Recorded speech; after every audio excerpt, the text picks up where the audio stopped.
I wanted to sort of ask people, find out, do they think that the idea of blackness, is that something that's real that you stand by? Or is that something that's been given to us that we just sort of manifest in our own way, whether it's a religious way, whether it's a cultural way, anything like that? So that's the reason why I touted it, Blackness Myth or Reality, to find out from you. Because I've got ideas from young people, but I need to know what people of my age, mate, and older, see what they think, so I can translate that down to the younger generation, translate what they think, and go upwards. So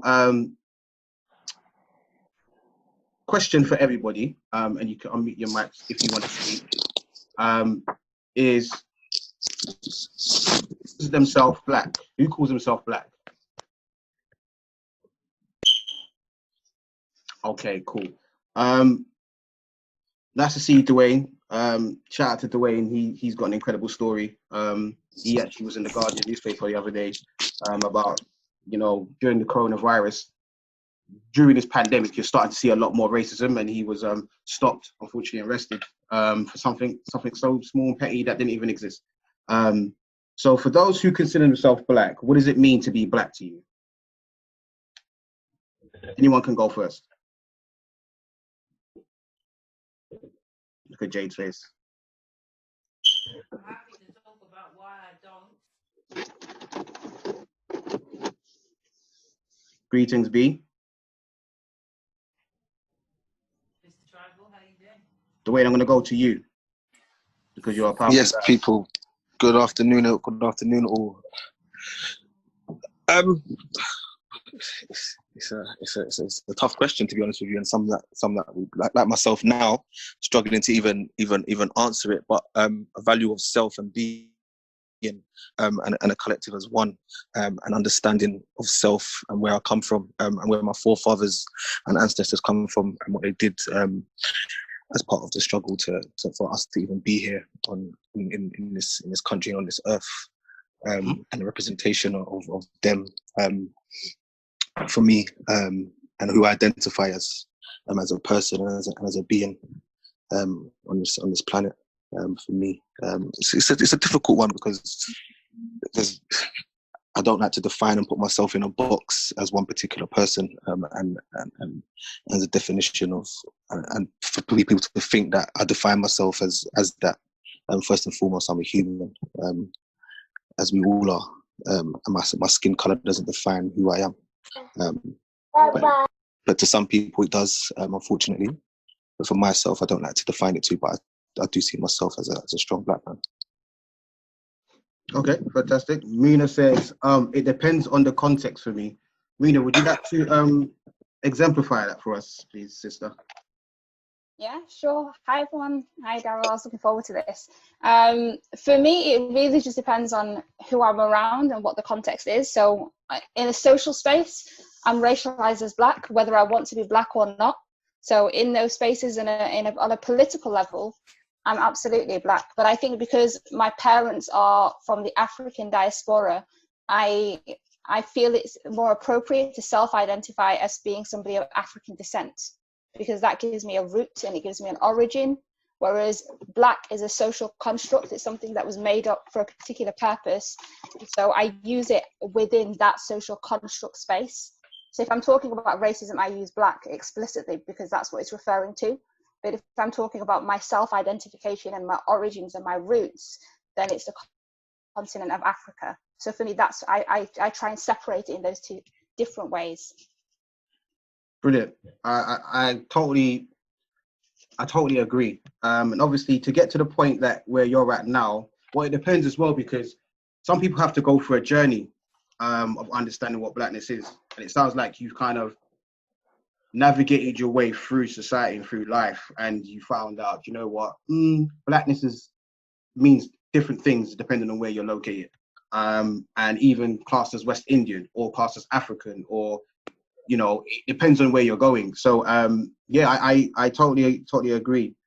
Jay says, greetings everyone. I like to refer myself as being melanated instead of black. Okay. I've done that a few times depending on where I've been. I I've used melanated in the conversation where I had with people. I said black don't crack. But okay, cool.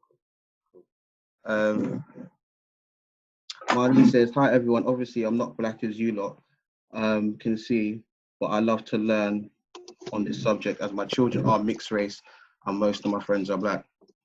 Hi Marlene, big up. And that's the important thing as well. To even though it's about black people figuring out what they are as people, it's also for other races to get some sort of identity understanding from black people as well. Because too many a times you've had other races try to define what black is, which you're going to figure out and see for yourself. And it's important for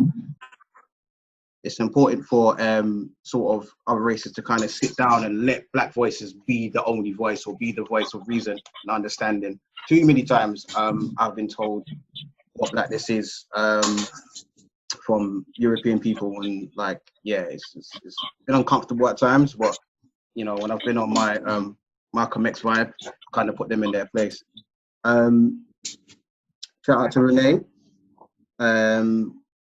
We're born into a social system that has labeled us as black, therefore I've always called myself black. Sure. Also, it depends on when you, because which you'll figure out. I try not to say too much here, because I really want you lot to, hope you lot got a pen and paper ready, because it's littered with loads of information. However, if you do want a copy of the slides, let me know, and I can get that over to you like straight away. But it's a massive file as well, so it'll probably take a while to take a time to download. But my mother has always introduced me, reinforced the fact that my mother has always reinforced the fact that we're African Caribbeans.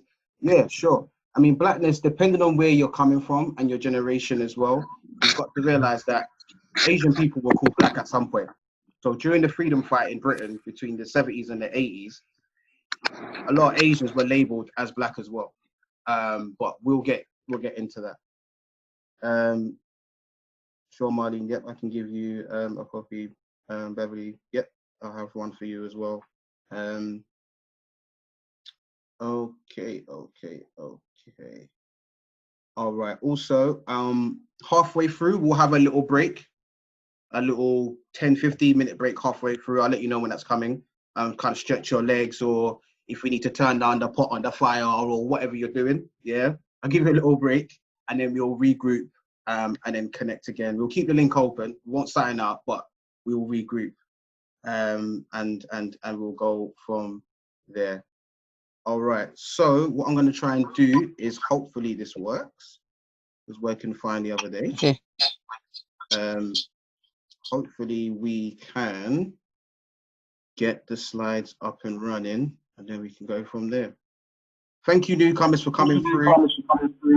My name's Darrel Blake, as you probably saw from the messages going around. What am I? I'm like the Black Robin Hood. I store the knowledge from the rich and give it to the people who need it. So working in communities, working in schools, just trying to empower young people in any given way that I can. Right, got 40 people in there. That's a lovely number. All right, let's try and connect. See if we can get the slides going. Okay, let's try.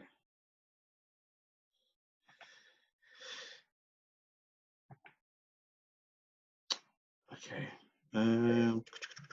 give me 2 seconds.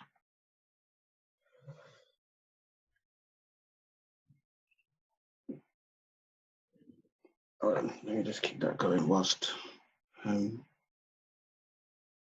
get it up. Just give me 2 minutes, everybody. Thank you for your patience.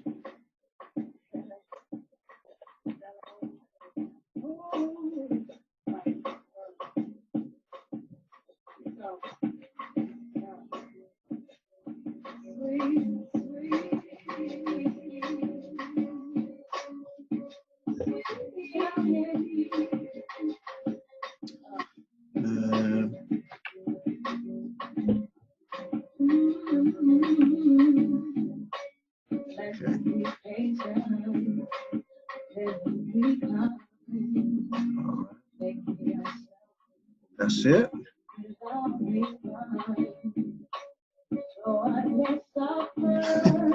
Shouts out to Cheryl. I know it's a big tune in it. All right, I think I've done it now. Okay, cool. All right, let's see.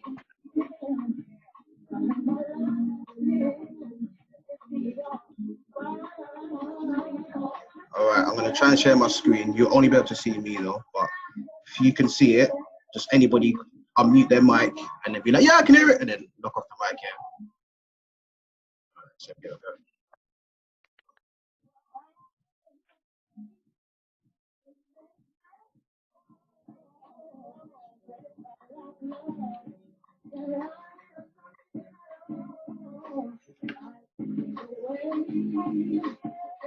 Can you not see that, yeah?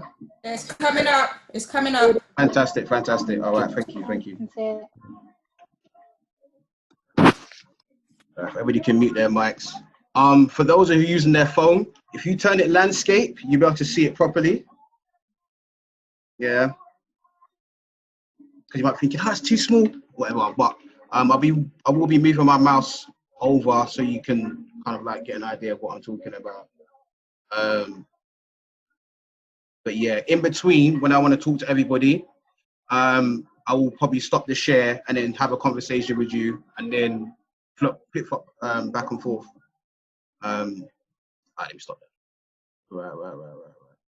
So let me minimize. All right, cool. So yeah, welcome everybody to the seminar Blackness, Myth or Reality. I am Darrel Blake, and I will be leading everybody in this conversation. And yeah, I hope you lot enjoy. Hope you lot are ready to have a fun conversation. We build, we connect. And if anybody's got any questions, fire them away. I can't see the chat yet.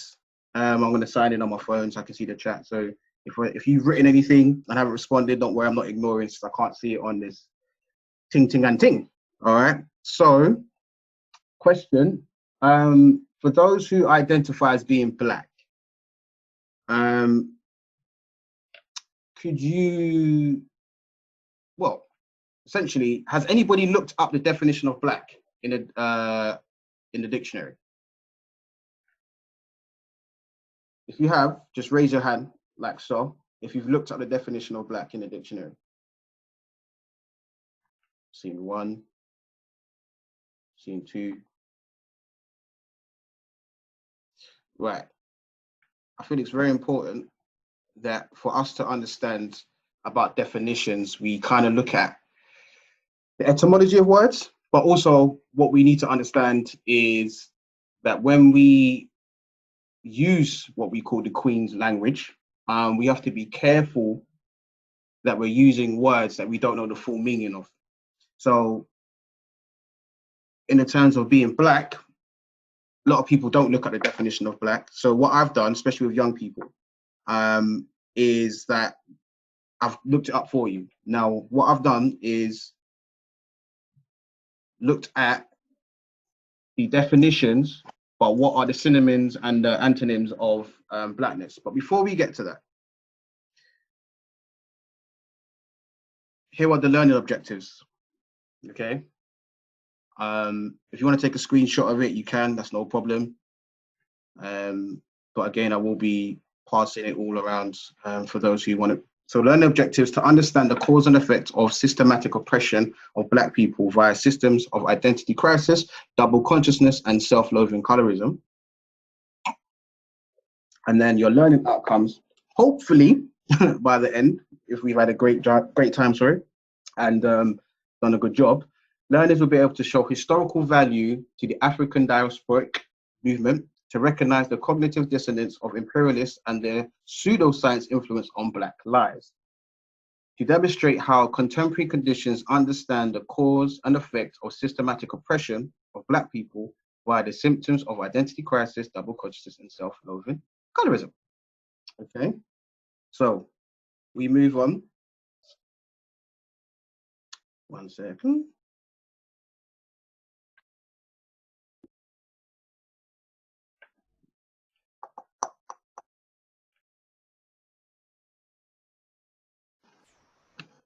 Give me a sec. So also I'm going to be playing some audio, so I need to see if the audio plays through. So just give me a, yeah, it sounds all right when it comes through, yeah. So give me 2 seconds.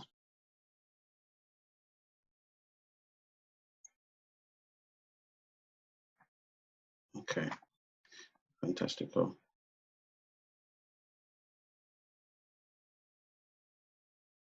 Okay, all right, should come through now.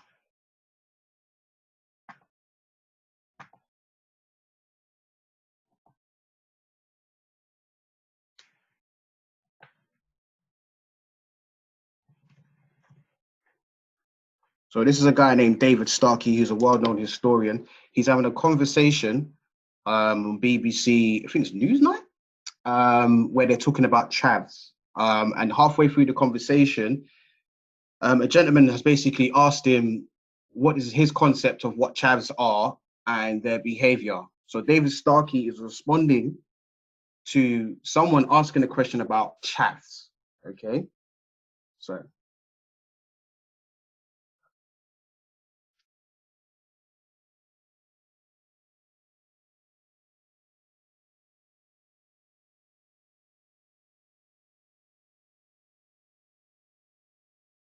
Can't hear anything.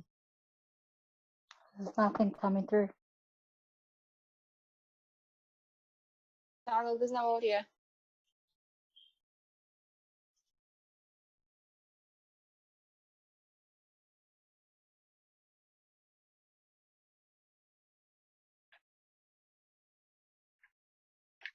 Darrel, we can't hear it. We can't hear it. All right, 1 second. Yeah, we can't hear it. You can't hear it? No. All right, 1 second.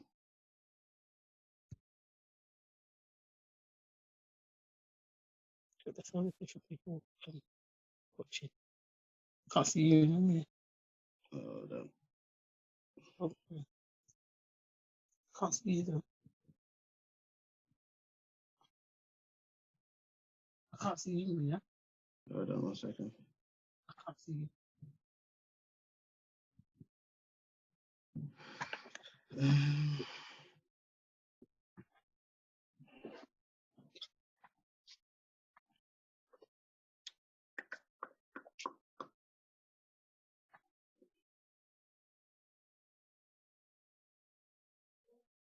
Okay, right, let's try that one.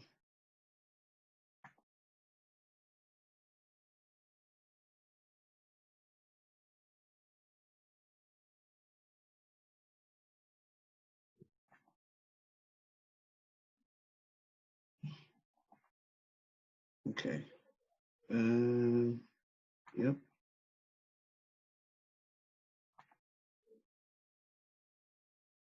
Okay, let's try that again.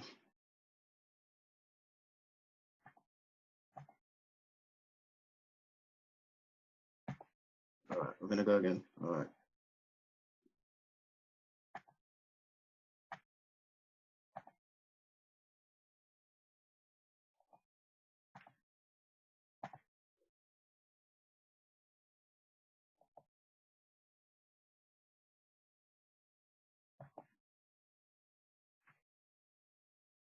What's happened is that a substantial section of the chavs that you wrote about have become black.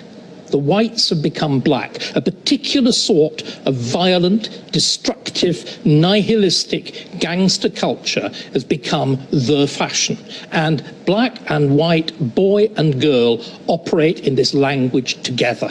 This language which is wholly false, which is a Jamaican patois that's been intruded in England. And this is why so many of us have this sense of literally a foreign country. In that speech, Enoch Powell talked about 15 or 20 years' time, the black man having the whip hand over the white man. That's not true. What's happened is black culture. This is the enormously important thing. It's not skin color, it's cultural. Listen to David Lammy, an archetypical, successful black man. If you turned the screen off, so you were listening to him on radio, you'd think he was white. All right. So did everybody hear it that time, yeah? All right, so Yeah. the videos are going to be a bit glitchy because Zoom hasn't really got the perfect streaming like that. But Yeah. So David Lammy's responding. Someone said he's racist. Someone was basically he's responding in terms of child behavior. There's two key things I want you to focus on. One is that he said Black culture is basically synonymous with negativity. Then he came up with Jamaican patois, as he said, as an example. And in the backside of that, he said that if you listen to David Lammy, and he made it clear to say that he's an intelligent, professional Black man. If you listen to him, you would think he was white. So there's two things he's tying into what Black culture is in his eyes. Yeah, some people are shocked, saying, wow. What are your views before we move on to the next slide?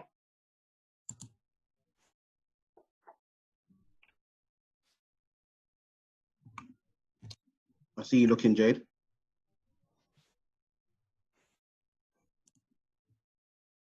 Hold on. Oh, was it? Okay, cool. Sherelle, are you familiar with David Starkey? And that's Sherelle Harding I'm referring to.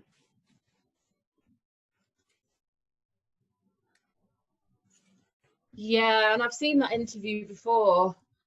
Okay. No What was your words response really. to I it? think, yeah, it's disgraceful. He's an ignorant pig, to put it bluntly.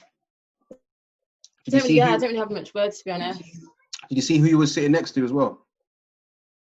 I can't remember actually. Who was he sitting next to? I'll tell you afterwards. But the fact he's sitting next to he's sitting next to a Black woman with locks and comfortably just saying that outright on national TV, just goes to show his level of confidence. But we'll get into she does pop back up, so I'll tell you later. But it's I'm not really surprised at his confidence level, because simply he's in a safe platform, and I'll explain why he's in a safe platform. Shout out to Natalie saying, "Why do we care what white people think?"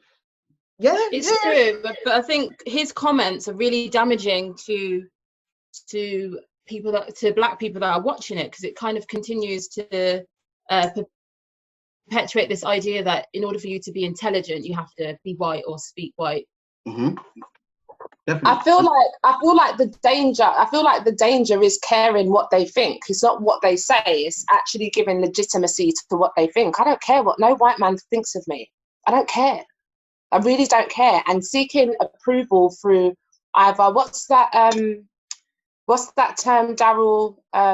Respectability politics. Yeah. So if I speak well enough, if I dress well enough, if I align myself with your customs, if I wear a three-piece suit as a Black man and I'm well spoken, then I will be respected because I'm aligning myself with European culture. We need to be go beyond that. Do you know what I mean? We should have moved beyond that during the civil rights era. At this point, it's about being pro-African, and that's why I'm here, because I know that's what you're about, Darrel. Lovely. Yeah, 100%. Like, totally agree. I've always had a gripe with trying to seek approval from other people. Like, one thing that I celebrate, but I don't really celebrate, is when Black people become the first of anything. So, it's like, I'm the first teacher to do this, or I'm the first Olympian to do this, or I'm the first lawyer, which is, it's a great achievement. Like, well done for doing it. But the fact that we're celebrating the first is like, you're happy to get the approval from other people. Like, there's many firsts in my community. Like, I know some great people have been doing stuff. They ain't first to me, they're forever going. And I feel like the dangers of seeking approval from outside your own can lead to you feeling basically like sad, and you can end up hating yourself. And essentially that will lead to Stockholm syndrome, where you want to be like your oppressor, sort of thing. So it's very dangerous to go down that avenue. But yeah, all right, Dwayne. I've got a point that I'd like to make and share. So my name's Daniela, and I sort of agree that David, what he said was absolutely disgraceful. Yeah. I think it's so important to hear people say these things out aloud, because a lot of white people and people in society have these views, and unless it's brought to the forefront, it's just kind of like kept under the carpet and not appropriately addressed. So I think it's disgraceful. It's a bit like Trump, you know, this guy being a president, but ultimately, how many people share those same views? I think that we need to just know what the situation is, and then from that space, think about how we can move forward. Totally It's agree. like, why aren't Indians desperate to have an Indian president? They don't care, because it's sending all their money back to India, and they identify as Indian. Do you know what I mean? It's like, and what you're saying about Oscars, about wanting to be the first. So that whole Oscars so white movement, it left a terrible taste in my mouth. It's not for us. It's never been for us. Like, as long as we're begging for a seat at the table, we're not building our own table. That's what I always say. As long as we're begging for a seat at someone else's table, we still ain't got a table. We should be focusing all of our energy on building our own table. Do you know what I mean? Getting parred off with some Oscar 75 years after the Oscars started. Like, come on. Yeah, Oscars, funny enough, the Oscars are named after a black man named Oscar Michel. So Oscar Michel was one of the first filmmakers in the 1800s, borderline 1900. So he was the first filmmaker, and he made, before white Americans decided to produce their own, he already made about 8-9 movies, top movies already, that were like 2-3 hours long. So the Oscars is named after a black man named Oscar Michel. Now, on top of that, if you look at the statue of the Oscars, it's basically like a man standing like that, holding something in between. That is an emulation of an Egyptian statue of the statue of Ptah. So the Oscars, the statue is of ancient Egypt, and the title of the awards is named after a black man. But they don't want to give black people props. So, okay, cool. So Dawn's posted in the chat, there's the link to the video. Thank you, Dawn, for that. If anybody wants to see the interview properly, you can see it. But again, it's absolutely awful. It's also about us voting too, in order to get a public voice. Yes, I've got a little gripe with voting.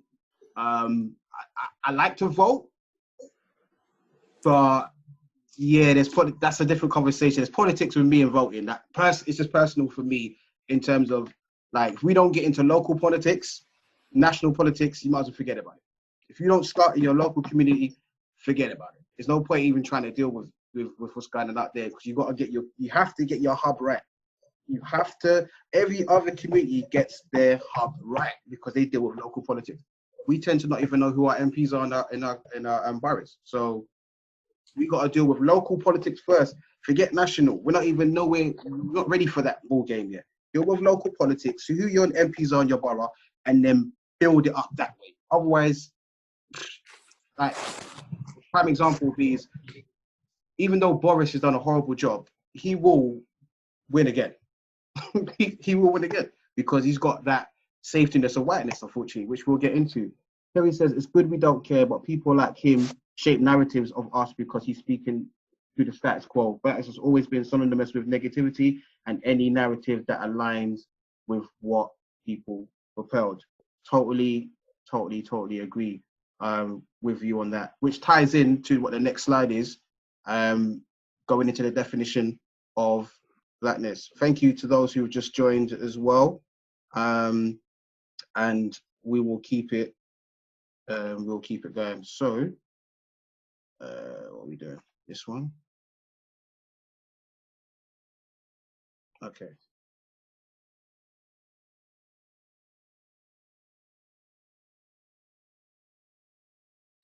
So what I've done for you is that I have looked up the definition of blackness. Now, a lot of young people tend to not read hardback books. What they tend to do is go online. They will button bash their phones, right?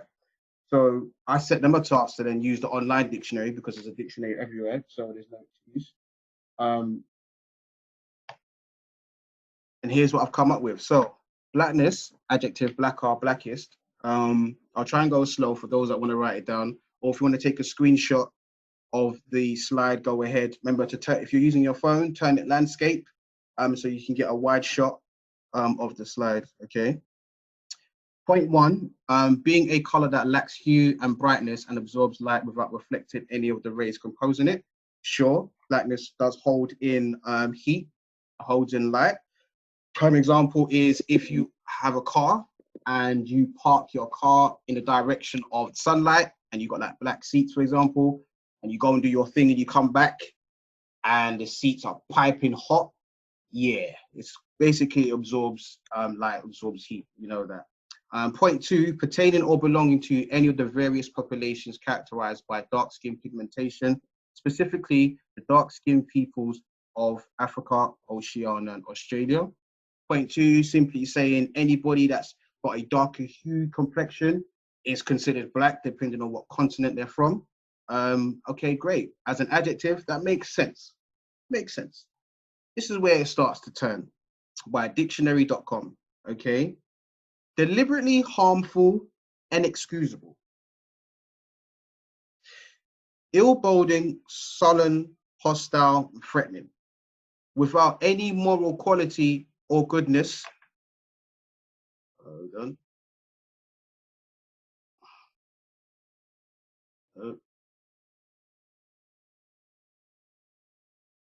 Gotta do that. Oh, it keeps popping up. Sorry.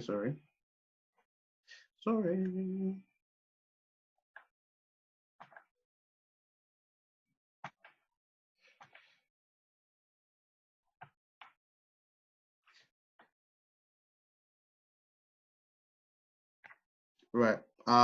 Indicating censure, disgrace, or liability to punishment. Point 9, marked by disaster or misfortune. Point 10, based on the grotesque, morbid, or unpleasant aspects of life. That's what they're saying black is. Okay, cool. So the synonyms are blackish, blackishly, blackishness. You have dark, dusky, sooty, inky, sable, ebony. Okay. Dirty and dingy.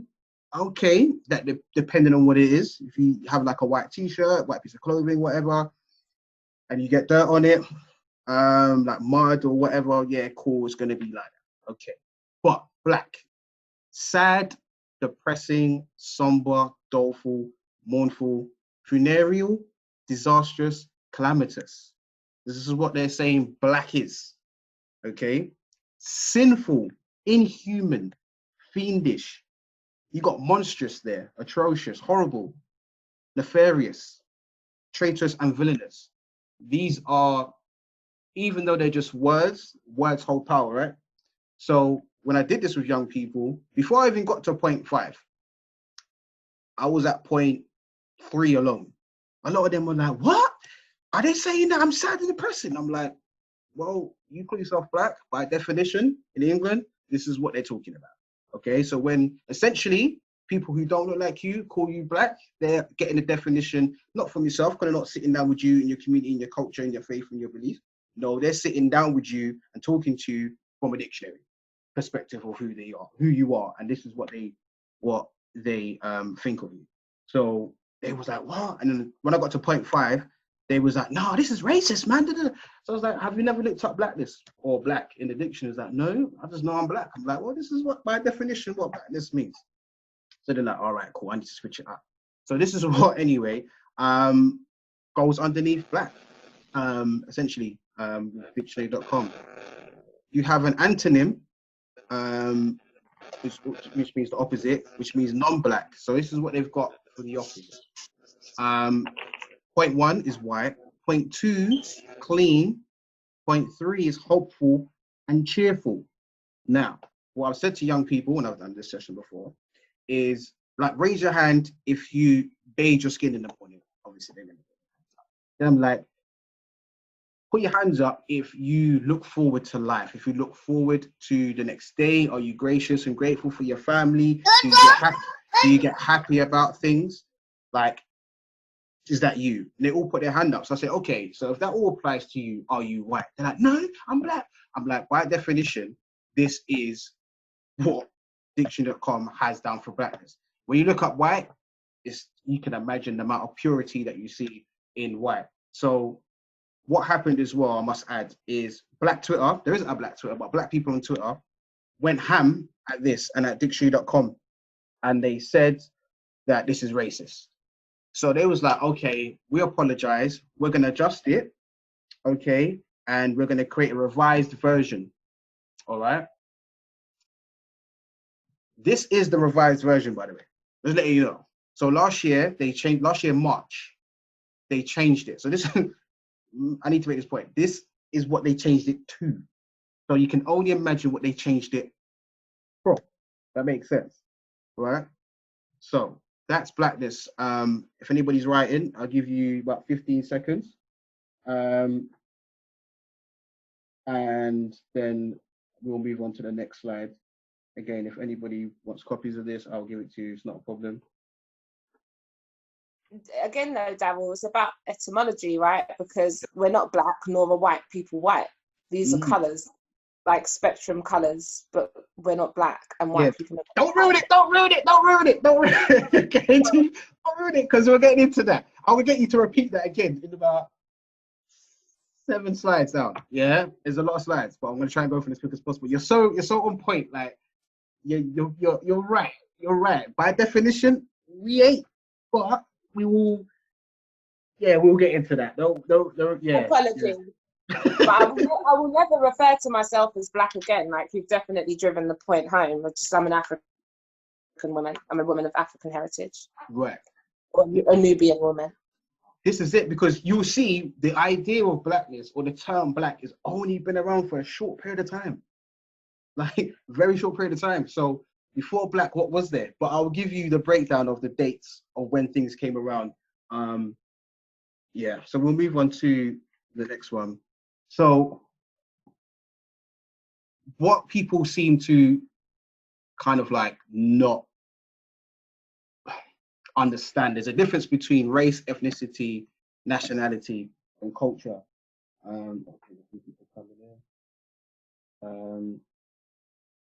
Right, yeah. So because of time, I'm not gonna ask anybody to go through what they are, but I'll just kind of brief them for you. Race, by definition, it pertains to skin color, which is written in bold there for you. And it's no longer determined by biological genetic traits or hair color. So it's usually just down to skin complexion as to what your race is, okay? Ethnicity is based upon your traits, common language, and heritage. So depending on where you could live in a certain country, but you may have an ethnicity that's tied somewhere else. Right? Sorry to cut you. The slide isn't clear for us to make notes on, and I know that you've got some really good important points on there that sure. we Okay. make note of. All right. Well, what also happens as well sometimes is it takes a while. It starts to like pixelate a bit and starts to simmer. So I'll go slow. Hopefully it does adjust. If I go back and go forward, it might change. But if not, again, I will send it over to you so you can make a note saying our race slides, and then okay. We can hear you though anyway, so that's fine. Yeah. Okay. Brilliant. So I do apologize for the quality. Yeah, it does. Sometimes it does get blurry, and it takes the time to kind of adjust. So I do apologize, but make a note of it, and we will push on to the next. But I'll read it for you anyway. Going on to nationality. Nationality refers to a place where someone is born or holds citizenship. So you could be born in one country, for example, and then let's say you leave that country like 3 months old and you spent your whole entire life in the country that you've moved to. Most people go underneath that nationality or under that identity. So a lot of people move from a country, move to Britain when they're like young and spend many decades there, and pretty much go underneath being British. And then you have culture, which is more about, it's kind of connected to ethnicity a little bit, about characteristics and traits, but you can throw in other things. It could be more aesthetic things. It could be more to do with how you dress, the colloquial language of the area that you're from. That can be part of culture as well. So there's a massive difference between race, ethnicity, nationality, and culture. But depending on who you are, your ethnicity could be exactly the same as the culture. It just depends. But there's other little nuances in between culture that kind of define what it is, because it's just more than heritage. It's more about behavior. It's more about your language of you and your sector sort of thing. So yeah, I'm going to push on to the next slide. Now, how we got the idea of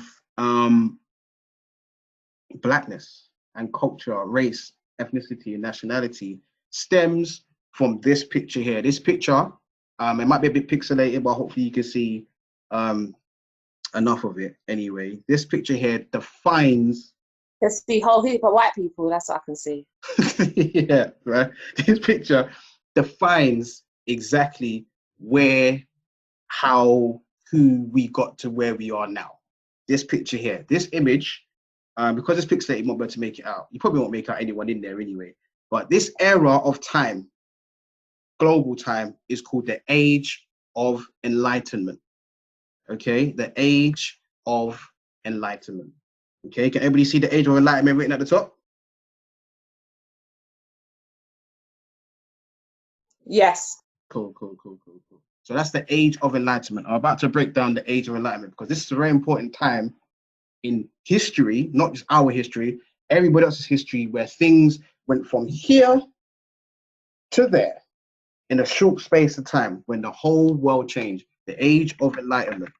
Okay, so the Enlightenment, it's a bit pixelated, but I'll read it for you, or I'll brief it for you. The Enlightenment, okay, is a time period which was called the Age of Reason, right? It was a time period that we had, which is called the Age of Reason, defined as this period of rigorous scientific, political, and philosophical discourse that categorized European society after the exit of the Middle Ages.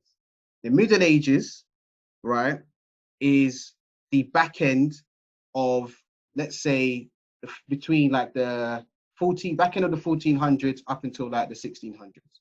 But the Middle Ages is a period of time where Europe was pretty much in their most nastiest period ever, right? Didn't bathe their skin, didn't, eat food right. They was on some barbaric behavior. There was nothing but plagues. And that period of time is when also Moors from Africa, from North Africa, went into Europe. So between 700 and between 1453 and 1491, that period of time there, that's when Moors started to push in. So they call it the Middle Ages. They don't want to call it the Black Ages or whatever. They just call it the Middle Ages, right? So this period of time of enlightenment was from the back end of 1685 to the end of the Napoleonic Wars of 1850. This was a period of huge change in thought and reason, which essentially birthed the period of modernity. So the Enlightenment is called the Age of Reason, which is just that short period of time, right? But it's individuals who class themselves as the Enlightenment ones, the forward thinkers, the ones that was the politics and into science and all that stuff. Those individuals there are the ones that birthed a lot of the change that happened in Europe, right? And that change is called modernity. So going into a modern time, which is going from agricultural life into more of a scientific production side of life. Okay. Darrel, can I ask a question? Was this also the time that like state and church separated? Yes. Well, yeah. So slightly after, but state and church is, I guess everything kind of aligned. So state and church separated kind of birthed because church and science go like that, right? So when state and church separated, the state was like, okay, now we've got our idea, and they're going to back up their points to why, what I'm going to show you next, why that decided to happen, which technically goes against a little bit of the church, even though the church are they're the reason why a lot of us are even in this country anyway. But when church and state separated, Enlightenment ones started to come with their science and politics, which then funded capitalism as well. Okay, thank you. Yeah, so it's off the back of when the state and church separated. Yeah, so the Enlightenment period produced numerous books, essays, inventions. The Enlightenment period produced many books, essays, inventions, scientific discoveries, laws, wars, revolutions. Okay, the American Revolution and the French Revolution was inspired by the Enlightenment thought and colonial revolts. Okay, a lot of that was directly inspired by Enlightenment ideas, concepts, and essentially that birthed Romanticism in Europe and racial science. Okay, some of these are the figureheads or the most powerful figureheads during the Enlightenment period. I know it's pixelated, but over here you've got Immanuel Kant, Denis Diderot, Thomas Hobbes, David Hume. These are just some of the heads who are powerful during that time. René Descartes, French philosopher, who he created this idea that I think, therefore I am. So he's saying that I'm a man, I'm human, I exist because I can think, I have consciousness. Like, I can make sense of the world. Those who can't think for themselves are technically not human. They're not man. So we'll push them to side and put ourselves up. So when he's saying that I can think, I'm a man, and those who can't, you can imagine who he's thinking of. Okay? And his period of time was from 1596 to 1650, and we know who was around during that time. Okay? Apologize for the pixelated images. Again, just make a note and I'll send you the slide properly, and hopefully they do adjust. We got this man here, who's one of the pioneering guys during this Enlightenment period. I mean, the Enlightenment period is from the back end of 1600s until the early period of the 1800s, yeah?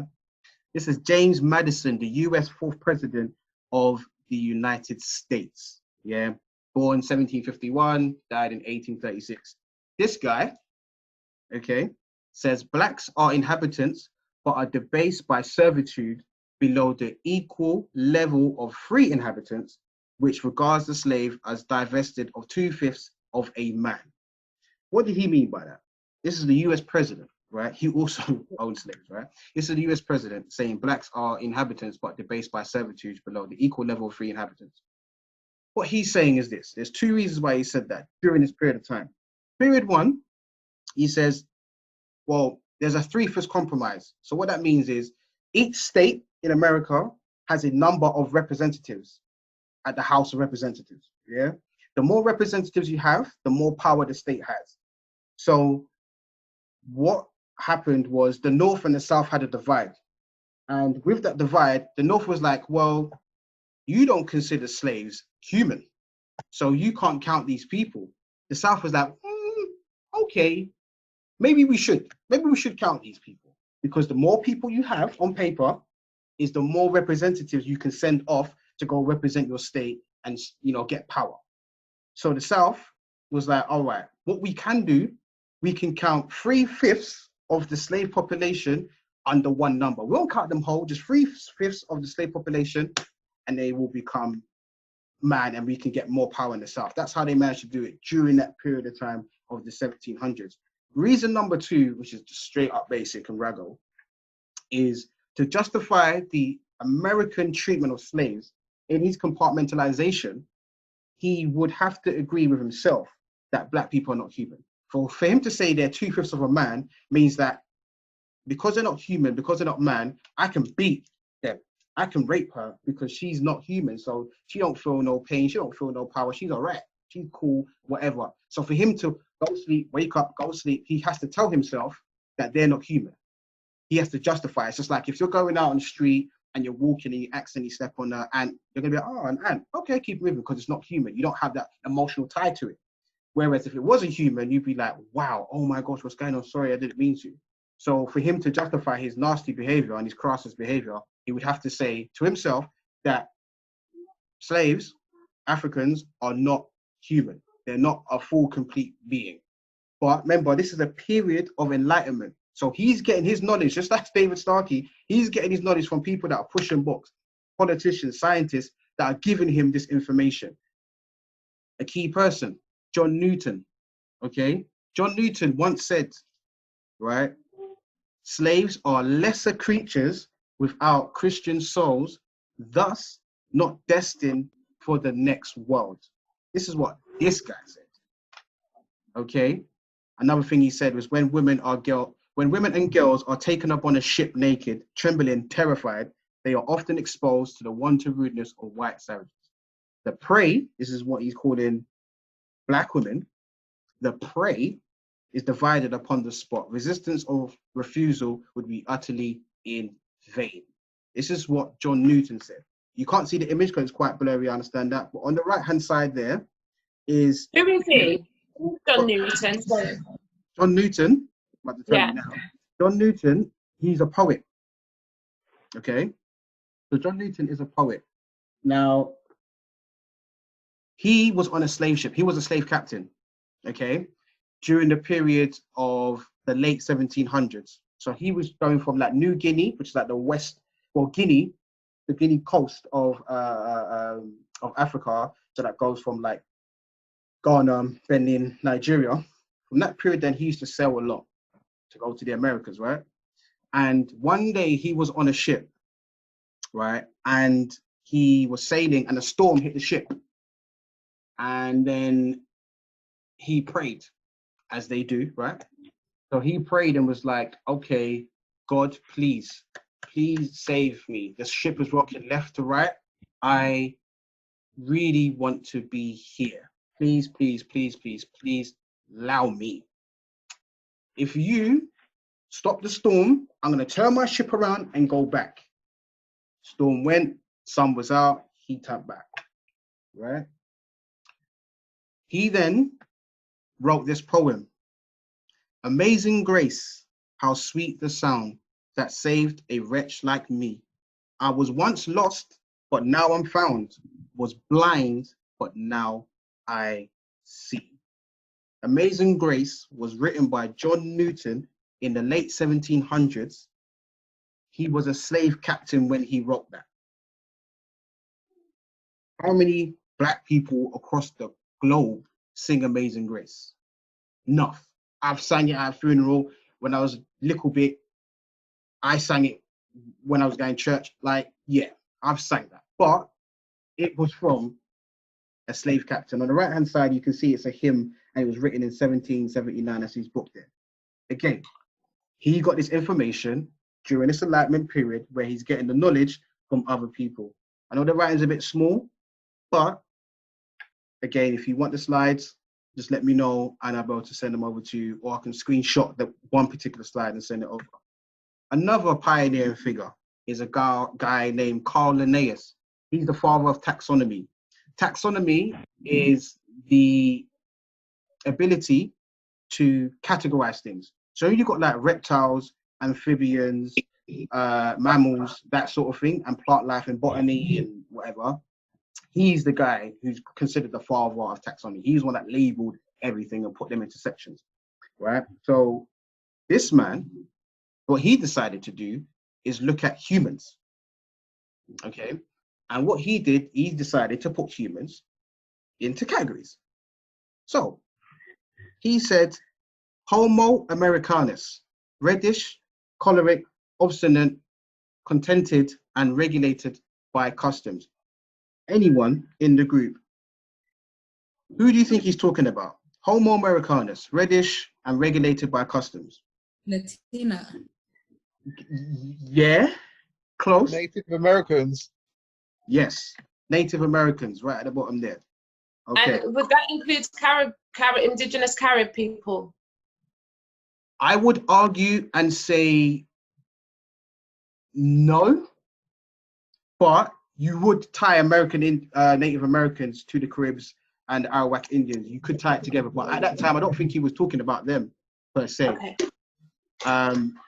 But you could. Homo Europaeus, as white, fickle, sanguine, blue-eyed, and governed by laws. It's quite easy. Who's he talking about there? Yeah. What kind of people is he talking about? For the Homo Europaeus, white, sanguine, blue-eyed, and governed by laws. Europeans. Yep. What he called Caucasoid.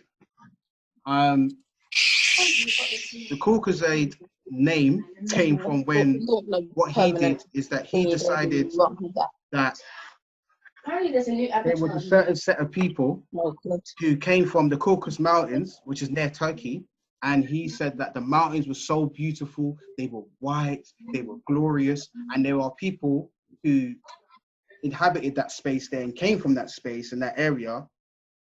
They are the most gracious people on the planet. So he called them the Caucasoid.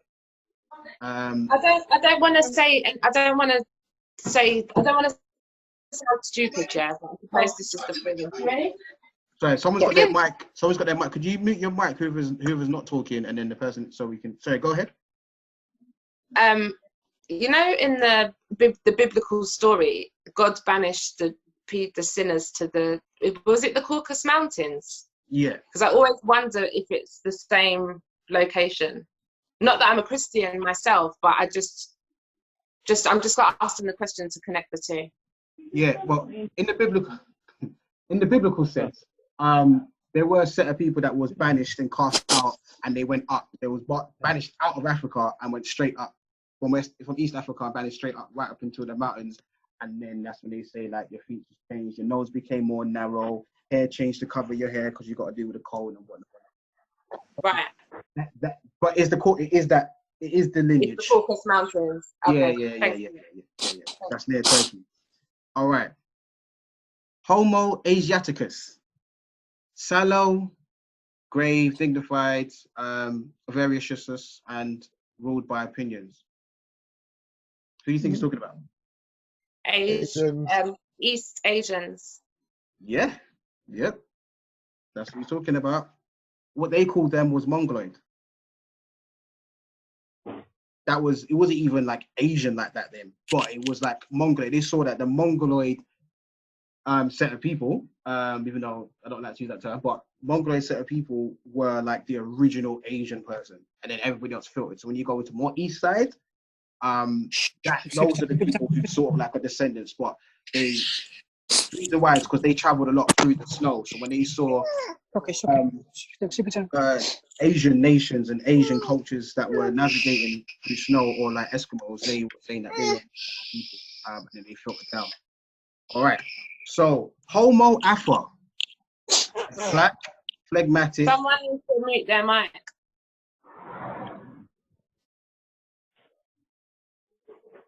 Have they done it? Homo Afro, as black, phlegmatic, cunning, lazy, lustful, careless, and governed by caprice. Who do you think he's talking about? There's two set of people. One that we tend to forget about. One is bait, because it's kind of in the name, but the other one we tend to forget about because a large portion of them have been wiped out. They was killed off by the British. So who do you think he's talking about? The Homo Afro, who were they? Australian indigenous people. Yes, the Africans and Australians. Those who we called Homo Afros. You can notice that they're at the bottom as well. Okay.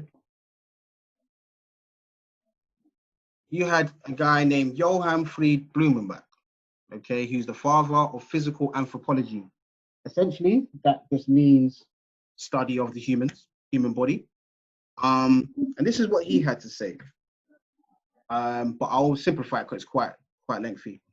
For in the first place, the stock, meaning black people, the stock displays, as we have seen, the most beautiful form of the skull, from which, as a mean and primeval type, the others diverge by most easy gradations. Both sides to the two ultimate extremes, that is, one side, the Mongolian, and the other side, Ethiopian. Besides, it is white in color, which we may fairly assume to have been the primitive color of mankind. Now, that sounds very long-winded. It sounds like, how was he talking about? In small text, he's saying that you have a skull, which is the most beautiful thing. You've got one end, which is a Mongolian, and you've got the other end, which is Ethiopian. What he meant by Ethiopian was African. There's a short period of time that Africa, before it was, you know, by the Italian Africanus, okay, Africa was called Ethiopia or Ethiopia. Okay, so when he's talking about Ethiopians, that's what he's referring to. But what he's saying here, which is the most stupidest thing ever, is he's saying that the most primitive people, so the original people, would have to have been white, simply and only because a skull is white. That's all he's saying. The original person must have been white because the skull is white. So there's no science, there's no like there's no research. He just had a skull because someone donated 5 skulls to him. Okay. And he looked at the skulls and was like, okay, we're gonna put that at that end, that at that end. And, oh yeah, by the way, the skull's white. Okay, so it must be original people must have been white because the skull's white. Like, he's not saying, oh well, blood's blue, so original people must have been blue. He's not saying that. Or red blood is when it's oxygenated, so deoxygenated blood is blue, right? All green. So he's not saying that. He's saying because it favors him, skulls are white, so the original people must be white. No science, no research, no nothing. That's what he put in the book. Simple. And people. Go ahead. Sorry, I didn't mean to interject, but this is why truth is so subjective, because truth is a consensus of the dominant powers. That's it. Like, so much of the time it is just the consensus of the dominant powers. Couldn't have said it any better. Couldn't have said it any better. Simple, straight up and down. But these are the people that governed us. Once you're the father of something, you're the top. No one ain't questioning you. So all it takes for him to put that stupidness in a book and send that around the world, they'll be like, okay, cool, that must be the case. So another terminology that Black people tend to go by, okay, themselves, which I hate, but they do, which also somewhat stems from the back end of what we're talking about now. So the back end of Enlightenment, which is the early 1800s, the back end of that, so going to like the end of like the mid 1800s to 1900s, Black people weren't always called African or called Ethiopian or called whatever. They were called by something else. And this is what a lot of the name is used in what we will call rap music and other genres of music. What word do you think I'm talking about? You can say it.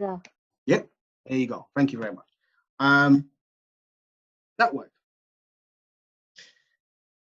The correlation between that word across Europe is quite funny, the story. So that's the Dutch. You can't see it because it's a bit pixelated, but I'm just clicking through it for you. The top one's Dutch, French, Haitian Creole, German, Greek, Italian. You've got Portuguese, and you've got Spanish. Okay, those are the ones that inspired that word in a European context, but not in a historical context. Some money. What for? Money to buy some gel. Someone needs to mute their mic if they can. What do you say? Someone needs to mute their mic. They good? You good? All right. So you've got the Dutch. Someone called Lawrence. I don't think she might not realise, but it's someone called Lawrence that needs to do that. Mute their mic.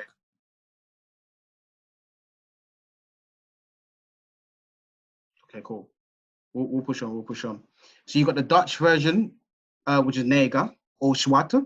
In Holland, in the Netherlands, we have a character called Zwarte Piet, which is called Black Pete. And it's a celebration that happens every year where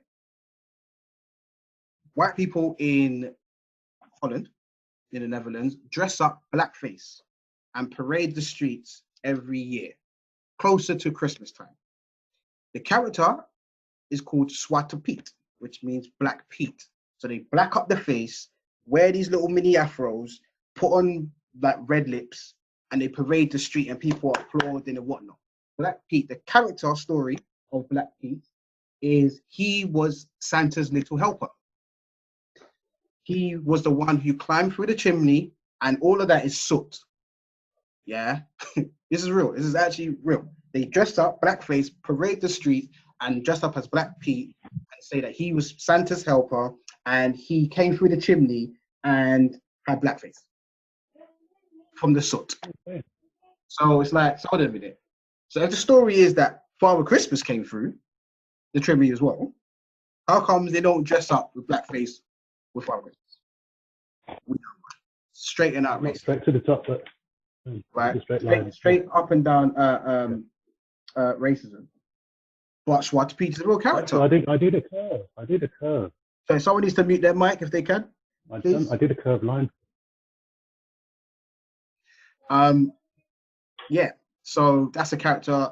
Shout out to my main guy Mitch, who owns a Black Cultural Archives in Amsterdam. Fantastic. Kind of like the one in Brixton, but he's got his own version. The only one in Amsterdam. Fantastic guy named Mitch. Look him up. Black Cultural Archives Amsterdam.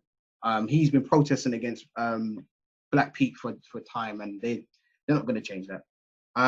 Guess you got the French one, Negra, Haitian Creole, which is like neg or nej, which is similar to the French one. German, nega, simple. You got the Greek version, which is necro or necros, depending on where you are, which essentially means dead. So nigger in Greek is necros, which means dead. The Italian version has had a few variants, from Negro to Nero to De Colore, but they've kind of scrapped Negro, and they've focused on Nero and De Colore now, which means that of color. So when you go to like Cafe Nero, Here's my curve. Cafe Negro, that's what it would have been, essentially. But they've kind Would of have put it in there like pretty much. because of what's going on. Sorry, can someone mute their mic? Have a bit of gum, then you got some tea.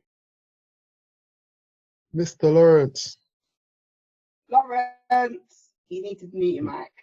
We can hear you just talking. It's possible for the host to mute all the mics. Yeah.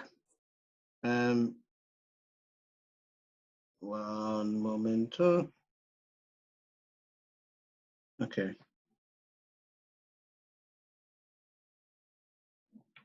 Cool.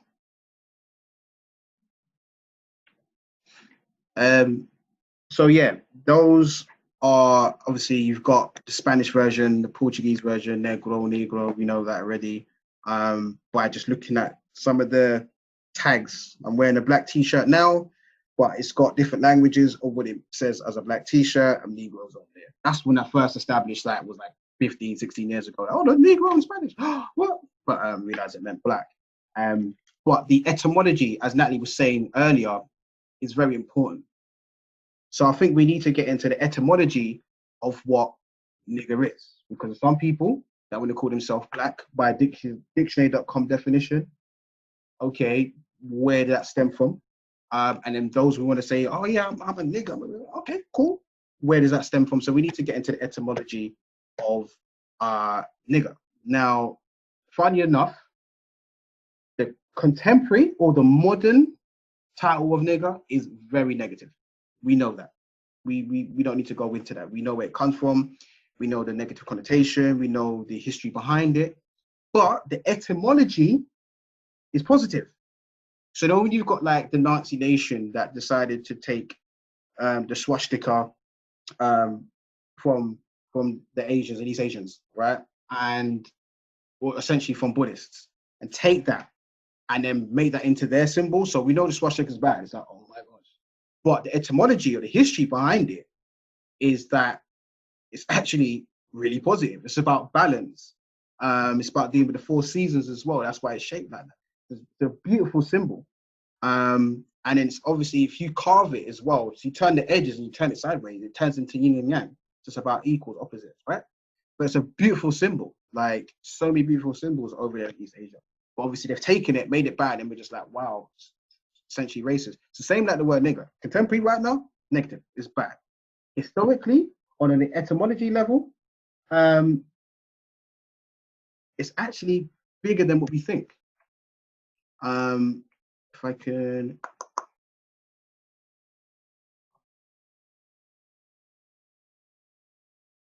Okay.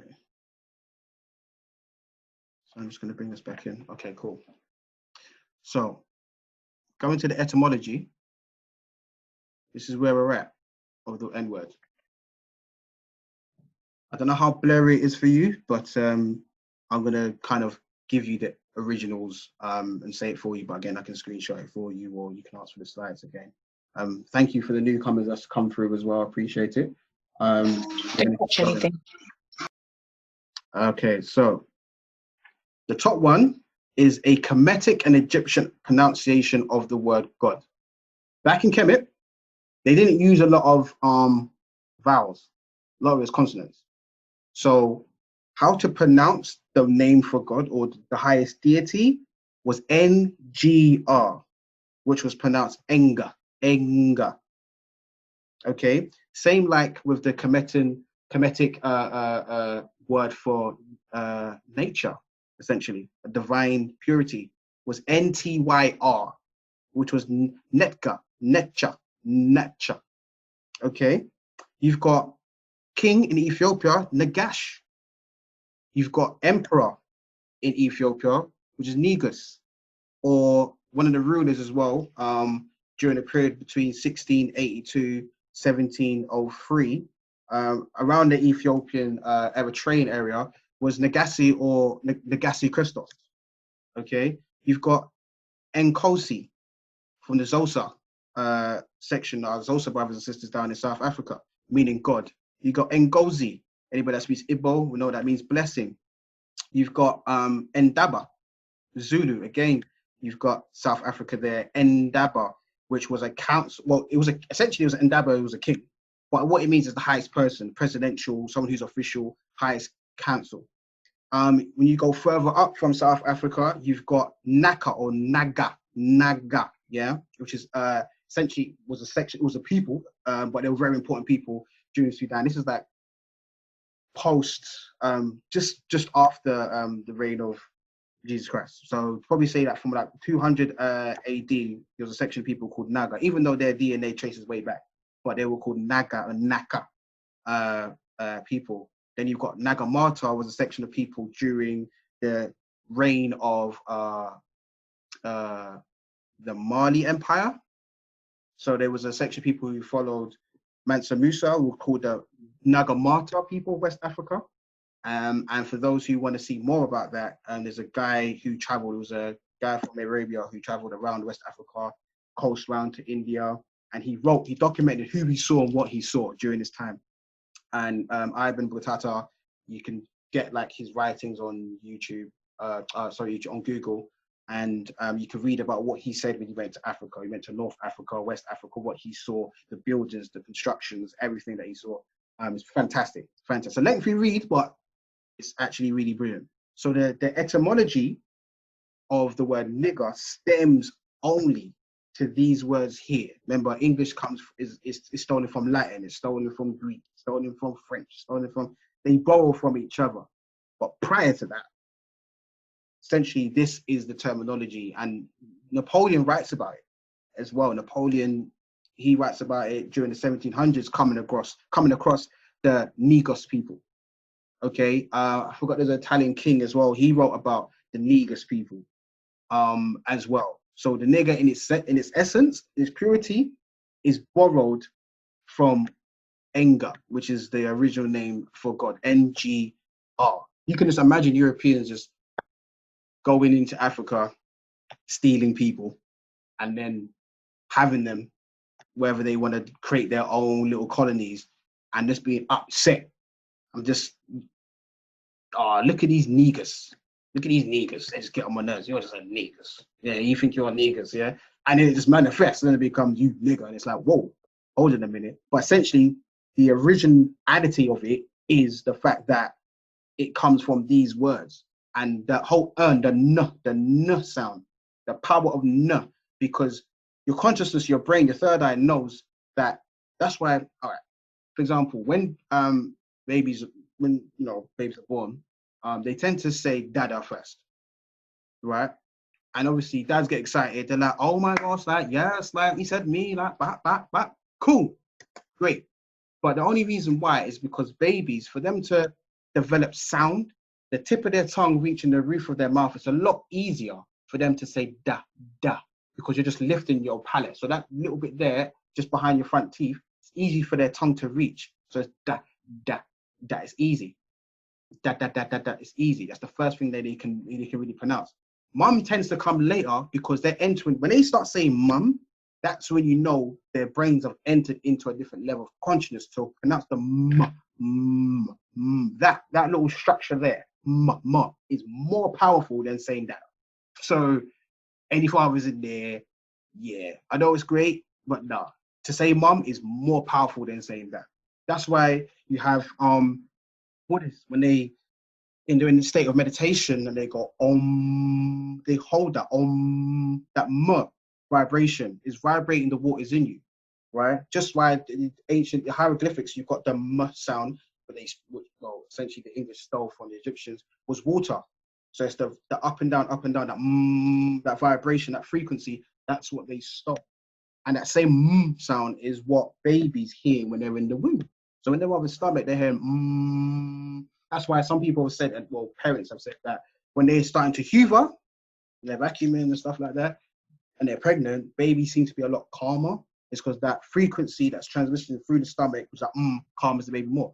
So that sound is very important. Tying that to the N sound, that na, for you to go na, that's you vibrating a different part of your third eye. So that's why a lot of our ancestors use the N word, not the N word, but use N in words, right? Is because you're entering into a different realm. You couldn't have N without it being powerful. That's why you've got the Zosa of South Africa and Ngozi, and you've got Ngozi. Like, you've got that because the N is it's a very powerful sound that you can vibrate within your brain, right? So, pushing on to the next slide, where we're going to have a break shortly. Tying Blackness, and tying to what Natalie was saying as well, tying Blackness to the understanding of the word that some people use Blackness, but there's another word you can use. Again, what I say to my young people is that the terminologies that we use today were given to us at a particular period in our lives for a reason. I'll say that again. The terminologies that we use were given to us in particular parts of our life for a reason. Not because they're trying to enlighten us, it's for a particular reason, which I will break down very, very, very soon.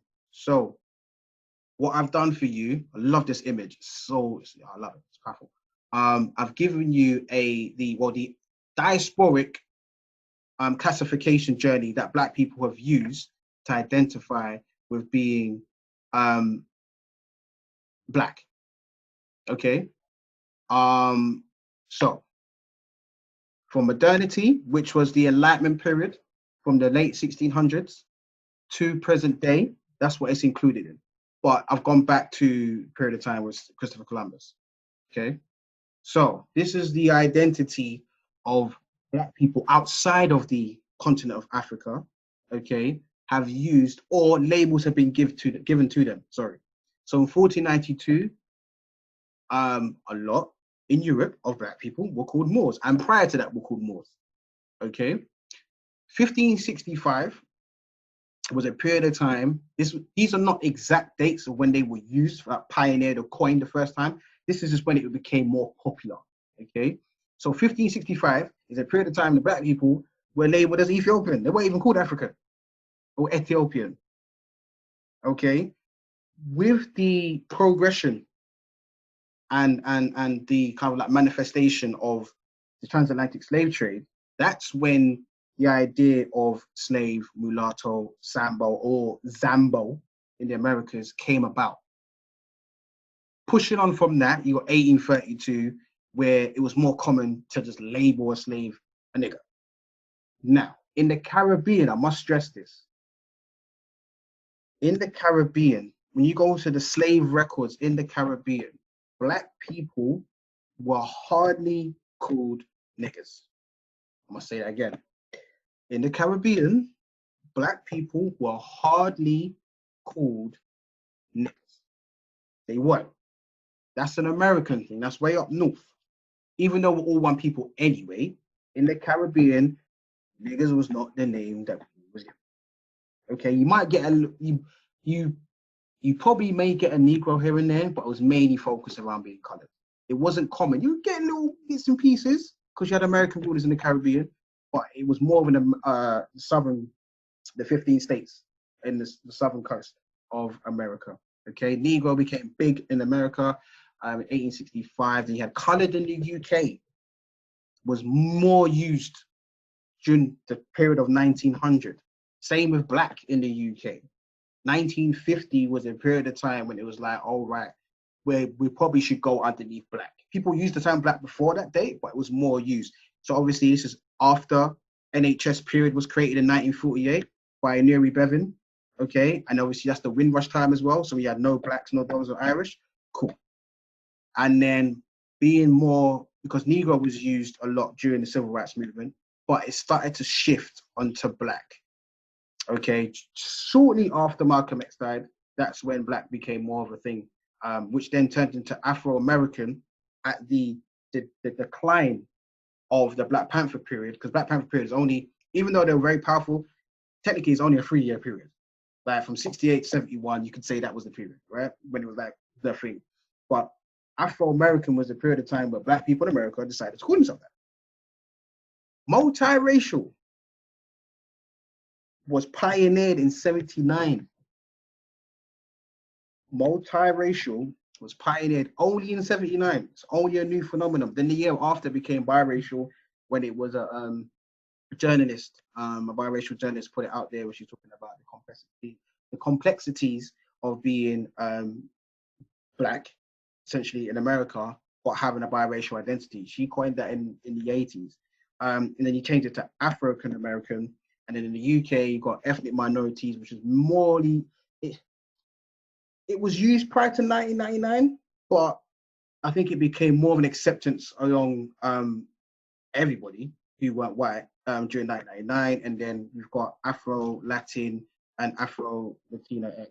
Afro-Latinx in South America became more popular than the X was just to include everybody, essentially. So these are the dates or the figure dates of when these words came about. So depending on when you're born, depending on where you are on the continent, the globe, whatever, you are going to identify with certain things. So how we identified now, go back 60 years, we wouldn't be saying what we're saying now.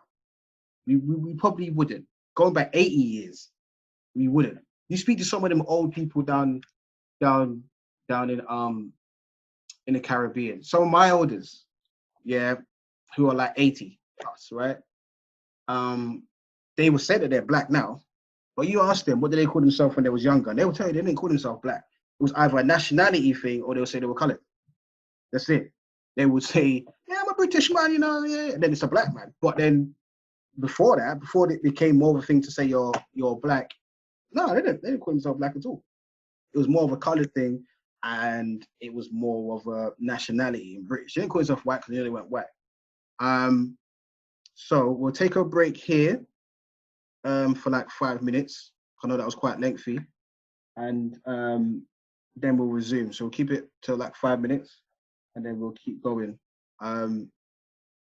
Is everybody all right? Let me stop that. Great. Yeah, that's cool, D. Yeah. Yeah. 5 minute break, and then we will continue. Okay. Again, if anybody needs to write things down, yeah, please let me know. I know I was trying to move through it as quick as possible, and then yeah, we will zoom. Bro, take time. A lot of information to consume, bro. So take your time. Don't rush. Yeah. It gets deeper. It gets. Yeah, the dum comes. Don't worry. So yeah. You know, I'm just walking. Just walk with me. So yeah, I need to top up. So anybody can have a little toilet break. Like I said, stretch your legs, turn down the fire on the pot. Yeah. And yeah. I could do with a patty right now, you know, I'm quite hungry. But yeah, shout out to everybody inside this chat. Sherelle, you know. All right. Cool. We're gonna crack on. All right, everyone. Let's jump back into it.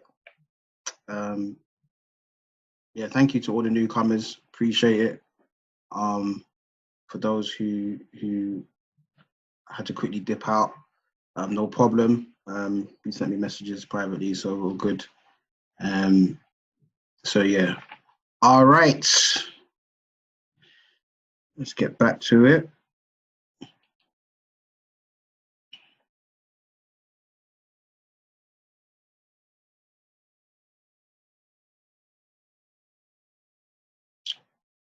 Okay.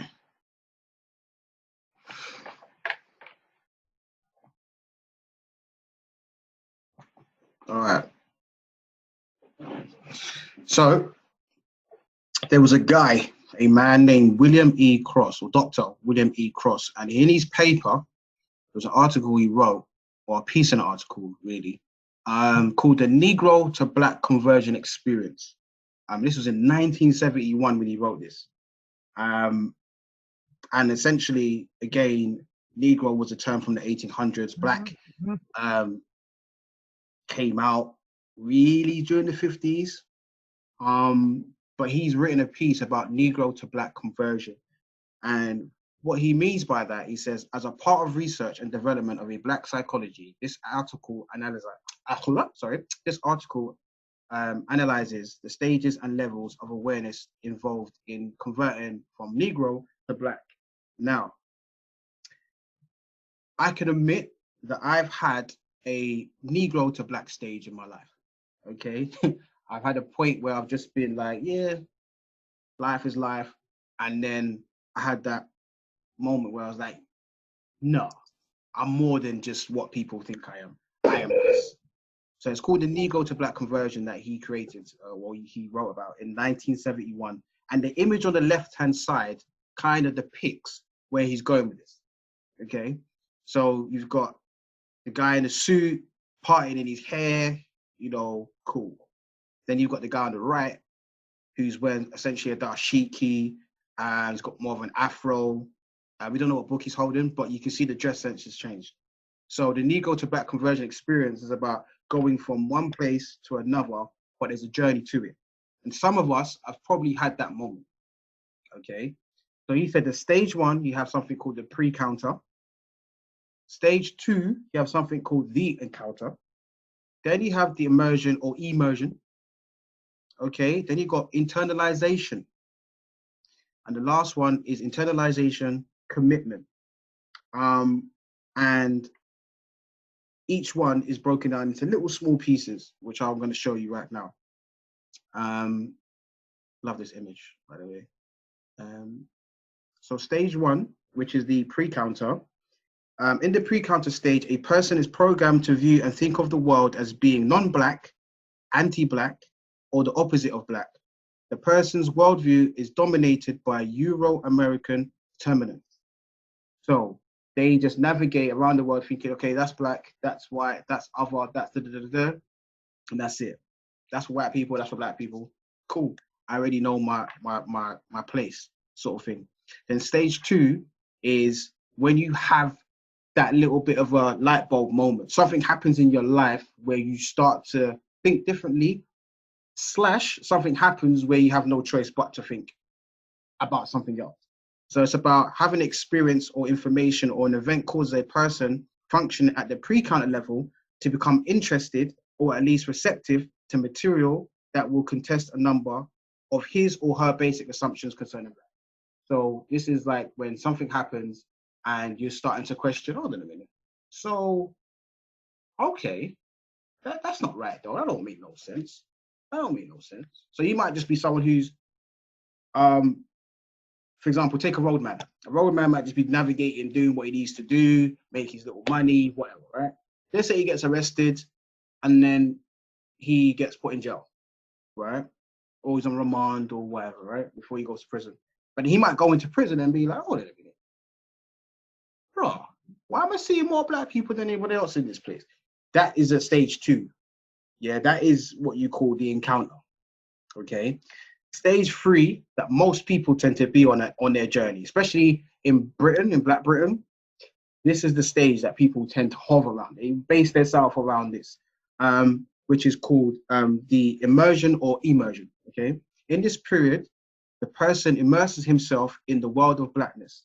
The person attends political meetings, joins the Muslims, but you understand during that 70s movement that was massive in America, especially in Harlem, goes to rapping sessions, attends seminars, art shows that focus on blackness. So at this stage, people tend to go to like Black Lives Matter talks, or they will go to Black Girl Fest and submerge themselves around black women, or they might go to book clubs, or they might do. Certain people are at that stage now in their life when that's what they do. That's their comfort zone. Okay. Stage 4 is when it starts to get a little bit like, okay, cool. The 4th stage is the most difficult and complex to explain because the events that occur during the immersion period can either frustrate you or inspire you. So you might go to a meeting, yeah, like a Black Power meeting, with my sisters, with my brothers, and you feel like you can either feel inspired that you want to do more, or you can be like, is this what it is? No, we must be able to do more than this. So it might get you annoyed saying, no, like we should be going down this avenue because you're so immersed into it that you live and die it. So depending on where you go and the people you're around, you simply can either go up or you can go down. So a prime example of that is stage 5, which we'll get to. When a person first decided to change his identity from Negro to Black, he generally experiences frightening periods of anxiety that are related to his intense concern of whether or not he is Black enough. So you submerge yourself for a good while, but then you live life as a Black person. You start wearing beads and dashikis, and you might change your name from, I don't know, some basic English name to some deep African name, but a Kemetic meaning. Do you know what I mean? Like, you might have that. And then you might start to question movements or those around you or the organization, whether it's like they're not doing enough and this is not for me, or you might start to think, am I included enough? There are some people who go through their life thinking, I'm not Black enough, which there's a great book here. I will write the name of it. It's called Mixed Race, right? Or Rethinking Mixed Race. Great book where a lot of people who are in the book that David Parker writes about says that they are mixed race people from, it's usually the Caribbean ones he talks about, but mixed race people who have a white and Caribbean background tend to form into, through Black culture anyway, into Black environment, Black talks, Black topic, identify with their Blackness, right? And then when it comes to certain meetings or organizations or talks or whatever, sometimes they feel they're not Black enough because of their ethnicity, essentially, or their race.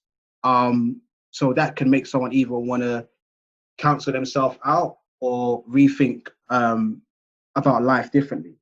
Prime example, which I'm going to give you, is this person here. This is stage 1, which is the pre-counter. This is a boy who looked at the world just like any other person looks at the world. Okay, just that's Black, that's white, that's it. Simple, right? Then he grows up a little bit, and his mom and dad are real pro Black. His dad is a student of Marcus Garvey. Okay, as a Pan-African, very powerful student. Then what happens is his dad gets threats from essentially the KKK saying, if you keep pushing this narrative, then we're going to kill you. His dad's like, whatever, I'm going to keep doing what I'm doing.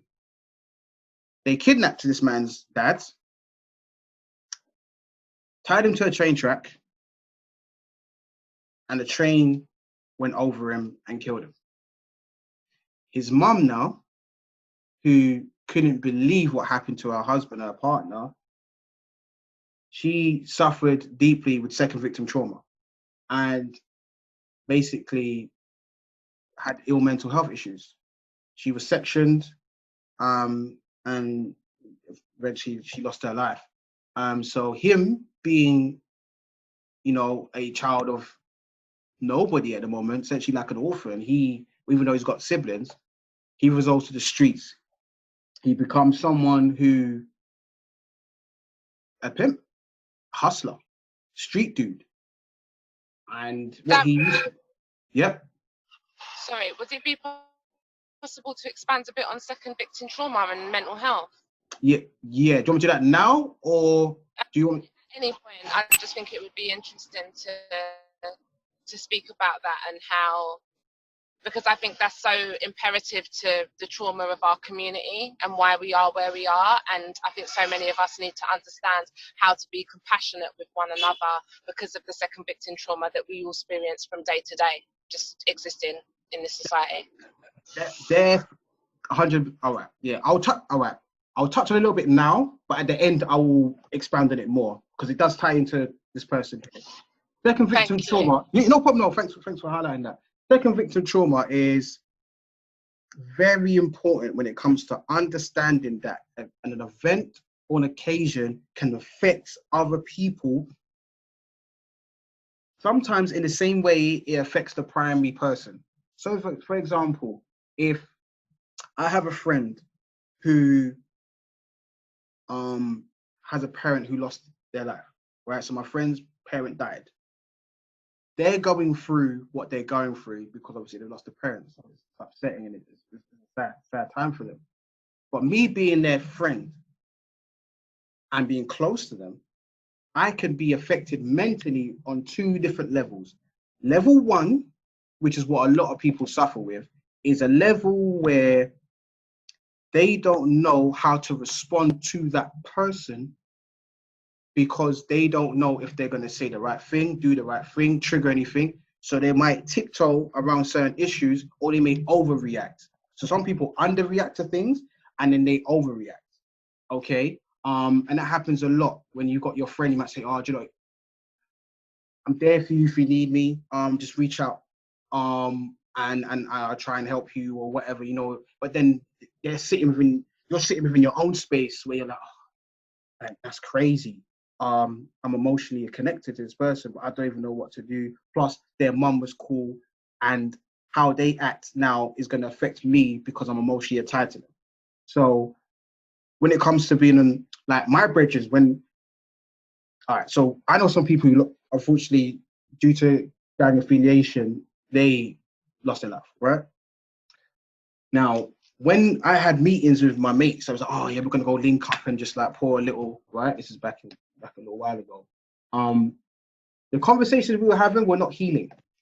It was Band-Aid. It was plaster talk. So we're all affected. Some of us wanted to cry. Some of us was like, oh my gosh, what we're gonna do, blah, blah, blah, blah, blah. But we didn't know how to deal with that traumatic experience. For the simple fact that we weren't nurtured enough from the society that we was in or the community that we was in to say, do you know what, someone loses their life, you may need therapy, you may need this, you might need a coping mechanism, you might need a medium to, do you want to do music, art, whatever, to kind of let out and express? Do you want to cry? Do you need a hug? Do you need someone to tell you love you? Do you feel safe? Do you not feel safe? There's so many different layers to what we was thinking at the time, but no one said anything. We were just, yeah, certain men were just like, yeah, man, mad. Yeah, certain guys just was quiet. It was crazy. But this was at the beginning of when I started to like read certain books. I didn't really know what was going on until I look back and I'm like, wow, we are all affected. Like, it's like dropping a pebble in water. The pebble's gone through, so the pebble's going straight down. But then the water, which is the people around you, your friends, your family, your colleagues, whatever, the ripple effect affects them. But because it's not directly hitting them, it's a bit like, yo. And for people who are like empath, right, who really feel what people go through without even go through it themselves, those empaths are prime examples of second victim. I wouldn't say they're victims, but people that deal with second victim trauma. Those are the ones who feel it the most because they put themselves in that situation. Like, I wonder how it's, oh my gosh, and they don't know how to deal with it sometimes because it's not directly happening to them. So that's one side of it. Can I just say as well, I think that Nubian people, African people, over-index on being empaths. Like, I think we are very naturally, intrinsically empaths. That's my personal opinion. we work with conversations. Reason why a lot of our history is kind of hard to find, because we are oral people. African people tell things orally. So absolutely, and we're soulful people. We're artistic, soulful people who are able to convey emotion through our music and through our art. It takes an empath, in my opinion, to be able to do that. This ain't backed up with science, but it's just how I feel. I agree. And I think that's why we suffer so deeply. Maybe I need to do some more research and find out some of our best soul singers. I'll do some research and find out how many of them are empaths. Because like you were saying about we are artistic people, we like so many different things. That's the way that we did express. But more so like we were all traditional learners and teachers. So if we are like that by nature, for us to express ourselves, what we're going through, if we don't have a vehicle to kind of put our medium to kind of channel that energy, eventually we are like suppressing it. And then we will act out of character, because eventually pipes burst. So there's that side of second victim trauma. And then the other side of second victim trauma is literally when something's happened to someone and it's a sad occasion, and you start to question life yourself. That starts to, how can I put it? It's like if something can happen to someone else, it can also happen to you. There's a second part of it where it's like you start to doubt life, start doubting yourself, start doubting things around you, opportunities. Then the what ifs start to come in. So that's why when you go to when I've sat down with gang members and I sat down with them and spoke to them about life expectancy, and they feel like they're not going to live life long because they think that what happened to their friend could easily happen to them, or someone that looks like them from a different area, different part of London, different part of the country, whatever, something can happen to them, it definitely can happen to them. So they are affected, they don't even know the person, but they are dealing with it on an emotional level because there's a similarity in terms of lifestyle and characteristics. So that's why people that deal with botany and deal with plant life will hear them say that a plant that is sickly produces quickly. So there was a period of time when, even though violence is bad now, it's just, kind of been more, cannoned, but violence has been violence for time. There's a period of time, especially in London, when a lot of my friends were reproducing quick. And a lot of elders used to say that I ain't gonna live long anyway, so I need to get my youths out now.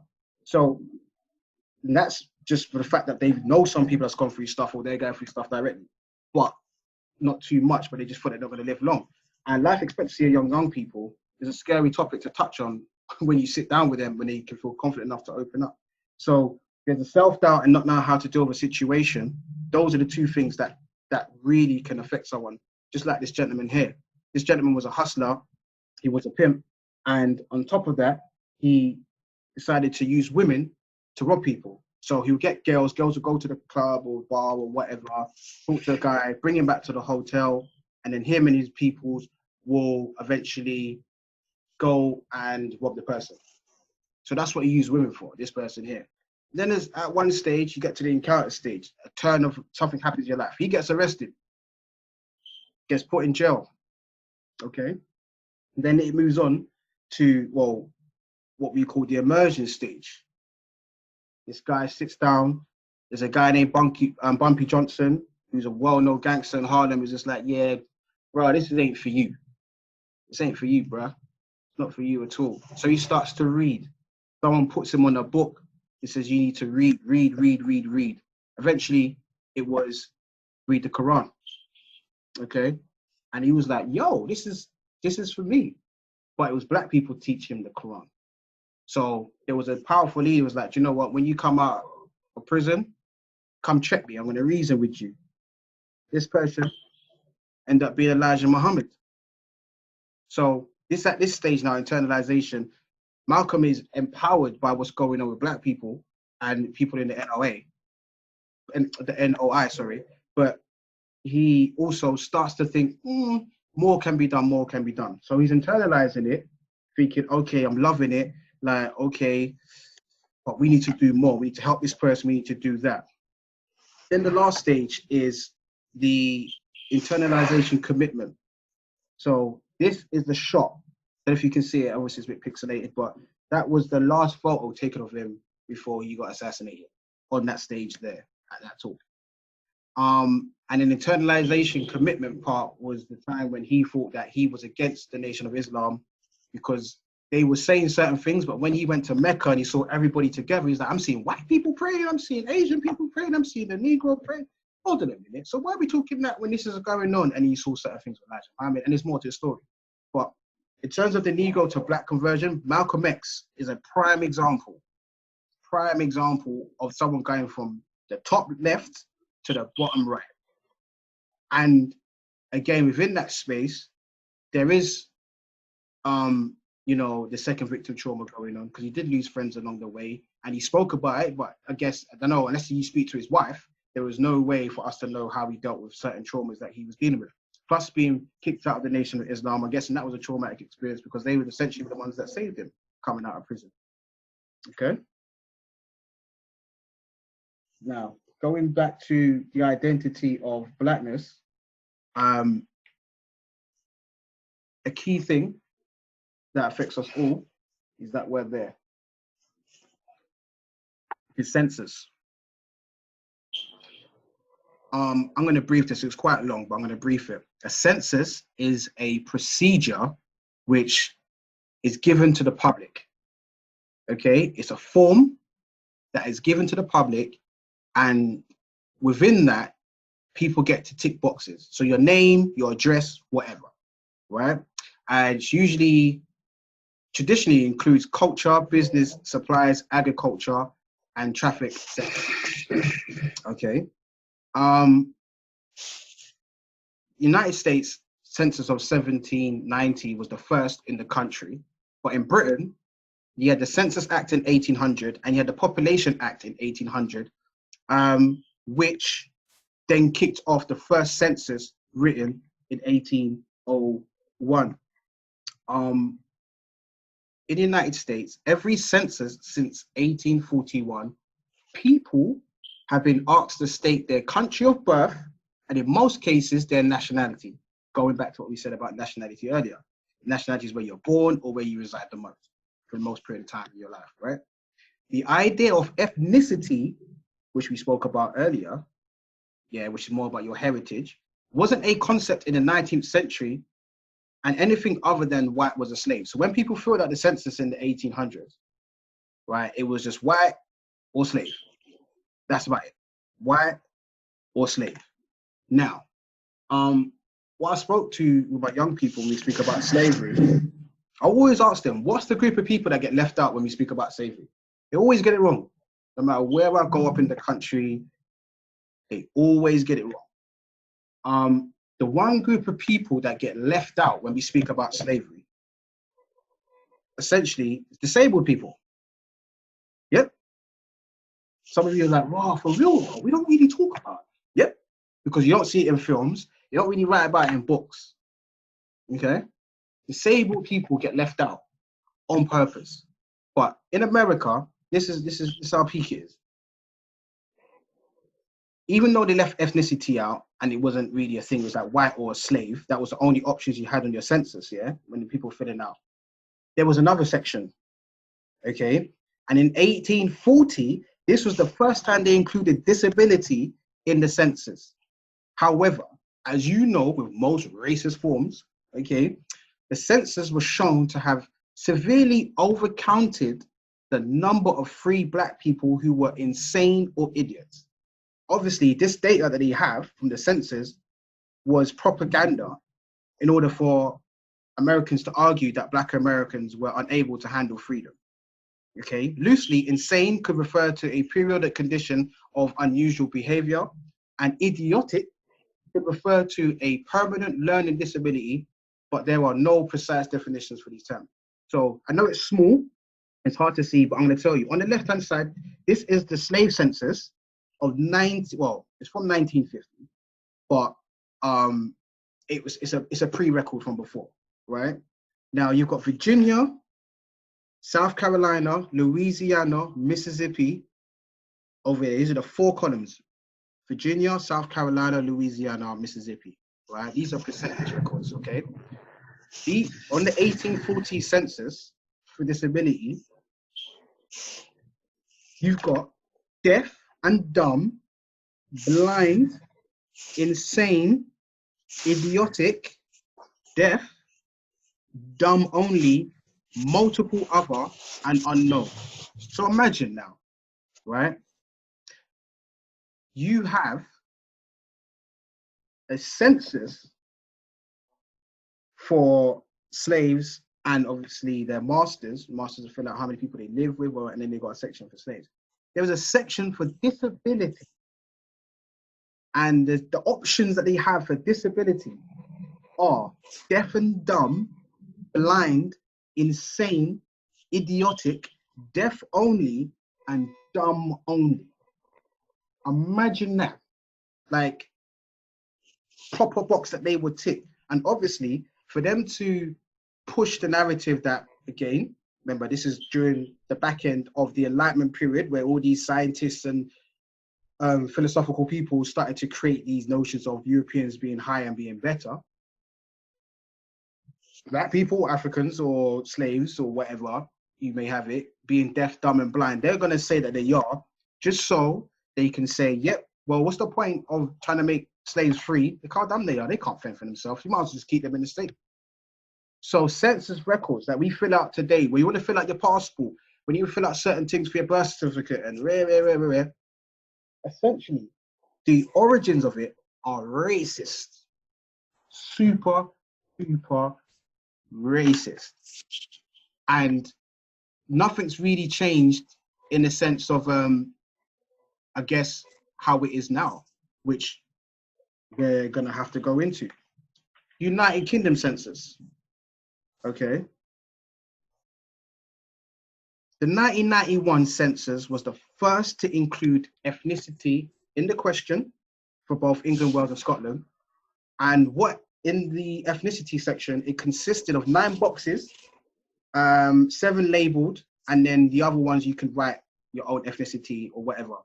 The classification was white, Black Caribbean, Black African, Black other. They had Indian, Pakistani, Bangladeshi, Chinese, whatever. So the 90, it's a bit blurry, I know, but I can save it for you and you can receive it yourself so you can see with your own eyes. This was the census. These are the only options they had when they was filling out forms. And it was usually based around housing, right? So this is the forms. You got white at the top, Black Caribbean, Black African, and you've got Black other. And then you've got 2 boxes. And then you've got Indian, Pakistani, Bangladeshi, Chinese, any other group. And then you've got 2 boxes. So after 1991, you had a period with 2001, the next census, right? So it's like sometimes like every 10 years they try to adjust it a little bit. The 2001 UK census, right, had ethnicity question including mixed ethnicity. This was made the question more acceptable and relevant, though the downside was that it made it hard to compare with the 1991 census results for some groups. Other changes include the use of the terms Asian British and Black British. So, as you can see, for the 1991 census, Black British is not written on there. It's not, they don't give you an option for that until later on. So after, let's say from 2000, that's when Black British came about. Literally. So when we say, oh, we're Black British, we're Black British, it's the only reason why we're using that terminology is because it was given to us. We weren't essentially Black British. We was just given that term Black British, and then we just kept it moving. So it's dangerous, like I said at the beginning. The names that we are given or the terminology that we are given by Europeans is what we go by. Some people say, yeah, I'm proud to be Black and British. Why are you proud to be Black British now, but you weren't proud to be Black British 40, 50 years ago? It's because it didn't exist. You didn't call yourself Black British like that in its context, in its purity. So as you can see from the 2001 census, when I said about racism, if you look carefully, I'll move the mouse so you can see it, right? It says, what is your ethnic group? Box A or section A is white. Section B is mixed. Section C is Asian. Section D is Black. Section E is Chinese and other. Now, This is the dangers of being in Britain. In the 1991 census, you had white, black, Caribbean, black, African, black, blah, blah, blah, blah, blah, blah. And then you've got what ethnicity is your group in 2001. And then it shows you there. Black and black British has moved to D. Let me say that again. Black British is here in section D.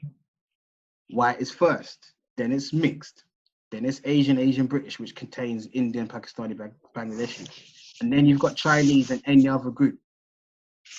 You see how this is how they work. So they push black down and lift. B comes before W. But they have to put white first because it's like, let's deal with us first and everybody else can go afterwards. These are sentences I've been filling out for years. And most of us should tick up, where's that one? Okay, cool, we just tick it. Not noticing that the census essentially is racist. Like, out and out racist. They've shifted it. Real shifted it. And then they've put mixed in between everything because it's like, okay, well, mixed has a bit of white in it. So as long as it's white and something, we'll put them second. Because they got a little bit of white in them. So we'll take them on this time. We'll add up the numbers that way. It's not all mixes. You understand? Because if you are, let's say you're Black Caribbean, so you're Jamaican, and your other parent is white Scottish, what box do you tick? You got the white and Black Caribbean, but it's white and black. It's not black and white. You see what I'm saying? Essentially. So it's mixed. They've even put the W first. White and black. Like, this is mental. That it's these little nuances that they drop on us that they're pushing their narrative, but we don't even see it. So we're just brainwashing ourselves, ticking these boxes, and that's about it. Okay, white and black, white and black. Why does white gotta go first? Why? B comes before W. Why can't it be black and white? So they're showing you what they actually think of those who are even mixed, just from the census alone. Yeah, well, we put the white first, and you can deal with your black after. Simple. You don't put the mixed section within the black section or in the Asian section. It's just within that. Here's the mixed box. You either these now. Or you got any other mixed background, great, but we'll put that at the end, essentially. And then obviously, when you check the historical input from Caribbean people and African people and the respect level that British people have given Caribbean people and the respect level they've given Africans, you can see it plain right there, the respect level that Britain gives white, black people from the Caribbean and African nations. Simply based upon, and this is what stemmed a lot of the divide between Caribbeans and Africans in primary school, secondary school, college, university, in society, is the divide that they gave by putting this census together is the divide that we took into the playground and started cussing at each other. Simply because of this.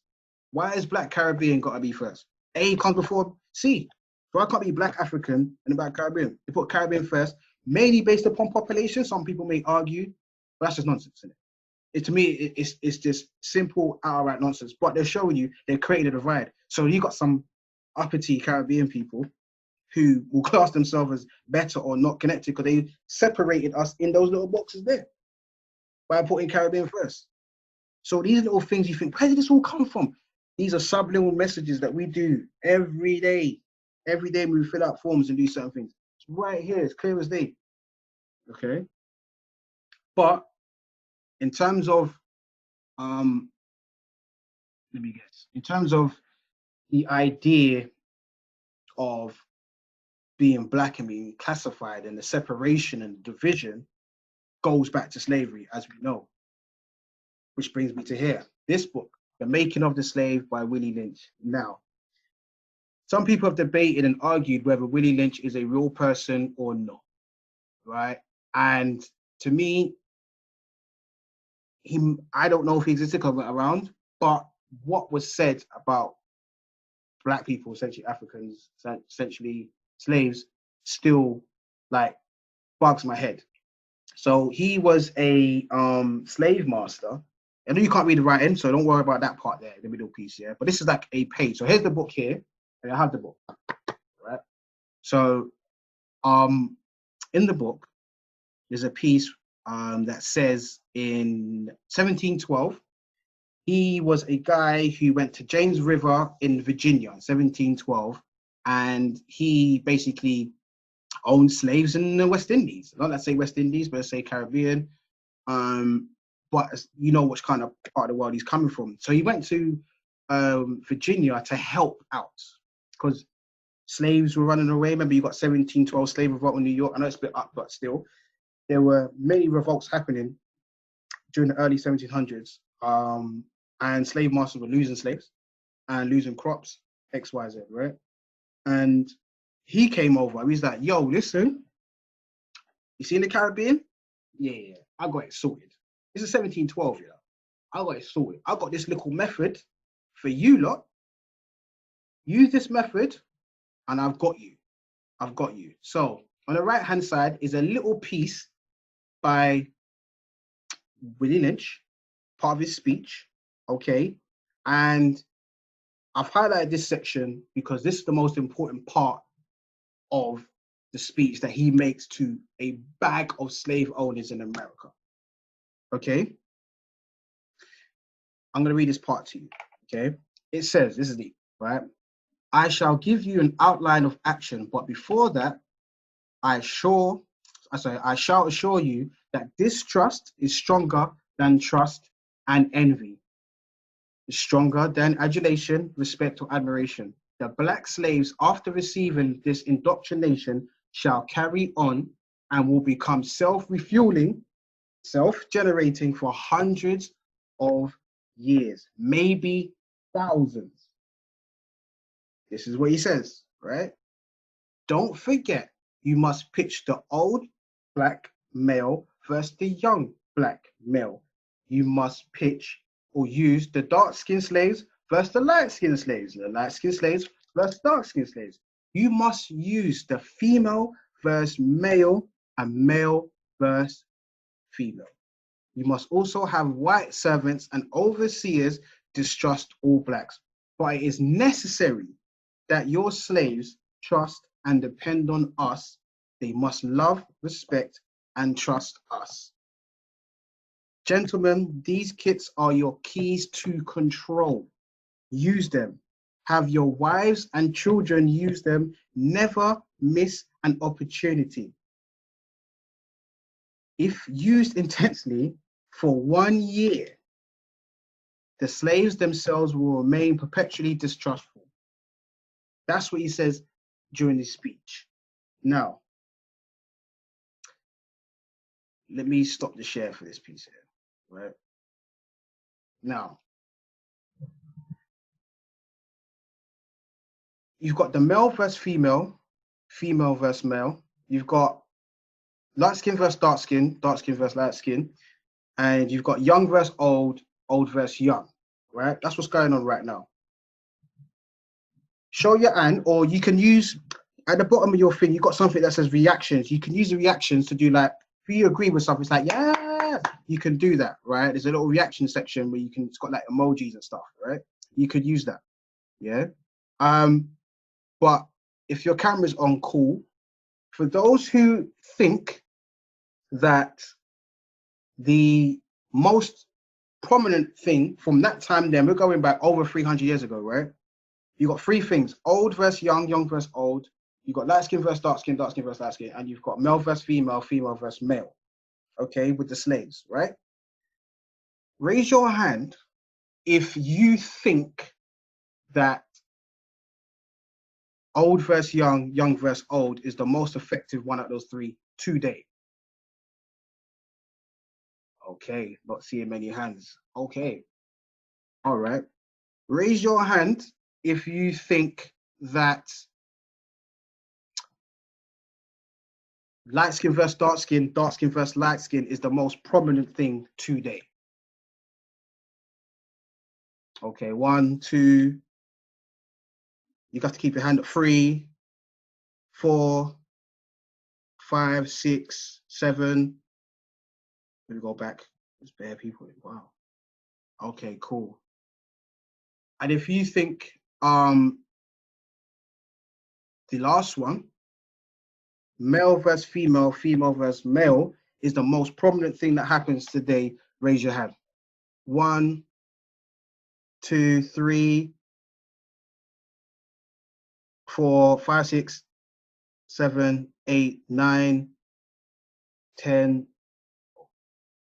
Oriel says, last one. Cool, bro. Okay. I have my opinion. And for the sake of the presentation, I'm gonna. They're all deep. They're all deep. I would highly argue that the male versus female thing is mad. Like the level is crazy. It's crazy when it comes to Black people across the globe, not even just like across the globe. The disconnect and misogyny that goes on in communities, whether it's music, whether it's literature, whether it's media, TV, film, is deep. Man versus woman and woman versus man is deep. Deep. And it stems from young. When they're in school, I see it with these year 11s. It starts from young. However, I must state, a large portion of me thinks that light skin versus dark skin is bigger. For the simple fact that you can have a group of women sticking together, no man in sight, and there'll still be colorism there. You have man them that will stick together, and there'll still be colorism there. So for me personally, they're all deep. Same with the old and young generation. Why are you too young to even know? So there's a massive disconnect. We know that. That's why I'm trying to bridge the gap between the two. But for me, colorism is a major thing. And I guess it stems from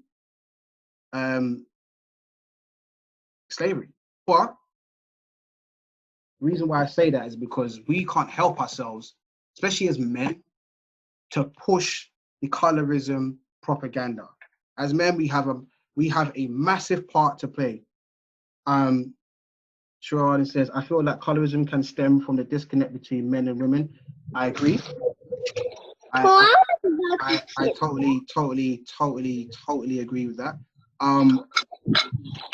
It's all connected, yes. Yeah. Which you're about to see, it definitely is all connected. Pitched against each other shouldn't be the case. Yeah, they all intersect, no doubt. No doubt. It does intersect. No, it does. But for me, I think that one it's crazy. And I think mine was more swayed because of what young people say in classrooms. You see the divide. Like I had one girl who I used to work with, and like she always used to wear long sleeves. Like always used to wear long sleeves. So I'm like, hold on, why do you not? Like, it's baking, it's hot. You're from Uganda, it's hot. Like, why are you always in long sleeve? And she used to be like, oh, I just don't really like wearing t-shirts. I was like, okay. Then one day, yeah, like she was fixing her blazer, doing that. I could see a little mark on her hand, like here. So I was just like, it looked like eczema, right? So I was just like, okay. And she was at that time 15 or going to be 15, right? So no, she was in year 10 at the time. So I was like, right, okay. And I sat down with her one day, and I remember we was having a conversation about Black people in Africa, Black people in Britain, blah, blah, blah, blah. And I'm just poking her a little bit, because I'm trying to figure out why is she not wearing long sleeves. And she just gave her opinion what she thought about Black people, right? It got to PE time now, and I was like, so when are you gonna do PE? Like, because I haven't seen you do PE like since I've known you. That's been like a few weeks. And she was like, I haven't done PE since year 7. I'm like, what? Huh? What do you mean? You're in big year 10. Like, and the school just allowed you not to do PE. Like, all right, cool. And then she's like, yeah, I don't like doing PE because I don't like showing my arms. And I goes, why? And then she just like sat back and she was quiet, and I could see her face like just changing. I was like, you know what? Don't even tell me. It's all right. We'll speak another time. Okay. She goes, no. She goes, because I don't like my skin. And I'm telling you, this girl, like, cute little Black girl, dark skin girl, like, the way I just sat back like that, I was like, no. I was like, what do you mean you hate scars? I don't like it. She started crying. Then she goes, I bleached my skin. That's why I don't want to show my arms. I was like, so now me as a Black man, that's a massive responsibility for me to handle, because it's like, what do I say to her? So I had to ask, does anybody else know that you do this? He goes, no. I said, okay, you live with your mum, you live with your big sister. Have you told them? And she goes, no, because she's from Uganda, but Muslim family, there's certain things that are restricted to them. So she don't like to express too much, and there's a massive disconnect between her and her mom. Like, there's so many things going on. Dad's not around. So I'm like, right. So I made it my priority to the next time I saw her, I created a whole, took me like 3 hours to do, create a whole presentation just for her. But everybody else was included, but she knew it was about her, it was about colorism. And I called my friend who's from Uganda, who I went to uni with, and I asked her, she was on a plane going to Brazil, and I called her, and I goes, I need you to do me a favor, send me a video, She goes, all right, cool. She sent it to me, downloaded it, put it in the slide, everything, just before they all came in, right? My friend who's from Uganda, dark-skinned girl, she suffered from colorism, okay? And she done a video on her phone, in the chair, you can see the waitress walking past and everything, saying like, stand in your truth, own it, I've been there, like I've had this journey before, blah, blah, blah, blah, blah. And her seeing someone else who looked like her, but who was smiling, giddy, cracking, joking, just beautiful in her essence, was what changed her. It didn't matter what I said to her, it was seeing someone who's been through what she's been through. And that's the impact it had on her, where she was wearing long sleeve t-shirts, like 2 weeks later, she was out wearing that skirt. So I was like, you go, black girl, like, you go, sort of thing. So I then started to work with her to focus on colorism, but then I showed her a positive representation of people who look like her. And that was the major thing that helped. But it was seeing someone like who's from the same place as her, who looked like her, who's female as well, that actually made it happen. But I'm telling you, colorism is real within year 10s and year 11s. Like, you might think it's real. I'm telling you, like, please, elders, like, talk to them, tell them. Like, I'm telling you, I would play grime videos back to back. We're speaking about urban culture and youth culture. I'll play grime videos. And when the girls are in there, it's like 15 in the room. Yeah, it's like half of them are boys, half of them are girls. And there's different shades of brown in there, right? But in the videos that I'm showing them, when we're talking about youth culture and people talking about bandos and knife crime and whatnot, and they're just saying everything that they've done to someone in a track, and I'll be speaking about police brutality and whatnot. All they're seeing in the videos are these Persian-looking girls or, Latino looking girl. It's just like, so I'm there preaching about that. Something, Darrel? Yeah, go ahead, go ahead. Focusing on like the girls in the video, like trying to teach our young people that, oh, look, they've only got Persian looking, because it's not even white girls anymore. It's like some kind of racially ambiguous looking girl that is the in thing. And they got the lead role as well, definitely. Yeah. You can't place them, right? But the issue isn't even like the women that the issue is the sickness of the mind. Like the whole thing is the sickness of the mind. It's not even just isolating that in itself. Sorry, I'm not explaining myself very well, but like I find it difficult to have a conversation, an isolated conversation with young people about colorism without addressing the whole toxic culture in its entirety. Do you know what I mean? Yeah. Like to just say, oh, love and respect your black women, or find black, your preference should be black women. You can't, like, it's not possible to have that isolated conversation and have it land. It's got to have like the wider context of why, the history of our culture. Like there's so much that has to go into that. I feel like it's an impossible conversation to have just as an isolated piece. Sorry, I'm not explaining myself very well and I'm driving now. No, but what you're saying is true. And that's what I've struggled with. That's why I said, like, what do I do? I can only speak about, you should do this, do that. But essentially, she's only going to decide what she wants to do, view life how she wants to view life. But in the same breath, when she goes out into the wider world, I'm not there. So other people are not there. So that's why I said, like, elders and big people, talk to them, and because that shocked me. Like, it made me tearful. Like, I cried. I ain't gonna lie.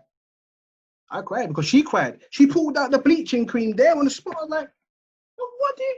I was like, yo, to see a beautiful black girl, intelligent, just so isolated in her thoughts that she bleaches. I was like, and the school, they have no idea about colorism. So you can forget that. Until I opened them to it, and it was like, really? We didn't know this was a thing. Like, oh my gosh. So can we talk to the young people? I was like, yeah, like, so. I Yes, also feel like we have a degree. I also feel like we have a degree of responsibility. Like, I'm feeling more and more uncomfortable with being a part of pop culture, full stop. I just see it as just pure Babylon wickedness. But still, I've got one foot in. Do you know what I mean? I still kind of entertain it. And that in itself is teaching the young people around me that this is okay, even on a play plating.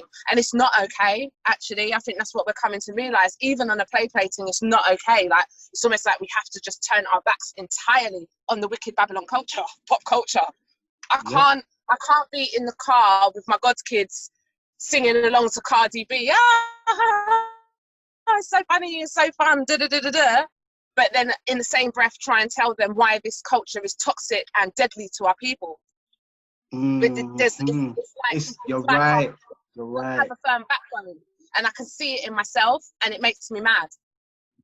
And also, as a lighter-skinned woman who is fetishized by black men, to be able to commune with my black sisters and say, do you know what? When I see a dark-skinned couple, I clap internally. Like, no, I'm not like clapping a dark-skinned couple. And I know you, so I know you. Yeah. Do you know what? Love a dark-skinned black woman. Do you know what I mean? And to be able, like, the reasoning that you have to go through within yourself to be able to do that without any kind of self-hatred as a lighter-skinned woman myself, or without erasing my blackness myself, or without feeling guilty with being with a darker-skinned black man myself, which is my preference, right? Like, there's so much work to do in ourselves, and so much. I think as soon as we become more aligned and as soon as we become more principled, right, and like really follow through with our like cultural choices, our children will mirror that. 1000%. What, like, 1000, I agree with you totally. Because when you were saying about the Cardi B bit as well, that resonated as well, because like you said, having fun with singing Cardi B lyrics and whatnot, and you're like, yeah, by the way, colorism, let's talk about it. And it's like, the people who are like, seem that they're not affected by colorism seem to be like doing all right. So they're going to want to emulate those who seem to be okay. So the ones that are not talking about it, they're like, oh, well, they seem to be happy. It don't affect them. What are you talking about? They're not inspired to even want to challenge it, because why should they challenge it if they're good, if they're cushy sort of thing? So yeah, it does start from nursery up, as Katrina was saying as well. Yeah, it's deep. It's sad to have it firsthand. I was like, she was hiding her skin. Like, this is a South London girl. South London's like, this could be anyone's child, and the parent don't know. Like, I was like, oh my gosh. And she's like I cried. I'm professional, but I'm an emotional person, so I couldn't hide it. Couldn't hide it at all. And this ties into what I was saying about the music videos and whatnot, yeah? Ties into the next slide I'm going to show you. Like, when I say that men, we play a massive part in the divide, yeah? It's because of the patriarchal society that we live in. As black men, we don't even know that we're feeding into what the oppressors put upon us anyway. You might think we're all right, but essentially patriarchy tears down black men and black women, but more so black women, because they're the most disrespected people on the planet. So we might come from a place of privilege and comfortability, not knowing that there's an intersectional difference between us and our and black women. So this is what I'm about to show you. Going off the topic of colorism, because it also essentially ties into slavery as well, right? Now, the next slide are images / flyers that have kept up the madness that I said, that, you know, that colorism seems to be a lot deeper than, you know, the rest of it, even though it's all interlinked, definitely, right? This is America. So you got colorism in America, right? These are flyers. We'll get to the comments in a second. The top left-hand corner, look what you got. Remember, if you got your phone out, turn your phone landscape so you can get the maximized view. You got light skin versus dark skin affair, DJ Simple, Simon, $20 on the door. The middle one here, light skin versus dark skin, party, Friday at the mansion, January the 21st. On the right-hand side, you've got battle of the complexions. You've got light skin versus caramel versus dark skin edition. Okay. Then on the left-hand side, on Sunday, January... These women are even dark. Say that again, sorry? I said none of these women are even dark skinned. Oh, okay. Right. So which I'm gonna all right. Okay, Like we're gonna get into that. light skin versus slightly less light skin. Oh, so but we're getting into that. You're leapfrogging again now. So Sorry. you got all black party, you got dark skin versus light skin in the bottom left here. $50 cash prize for the sexiest dark and $50 cash prize for the sexiest light. These are real flyers. Then the middle one, right?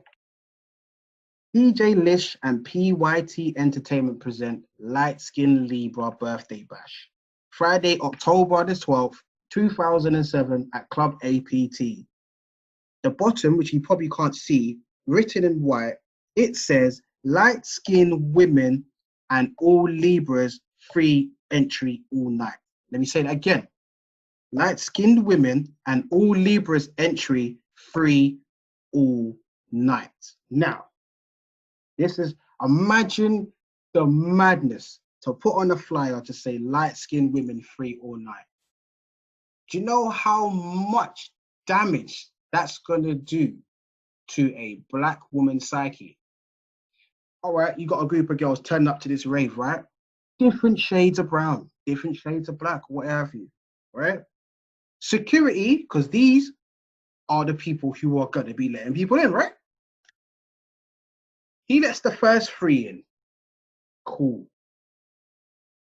It's the fourth one, sorry, steps up. Security's like, nah, you're not getting in for free. She's like, what are you talking about? Like, I'm light skinned. And they like, no, you ain't. She's like, yes, I have. I've always been light skinned. What are you talking about? Imagine now, her three friends who are light skinned have gone in. She is now going to argue with security about how light skinned she is. That's the topic of conversation that probably happened on this night, on the door with security. And I'm guessing it's probably like $10 or $20 to get in or whatever, right? That's, imagine you are someone, like, just imagine, like, that's, I don't think you know how deep it, like, just imagine you turning up and you're getting rejected because in your head you thought you was light skinned, right? Security's like, nah, you ain't getting it. And she's like, no, imagine you arguing.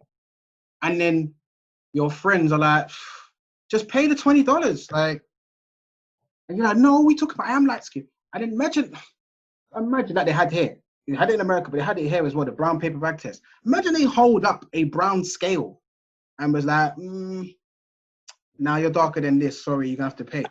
Imagine the whole embarrassment of, and messing up someone's brain by saying, all right, cool, pay. That's it, I've had enough, pay.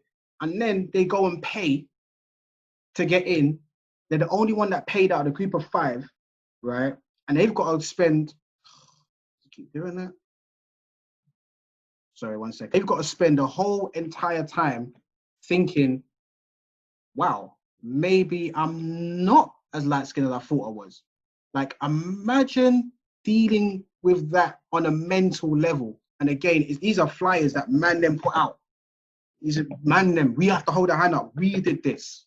Well, women trying to put out these raves. It was us. Imagine the deepness. Yeah. Oh, I am like. Imagine getting just scrapped with security to say you're light skinned enough. That is absolutely mental. But we kept it up. And if you look at the type of women who are on the flyer, the typical ones that you always see, like always see.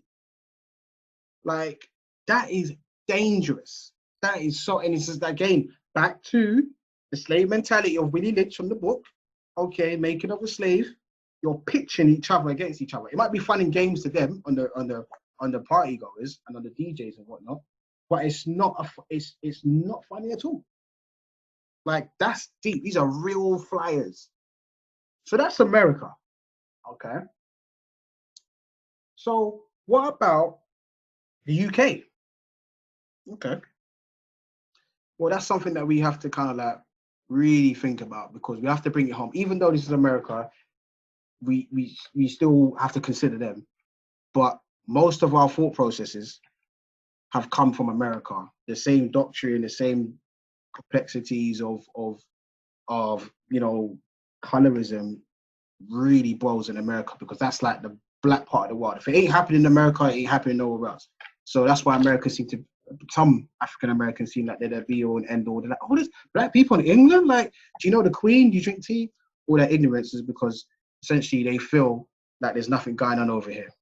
So this is it's blurry. It's blurry on my screen anyway, but it's blurry for you. But I just want you to hear and try and make out.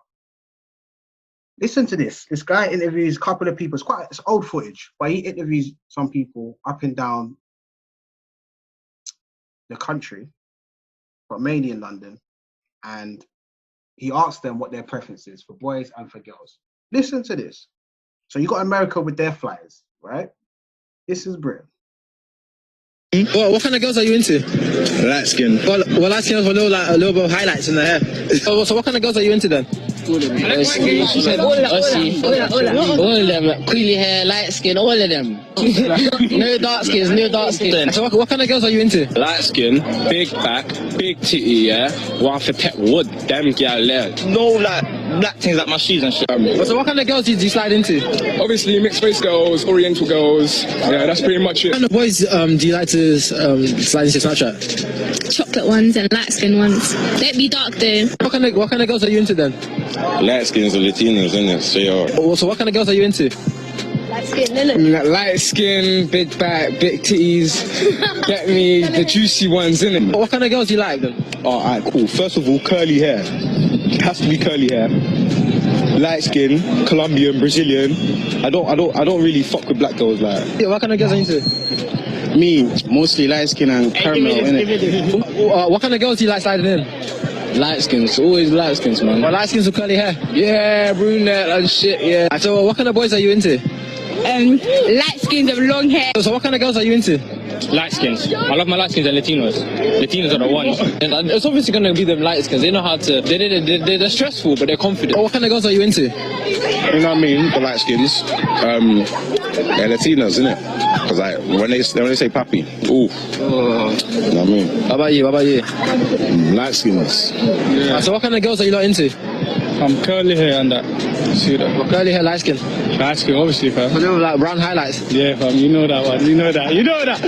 How about you? Light skin. Yeah, so what? So what kind of girls are you into?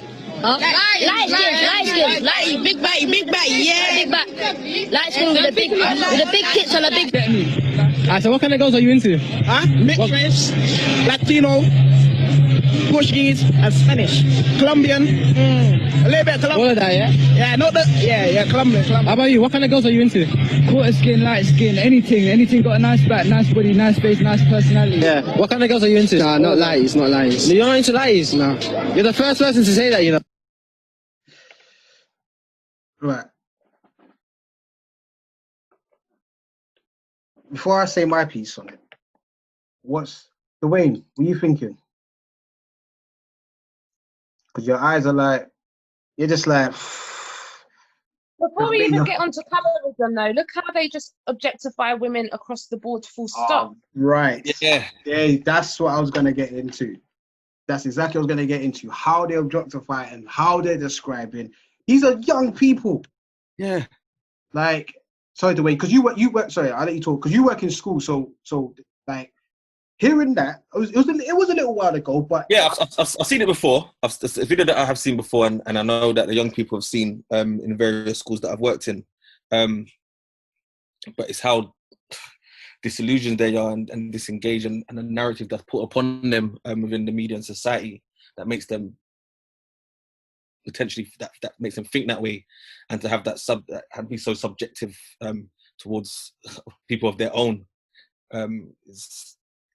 is mentally confusing for me to understand in myself, but obviously for them as adolescents as well to process and for them to manifest themselves. Yeah, it's horrible to watch and hear and see. And daily and literally daily, I'm trying to empower the the young brothers and sisters to value themselves and look at themselves as who they are, and their tone and their skin color, to see that as beautiful and wear it with pride, because a lot of them don't, due to what they see Disney films and other movies and everything else. The visual representation of what they see of black people isn't positive, and so for me to continue highlight that their tone and they're naturally beautiful and they will shine. So to see that again, as I stated before, seen it before, it's disheartening. Like when I first saw it, I was like, what? But then the sad part of it was that I wasn't actually quite surprised. And I think that's what's more damaging to me is I'm like, that's mad, but what do you expect from? And that's quite sad with myself. Like, why am I not desensitized, but why am I not surprised by it? And I'm guessing it boils down to, it's not, I don't want it to be a thing of, I swear to God. It's not that. It's because I know it happens. It's like, oh, well, fair enough, okay.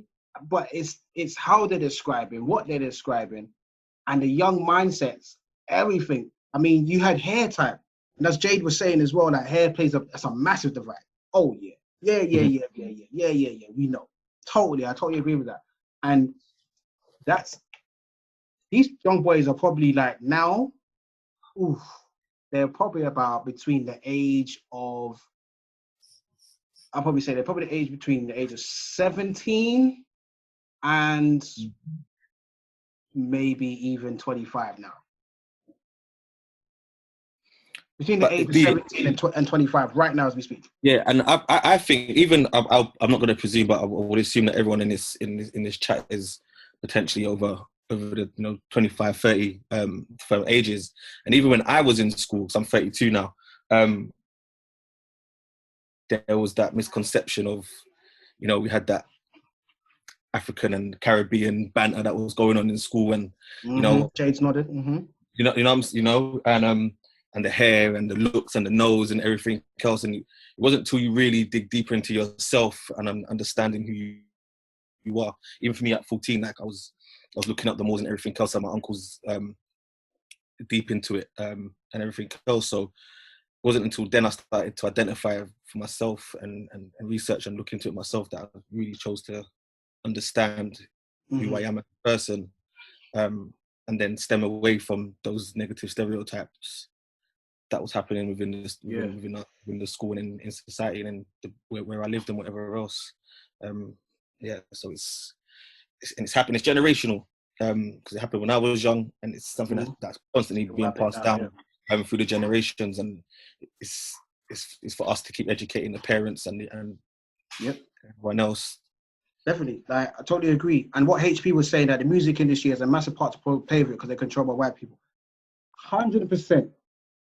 There are 3 industries, I'm going to tell you from now, there are 3 industries that play a massive part into how those youths became like that and thought like that. Number 1, the music industry has the biggest part to play. So that's music, what they're hearing, and music videos, the imagery. Remember, when you're seeing beauty or the ideal beauty on TV, right, and music videos, they're saying romantic things or derogatory things to a section set of people, right? Tends to be people of the lighter skin tone, right? So that's going to be the idea of beauty or the idea to go to. Record labels will push that and keep popularizing that and keeping that as the go-to because 1, it makes money and it sells, and 2, because of the conditions of the mindset of some industry people, that will work. And obviously that keeps up with the propaganda and it keeps up with the knowledge and the information from the Enlightenment others that said that black people were a certain thing and whatever, other people. And the closest you get to European standards is the go-to thing. And obviously, if anything that's higher is celebrated, you're going to be one attached to that. You want that around you in your yard. You want to be with them. You want that. Anything other than that, you're going to desensitize yourself. Yeah. Films and media. Disney, as the way we're saying, like, we've only just had a Princess and the Frog. There's so many different, like, Matter of fact, Princess and the Frog, Tiana is the only princess that has her own business and worked for her royalty. Well, I'll put that in there. Everyone wants to kind of give it to them. Anyway, we move, right? The Sleeping Beauty. So, right? Sleeping Beauty, Snow White. It's like, it's beauty.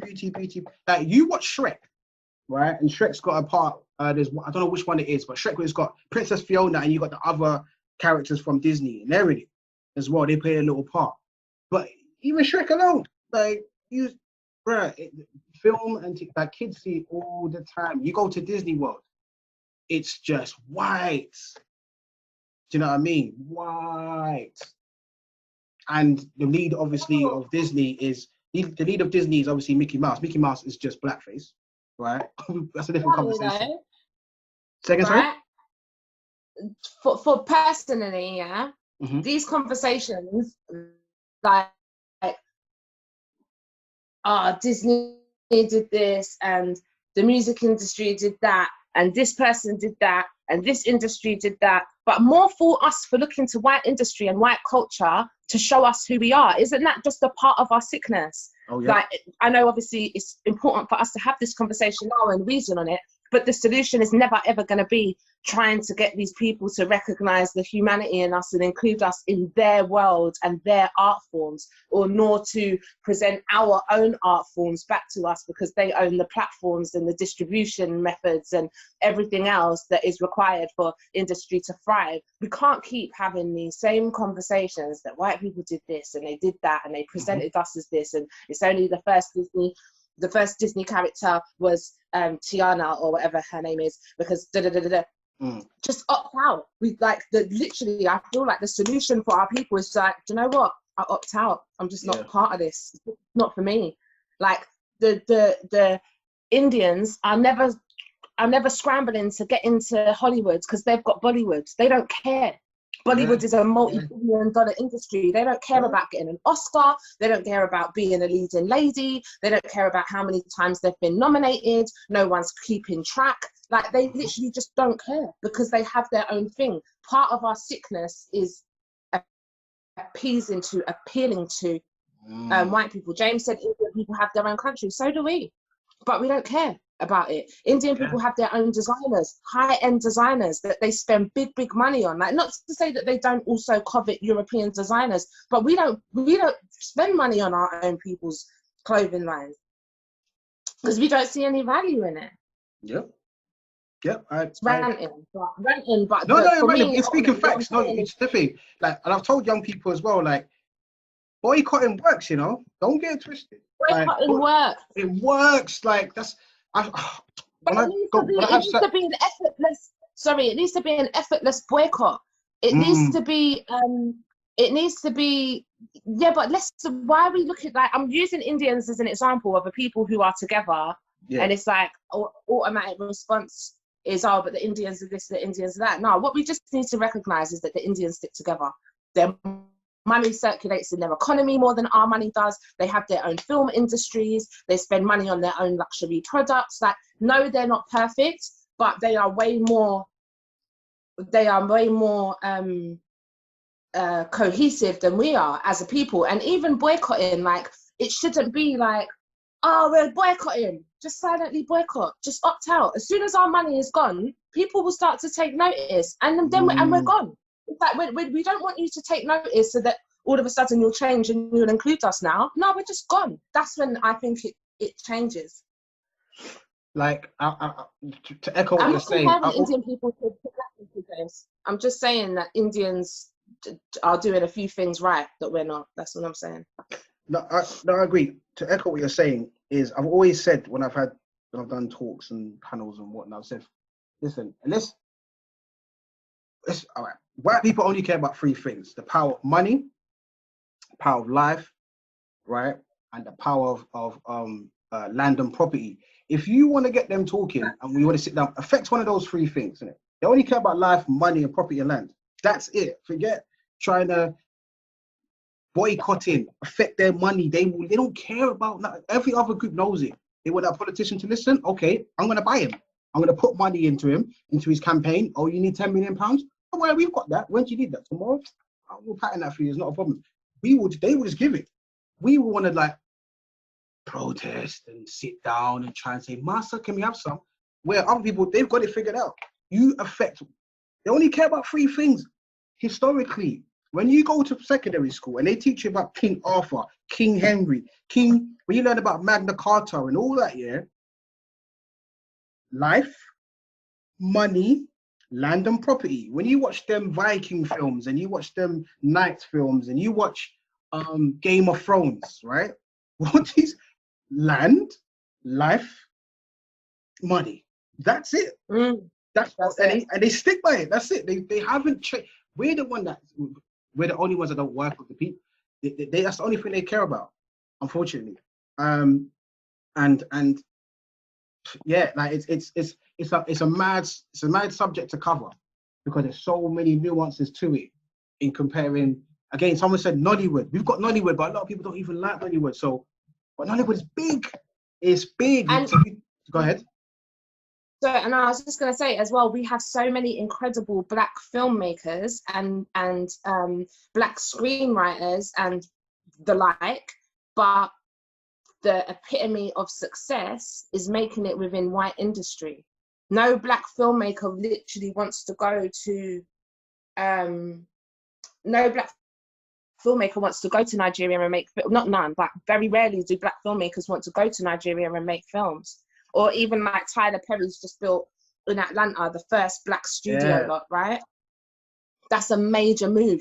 Tyler Perry, I watched an interview with Tyler Perry the other day. He said all his life he's been slated, right, for making these films and making like content that white people just don't really get. He's never had any accolades or recognition or anything from white industry. And he said, I never cared. This is the difference between Tyler Perry and the next director. This is why Tyler Perry now has his own film lot, like unprecedented, because he never cared. He recognized his lane. He recognized he was making content for Black people, and he never appeased to white audiences ever. He just kept making his Medea films, and everyone couldn't understand why Tyler Perry was so rich, and it's because he stayed in his lane. And he knew exactly who his audience was, and he never, ever, ever tried to bow down to a white audience to get some recognition or accolades. Yeah, I agree. I think like essentially for us to do that as well, because of the damage that we've had, tying it to what's been said in the chats about the Indians and Black, because of the damage that we've had for so long, I think like everybody's right. I just think it's just, and Tracy makes a very valid point about until we embrace one another and have unity. I think the progress of creating unity or bringing about unity is going to take a little bit longer to do than it would be for any other race. Like it's nothing we could do about it until we change it. And I think that's the difference is there are some people who figured it out and got it, but we're not backing them.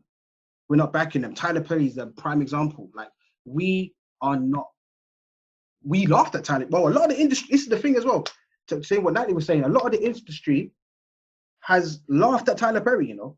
Like, oh, another Medea movie, here we go. But he's got it figured out. So it's like, yeah, I've got my own studio now. What? Everyone's like, oh, okay, I see. But again, it's a long journey. I truly think it will happen in time. It happened with music. Artists not needing mainstream or to be, it can happen. It can, and I believe it will. Otherwise, I wouldn't be doing what I'm doing. But it's going to take a lot of work and a lot of togetherness.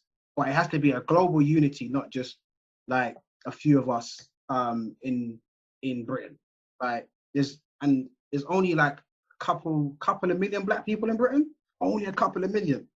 Like we've got a long. I mean, there's more Black people in Jamaica than there is here. So we've got to work with our allies as well. Do you know what I mean? So it's a massive.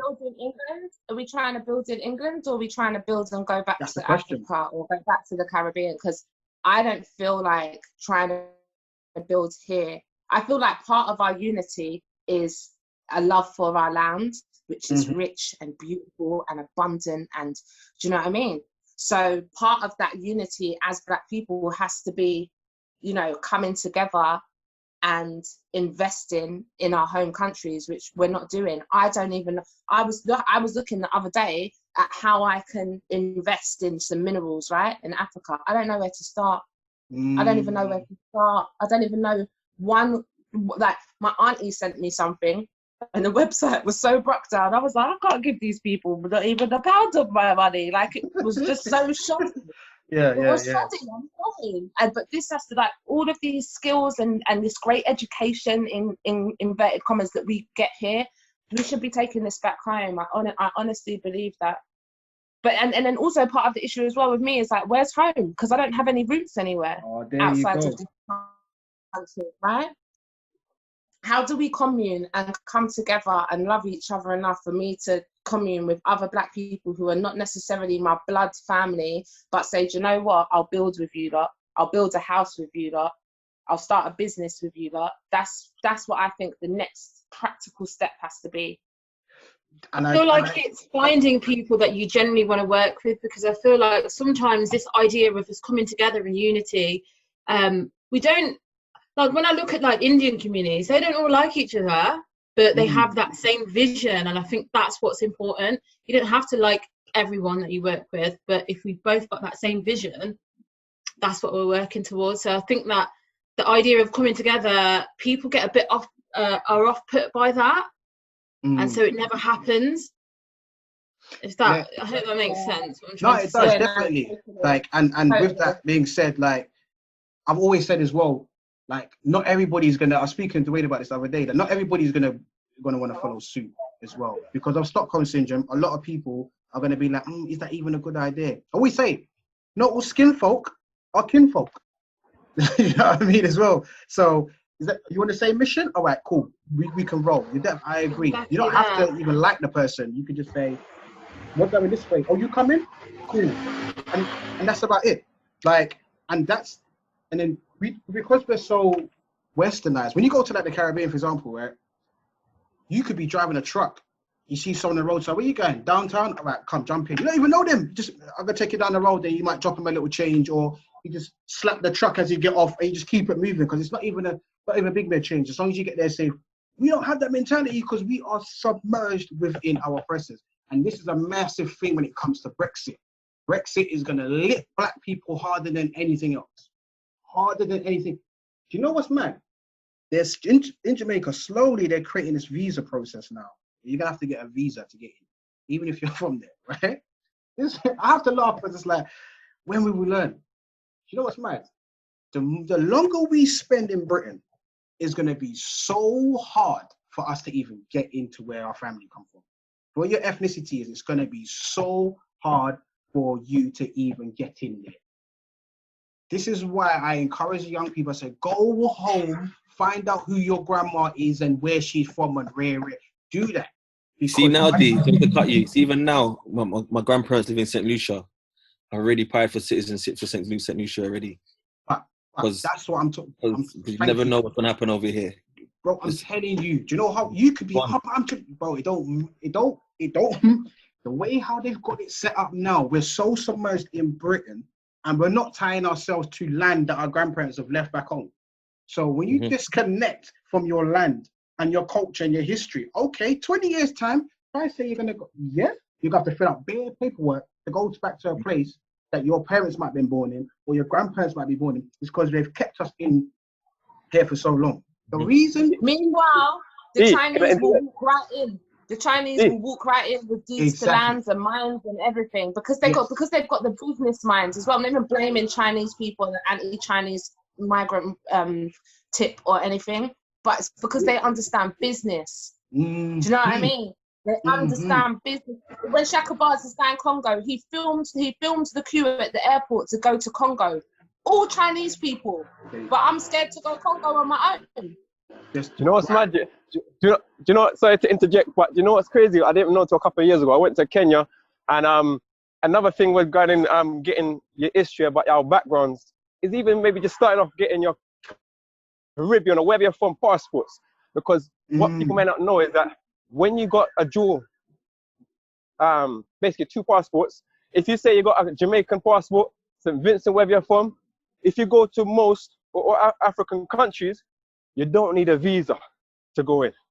You don't need to get a visa. People don't even know that sometimes. Yeah. But like, if you went to good Kenya, knowledge. if you went to certain African countries, even most. Again, obviously, if you're from the UK with a British passport, you have to sort out a visa. You know what I mean? If you've got a Caribbean passport, you don't need a visa. So I just saw that today. I just saw that on YouTube video. You know what I mean? So I thought, let me just share that little dime that right there, because I'm saying to myself, wow, certain people don't even know that. And it's one of them ones where with the connectivity between the Caribbean and obviously the African continent. Just a side note about what Natalie said as well. For me, I've been around the block and been involved in certain things. I'm like, there is and has been people and infrastructures and companies, whether they're great or not, that have tried to do, say, a Tyler Perry essence kind of thing, and, you know, stick together. I think predominantly why certain things rock down amongst Black people, especially in the UK, there is a lot of, UK and London is a big melting pot. So you got to infuse, you know, cultures and influences and a lot of distractions. And then I think predominantly when you start off, it's like, naturally the one thing that comes to my mind is greed, you know what I mean? And not knowing greed, and also the pace of it. So knowing that, all right, I want it in 6 months' time. So knowing how to pace yourself, that I'm too worried that I'm not gonna make my dream come true or my company be a success in 2 years' time. Another thing is predominantly, some of the things came up in my head, by the way, but the other thing was definitely is what I've noticed, and it's in comparison to, because we all compare, we all judge at times, but it's knowing your lane.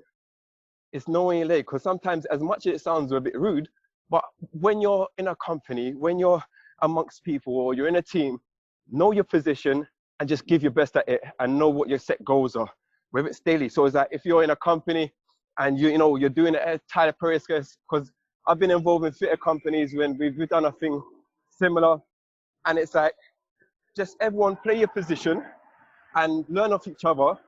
But obviously, if someone else has got their position, what happens is everyone tries to be a chief too much time. Everyone tries to do too much things. So it's like, everyone play their part, and that part you're playing will be a success for the longer run. But yeah, that's my thing. No, so I just wanted to quickly say is that I think that sometimes as a people, we actually use a lot of negative language to describe our progress and the things that we need to work on. Like, I definitely believe that there's a lot that we need to do as a people, but I think that there's plenty of examples in history, even more recent, when we've actually done a really, really great job of coming together. So sometimes it's about thinking about that in a positive and thinking about how we can build on that rather than we're not this, we're not that. Because actually, I think that can be quite damaging. Yeah, 100%. You know what, you're right, Danny. Totally, you're right. When our grandparents came over, that was like what, since like the late 50s, that is what they done. They owned houses, they worked together collectively. So maybe, like, what did they do well and not that long ago? And can we emulate some of that and learn from our own? Yes. I personally, I'm not too keen on a narrative of looking at the Indians and all of that, because let them do what they're doing. I think that we have a lot for ourselves that we can be very proud of and that we can build on, and we've got our own intellect and our own way of looking at things, and we need to build on our own greatness and just really careful about the negative language that we use to describe where we are right now and where we want to go. And keep in mind, slavery didn't finish that long ago, you know. I'm very proud of where we are right now, and I'm very hopeful for where we're going to go in the future. Definitely. Like, I think you're right, Danny. And I think oh, sorry. No, I'm saying I agree with everything you're saying. I mean, our grandparents' generation was the perfect blueprint how to get it done. Like, I remember they're dealing with physical racism. We're getting subtle. I mean, no, you're too qualified for the job. No, maybe we should try something. They had, you wog and lick you over your head. Do you know how many people, this is one to get documented, do you know how many people died from the Teddy Boys beating up Black people here in Britain, just in the 50s and early 60s alone? How many people died from rape? See, we keep going to the Americas. Here, we've had our own wars here. Like, Black people have died from being beaten up on the streets and not one person has been arrested. Adam says that he. With my great uncle, when he used to go to work, used to walk with a bike chain in case he crossed the teddy boys. Serious. Just, I'm thinking about the women. Imagine you're working in the NHS, you're a nurse, you're whatever, and you're having racial abuse coming against you from patients, right? Who are saying, "Don't touch me with your dirty black skin," and you just come from the Caribbean, you just try to help out the motherland, right? And then at the end of it, you got to leave work to then go pick up your little one from childminder, right? From the childminder or from the nursery or wherever, and then you get there about 6 o'clock, right? You've been away from 8 a.m., right? You pick up your child at 6 o'clock. You understand? That's 10 hours, right? Your child that you dropped off is in the pushchair, right? That you left your child in the same corner when you drop them off, right? In the same dirty nappy. Imagine that. These are stories. I've got a book called When We Came to England, between 55 and 65, right? Talks about women's experiences of working, being a nurse, working crazy hours, but you ain't got a childminder, so you got to drop them off to the white people, right? And in that same breath, you find that your child has been sitting there for 10 hours. You don't know if they've been fed, and they're sitting in the same nappy that they had when you dressed them this morning. And then you leave, but you ain't got a voice because you can't say, oh, you can't argue with them. You can't. There's no voice. There's no Citizens Advice Bureau weren't really around like that then, right?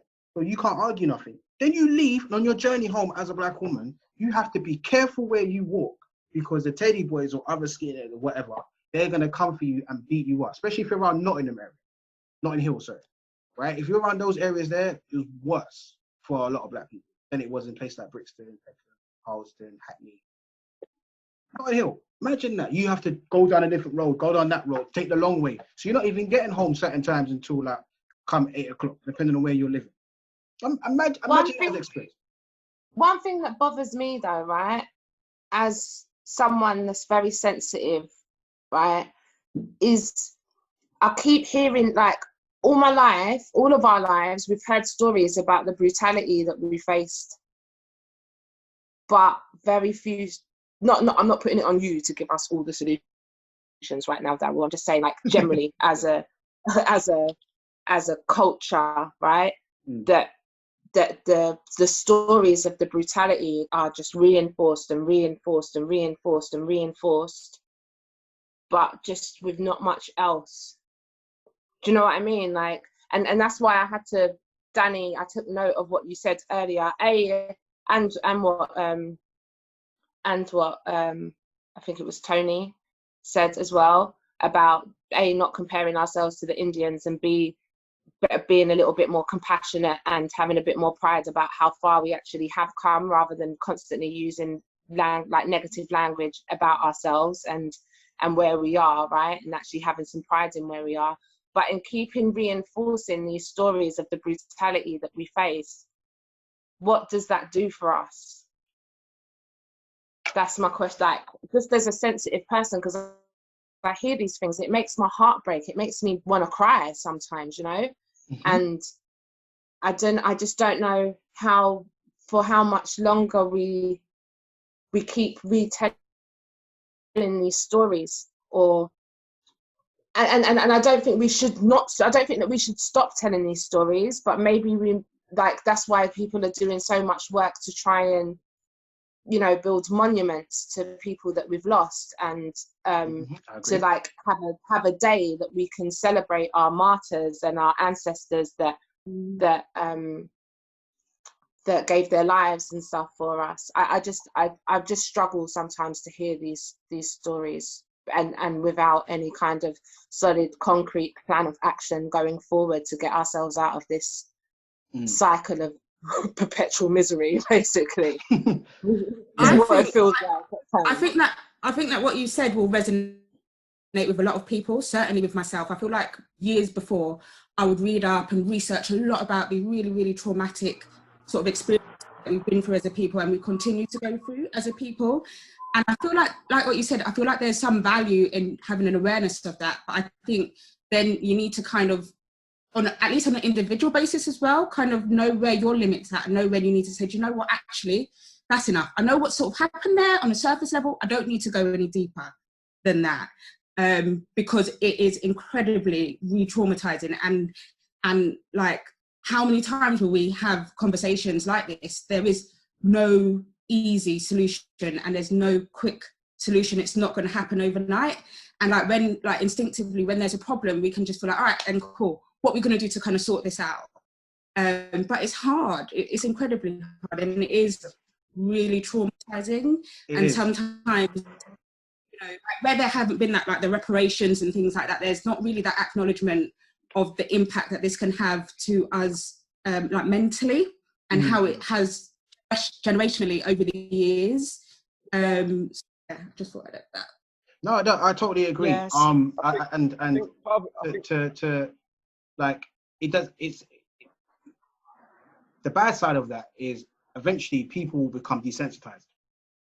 So the bad side of that is that when stuff like that comes around again, people are gonna be like, "Oh, it's nothing. Oh, this person got." We're already.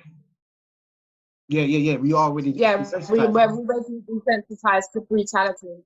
Exactly. And then with epigenetics now, if we are desensitized by what's going on, epigenetics means that, like, we can pass down our traumas, our experiences, our habits, right, our traits through our DNA. So if we are producing another set of children, they're going to be desensitized as well. So they're not even going to have to fight, because it's like, what fight? There isn't a fight. I don't need to do anything. I'm good. So it's important to remember, so we don't lose the argument, lose the fight. But if there is no plan of action, as Natalie was saying, then there's no point. We're just repeating it and going over and over and over, and it's just a bit long. So I'm totally with you on that. Is it Adam or Adam? He says that I'm tuning in from Saudi Arabia, and over there is a large black community here that are profoundly Saudi nationals.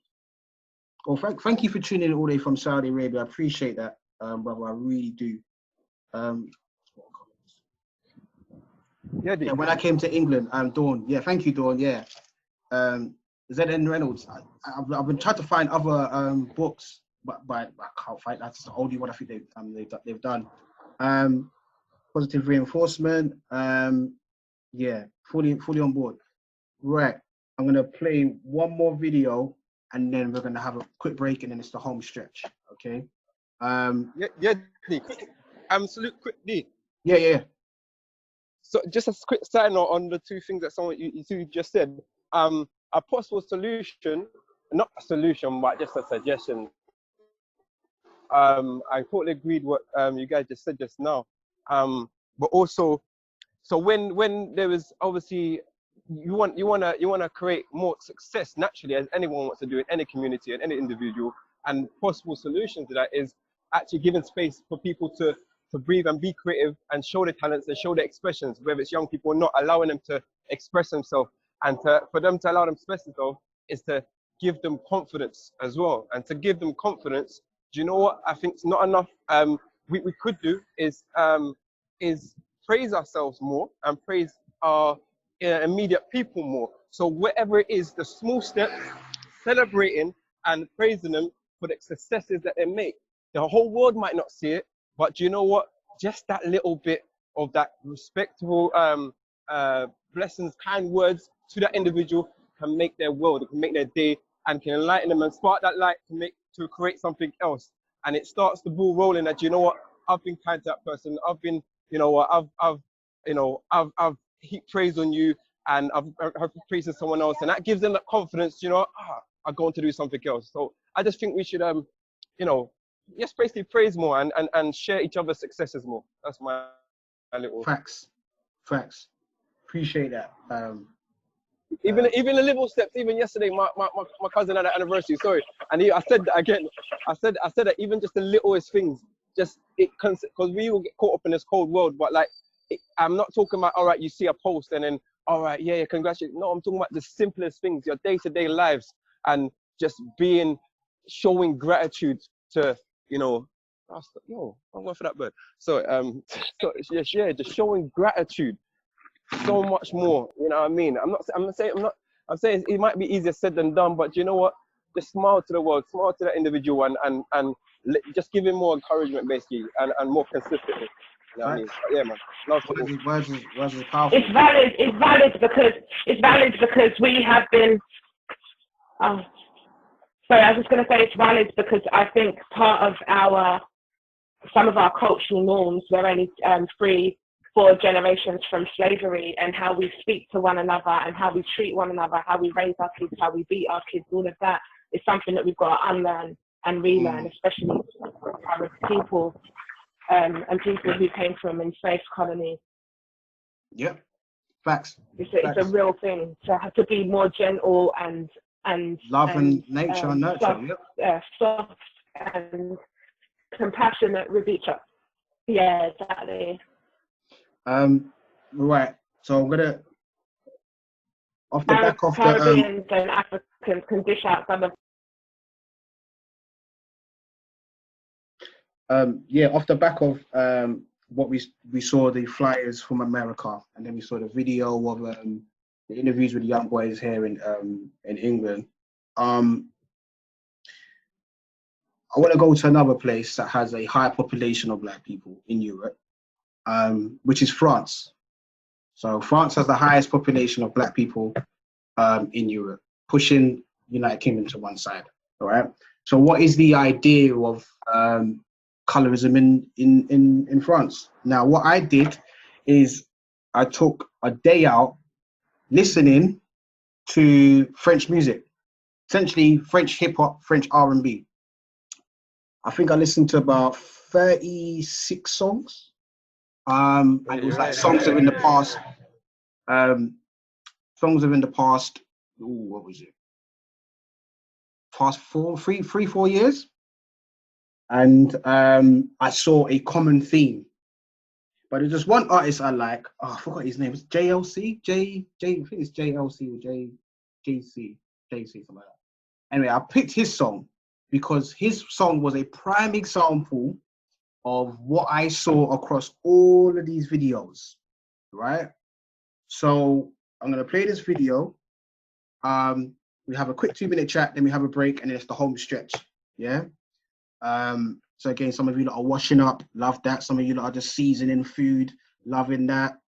See Dwayne, Dwayne's comfortable when he's got his knees up, and he's pointing his toes, he's comfortable. Love that, my brother. Yeah, so check this video out. I want you to take note of what you see. Yeah, it's in French, but to me, I don't understand what they're saying. But the tune is, I'm like, yeah, this is a bop. Like, I'm loving this. So have a listen to this. All right. For those who are using mobile phones, turn your phone landscape so you can get the long shot of the video. Okay. So those are in their phones. Is it Malika? Turn your phone landscape. Malika. Oh, I can't hear you, but I think that was Malika. Yeah, there you go. Mr. Harris, turn your phone that way. Tracy, if you can turn your phone as well.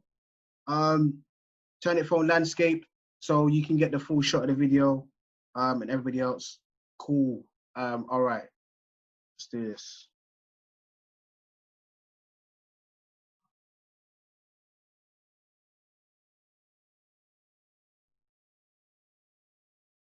Yeah, so the video, you got people around the table, and what you will notice is that there is not one Black relationship whatsoever or connection. Not one. And this video is you don't even gotta watch a million other French videos. This is a prime example of what you'll see. And what the storyline of the video is that guy, the main guy in the turtleneck, he was with a girl, right? She cheated on him with a bag of people, right? Hence why you see her like laying down with next man, different guys. She cheated on him, and he was like, you know what? I'm gonna move on from you. I'm gonna be all right. Let me just go and find mine. And the person that he did find, eventually, was the girl who had she had Arabic written on her chest, curly hair, blonde curly hair. She's very close to white, essentially. And everybody else is intermingling with each other, but there's no Black relationship whatsoever. And I was just like, why couldn't they switch the roles? How about she could be the one who cheated on him, and he found himself the queen? It was a black girl. Why is the black girl got to be the cheater? And then he's found his sanctuary. Like, you could have just swapped it around. Like, but I was just, yeah. Again, I was surprised, but not surprised because it happens here in England. So colorism in France is mad. And the reason why colorism in France is mad, or the main reason why, is the complexity of identity, which we'll get into. So, like I said, I'm going to give you a very short break. Just a quick comment related to what you're saying. What I think is quite interesting is, on the reverse, that's a narrative that they just want to play a bit with black women and black men, in that black women are treated really badly by the black man and ends up going to the white man. Yeah. And I feel like, because I can't even pull it up now, but there were certain videos here, R&B videos, like, you know, the British R&B. They've had similar storylines in some of the videos, and I've been like, you're just not helping. Like, it's just not helping at all. So, Danny, you're right. Danny, you're so right in terms of you're pushing a narrative, and it just makes the black woman look like the lowest of the lowest, and who's capable of committing such a madness. But the songs, it's like, I'm seeing people put like that, saying the song is a big tune. It is. Like, I'm just like, yo, all right, I can vibe. But the storyline, I'm just looking at the video, I'm thinking, France. But as Nat was saying, there is a sort of like a middle class there of black people where they're, but going back to the original thing about identity, French people see themselves as black, and what kind of blackness do they see themselves at, or what is the sort of framework that they can work with? So I'm going to give you like a quick 5-minute break, toilet break, stretch your legs, take the brown stew chicken out of the, because that might have been seckled now. Make sure you bun up the rice as well, and then we will regroup in 5 minutes. So 5 minutes from now. But thank you so much for everybody that's still locked in, still tuned in. I've had private messages from individuals who will be coming back to join at the end and whatnot. But this is the home stretch now, so we'll try and push through this as quick as possible. So thank you so much. And yeah, we will continue talking about the topic of blackness. Is it myth or reality? You can use the reaction thing at the bottom as well. You can do the claps, thumbs up. Sunday. Good. These vibes here, I feel like I should do some spoken word. You think the way I can do it? Should do it. When I look at the stars and the universe, and then from there I see blackness, melaninated. I feel divine, divide, invite individuals in divide. I'm feeling attacked. It depends what blackness you're talking about, D. If you're going by the dictionary.com definition, then we need to decide away from the blackness in your. Yeah, for real, with it. Like, I feel nice. Individuality in divide.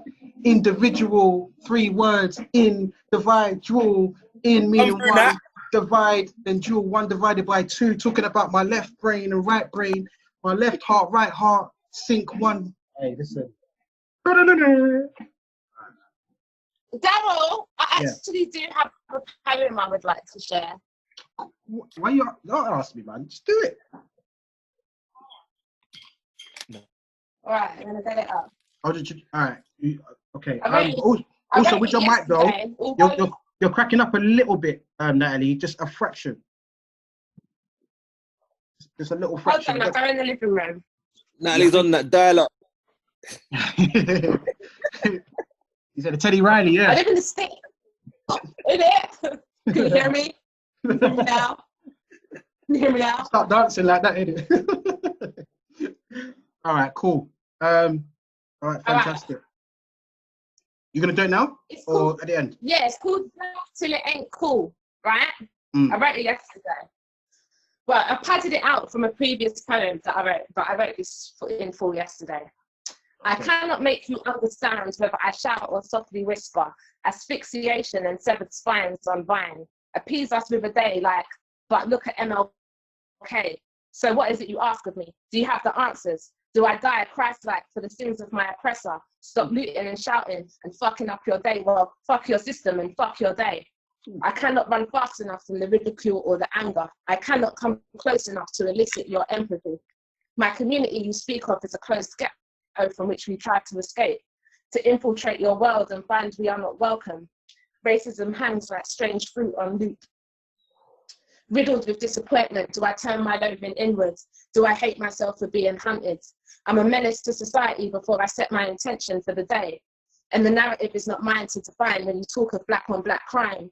Your statistics are redundant. I don't acknowledge your narrative. Don't argue nonsense. My hopefulness expressed through art, often appropriated and repackaged for a European palate. I'm not asking for a seat at the table. I'm breaking every leg and I'm riding that board. That is black power, just so you're sure. Thanks for listening to my poem. Hey, come on. That was wicked. That was live, sis. Hey. Yes. Yes. Blessings. Amazing. Thanks, Natalie.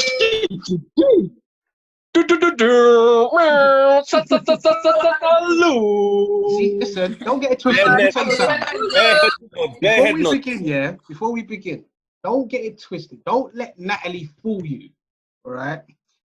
Can I just say a little piece I wrote on some like puppy dog eye flex? You know how sick Natalie is, right? We say from this time she's a scholar and she got books on books and she got readings for days. Bruh, listen, right?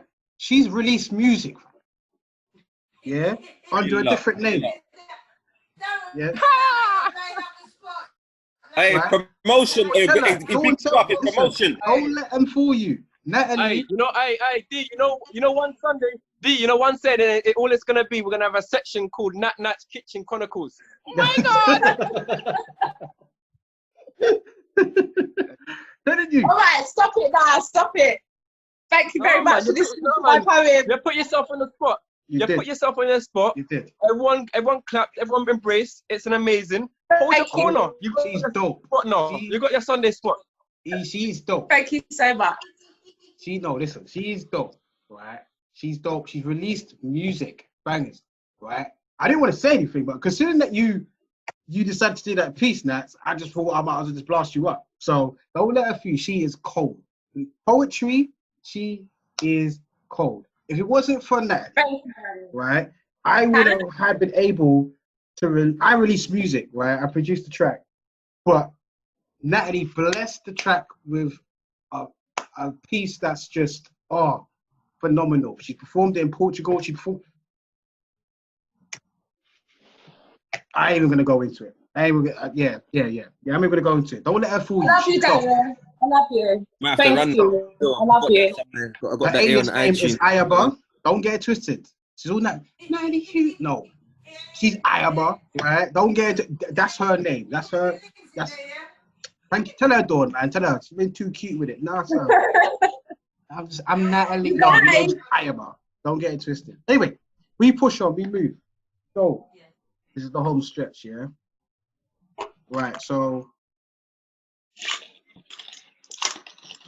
there are no more videos, so you don't even got to worry about turning your phone sideways, but I'd probably could turn sideways because it is a presentation for the slide. Come on.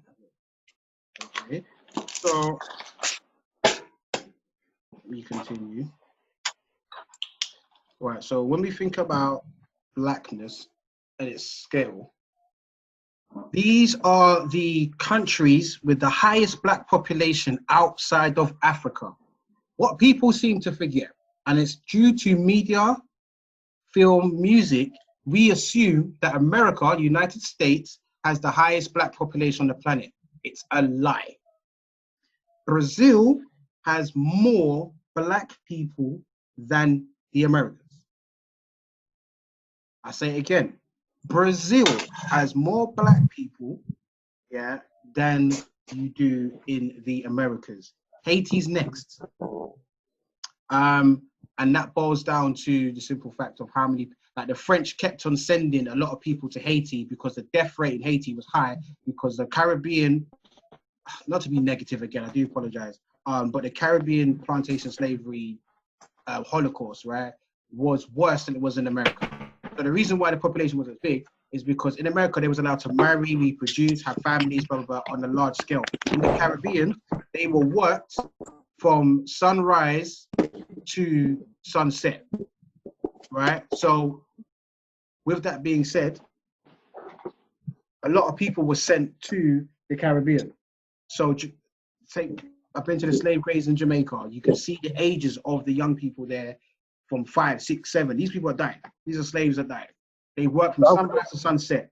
So the British kept on sending slaves to the Caribbean. The Spanish kept on sending slaves to the Caribbean. The French kept on sending slaves because they were dying every single day. In the United States, in the South, they weren't as harsh, even though it's bad. Not to kind of compare, but I need to understand that reason why Haiti's population is so big. Right? D, sorry to interrupt you. A big side note, I've been involved in Brazil organization. Even Salvador Bahia, there's a big historical connection between Nigeria and Salvador Bahia in terms of, you know, the culture. So you guys are on there, you know, if you don't or you don't know, Candomblé and so forth, Candomblé, Capoeira and them kind of thing there. Yeah, man, just look it up. There's a big Nigerian influence, Salvador Bahia. But yeah, sorry. No, it's cool. You're right. Because the main focus will be, if you want to kind of grasp how Black people are treated in the world, you have to go to the place with the highest population. It just makes sense. So that's what we're going to go to. But as you can see, you got Dominican Republic, is 4th. Then you've got Colombia, again, another country that people don't associate Blackness with. That's only because of how South America treat colorism. The representation of South America seems to be quite light. But when you watch the World Cup and you see football, you see Black players in these places, like represented, even in France, right? Then you've got Jamaica and the United Kingdom. Now, France's population is between 3 million and 3.5 million. Reason is, and this is what I said about identity in France, right? This is the crazy part. Do you know what the French government did? And I can see this happening over here in England in the future. What they did is, with the census, going back to what we spoke before, with the census, France decided to scrap certain classifications. So instead of you calling yourself a Black African in France, no, you are French. That's what they did. I think it was like, they started to pioneer at the end of the 70s, where they scrapped that out of it so Black people in France can identify as being French. So imagine you trying to fill out a little form here, and it says your ethnicity, and it just says British. That's the equivalent. So the reason why the number's it's hard to gauge in France what the actual number is for the simple fact that some people would class themselves as Black, but they won't put it on the paper. So it's hard to gauge the number, but they say it's approximately 5.5 million. So that number, if it's 5.5 million, then it should be higher than Colombia, but it's below because it's between 5.5 and 3 million. So in France, Black people in France, even though you got a middle class section and whatnot, the whole identity of being Black, scrapped, you can't.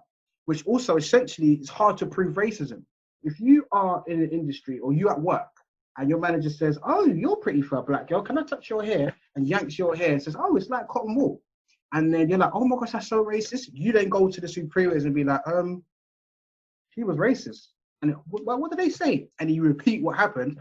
They're going to be like, well, how are they racist? Because you're French. You're not Black. French. We're all one.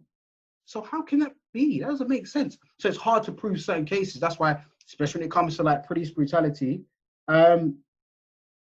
it's rife in France because French police get away with murder. The French, even though there are more Black people in France than there are here in the UK, Black people still have more of a voice. And that's due to the colonial ties with the Caribbean as to why we have a voice. We have more of a voice here than Black people in France do, which is very, very, very, very sad. So as Brazil is the highest population, and I think that's where we should focus on, right? Because it ties into identity, it ties into the census, it ties into everything that we've covered so far, kind of leads us to here, right? And what that is if you focus on, let's say, how French people look at, I don't know, how they see themselves. I think that's the point that we have to go to. So this image here, for sake of time, I'm going to ask you about it, but I'm going to tell you, this image here on the left is a famous painting in Brazil, a very famous painting. This painting is called, my Portuguese is poor, so don't laugh, innit? How about that? Don't laugh. A Redencio de Cam, or de Ham. Or the difference, I don't know if it's Redencio or Ku, I'm not too sure. Whoever speaks Portuguese, you have to do it, because I can't, right? I can't. So your reception's a bit poor. Can you say that again, sir? It was a joke. The moment's gone. Oh, sorry. Right. So this image is called The Redemption of Ham by an artist named Modesto Bronco at the Museo Nacional de Belas Artes, which is the National Museum of the Arts. Yeah. And this was done in 1895. Now, what this image represents is the story of Brazil. This image alone represents the story of Brazil. The painting depicts a black grandmother, mulatto mother, white father, and their quadroon child, hence the 3 generations of hypergamy through racial whiteness. Now, you have the grandmother, on the left-hand side, who's black by skin complexion. Yeah, she's labeled as black. Then you have her mixed child. And then you've got the white father there looking at his partner and the baby. And the baby is essentially what you would say a quarter white. Quarter black, sorry, 3/4 white. And he's got this sort of smug look on his face. And you've got the grandmother looking to the heavens saying, thank you so much. I'm so glad that my children and grandchildren are not like me. And they've been blessed with the ability to have white skin or lighter skin and whatnot. This image here has been labeled as the story of the Southern America and the Caribbean. It's sad. And it says quadroon child. Quadroon is the old school name as quarter. Obviously, you can see quad. Octoroon is an eighth. So an eighth black or an eighth white or eighth whatever, that's octoroon. Quadroon is a quarter. Hypergamy is, okay, so you got hyper. So hyper is above, yeah, so higher. So hypergamy is a process when someone intermixes or a race blends, but it's when a lower class race mixes with a higher class race. So essentially for this, it's a black person mixing with a white person because white people are higher, so that's called hypergamy. If it's hypogamy, Hypo, that's the other way. So when a white person is intermixing with a black person, in these circumstances, they are a lower class. So they're going for a hypogamy state of cleansing, really. So this is the story of Brazil. Literally is this image here. It's a famous image. In Brazil, you have ethnic groups, right? You have classifications, but you have racial groups. And they have 5 colors and 4 races on paper, on record, right? You have Asian, which they said was yellow. You have black and brown. You have indigenous or Indian, the red. And then you have the European, which is white. These are the classifications as of 2010 of who resides in essentially in Brazil as of 10 years ago. Okay. Now, this is the North and South divide, but this is a record for the HDI in Brazil. Now, with the HDI is the Human Development Index. Okay. And it's a composite of life expectancy, education, and per capita of people. So how long people live for, the quality of education, and the economy. So how much money they're making, how much money is circulating.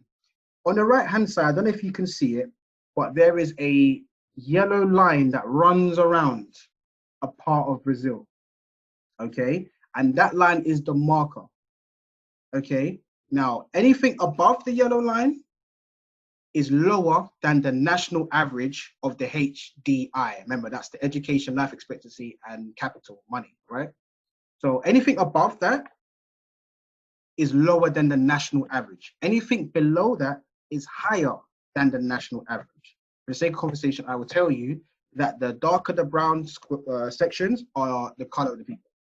The darker the brown is the darker you're going in terms of race and people, right? So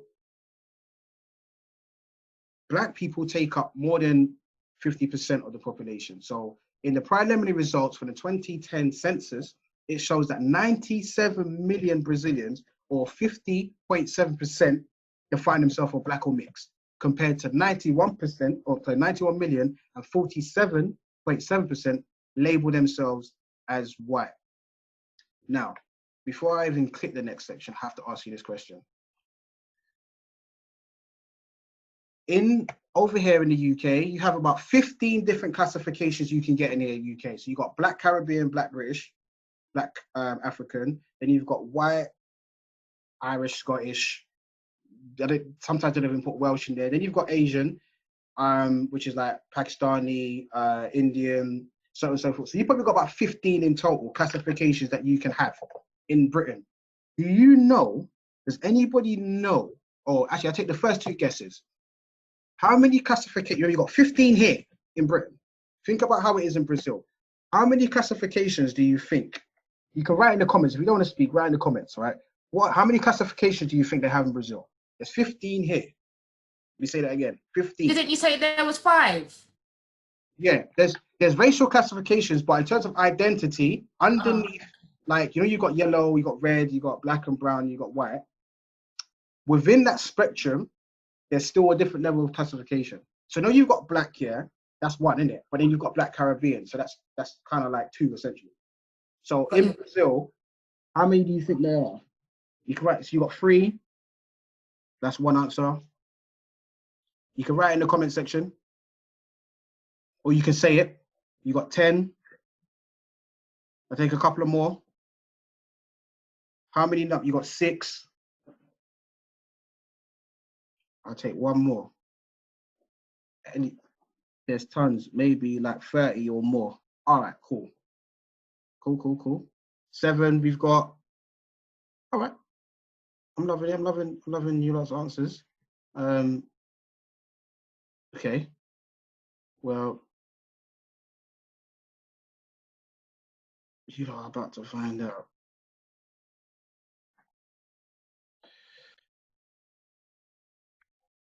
Okay. As of 1976 survey, the NHSS, or the PNAD, National Household Sample Survey, there were 136 racial classifications for themselves. 136, right? As of June 1998, the monthly employment survey showed that 143 different terms of racial classifications. Remember I said we've got about 15 on average, right? They have 143. Going back to this image, this plays a major part as to why they have that. It's crazy. It's absolutely crazy when it comes to classification of Brazil, because this is what you're going to see. These are a few examples. Again, my Portuguese is poor, but I do not. Right? These are a few examples of what the classifications are that are fully legit. So what you see in red is the translation. What you see in blue is the interpretation. Okay? Look at this. These are legit that they use. You got branca, which is white, prito or preta, feminine and masculine. Black. You got pardo or pardo, which is like pine wood. Amarella is yellow brown. Morena is brunette brown, not the hair, but the color of brunette brown. is the color of someone's skin. Morena clara, which is a light brunette brown. Clara is like clear, is very light. Moreno is golden brown. You got Moro Bom Bom, which is chocolate brown. I think Bom Bom's chocolate. The color is of color, so slightly brown. These are legit classifications. I'm telling you this. Was it Queimada de Praia, which is burnt beach? Now, the funny thing about this one, it's not saying the color of my skin is burnt beach. What it's saying is, if you went to the beach and the sun gave you a tan, that's the color of my skin. I'm just color of someone going to the beach and getting a tan. That's it. But the tricky thing about it is that if I go to the beach and get a tan, I'm going to be a different brown to someone else going. So what kind of brown are they referring to? So it's essentially talking about white people. So white people go to the beach, get a tan, that's the color that they are, right? Then you've got kind of white, which is Mayo Blanco, and you got Cor de Area, which is like color of sand. Now, I have to stress the only reason why they have this amount of classification, because the further they get away from being black, the better it is for their lives. Say that again. The further they get away from being what you class Moro Bom Bom, is the better it is for their lives. That's, you see the colorism thing we spoke about with the flyers, and we did the British people in the French video. This is the hub. Just look at the titles of the different shades of brown that people will fill out on the form to say, do you know what? I'm this kind of brown, I'm this kind of black, I'm this kind of pinewood, you know. Then you've got yellow brown. They're like, these are, because the closer they get to European standards is exactly how they want to see their life, because it's beautiful. Why? Because this image here.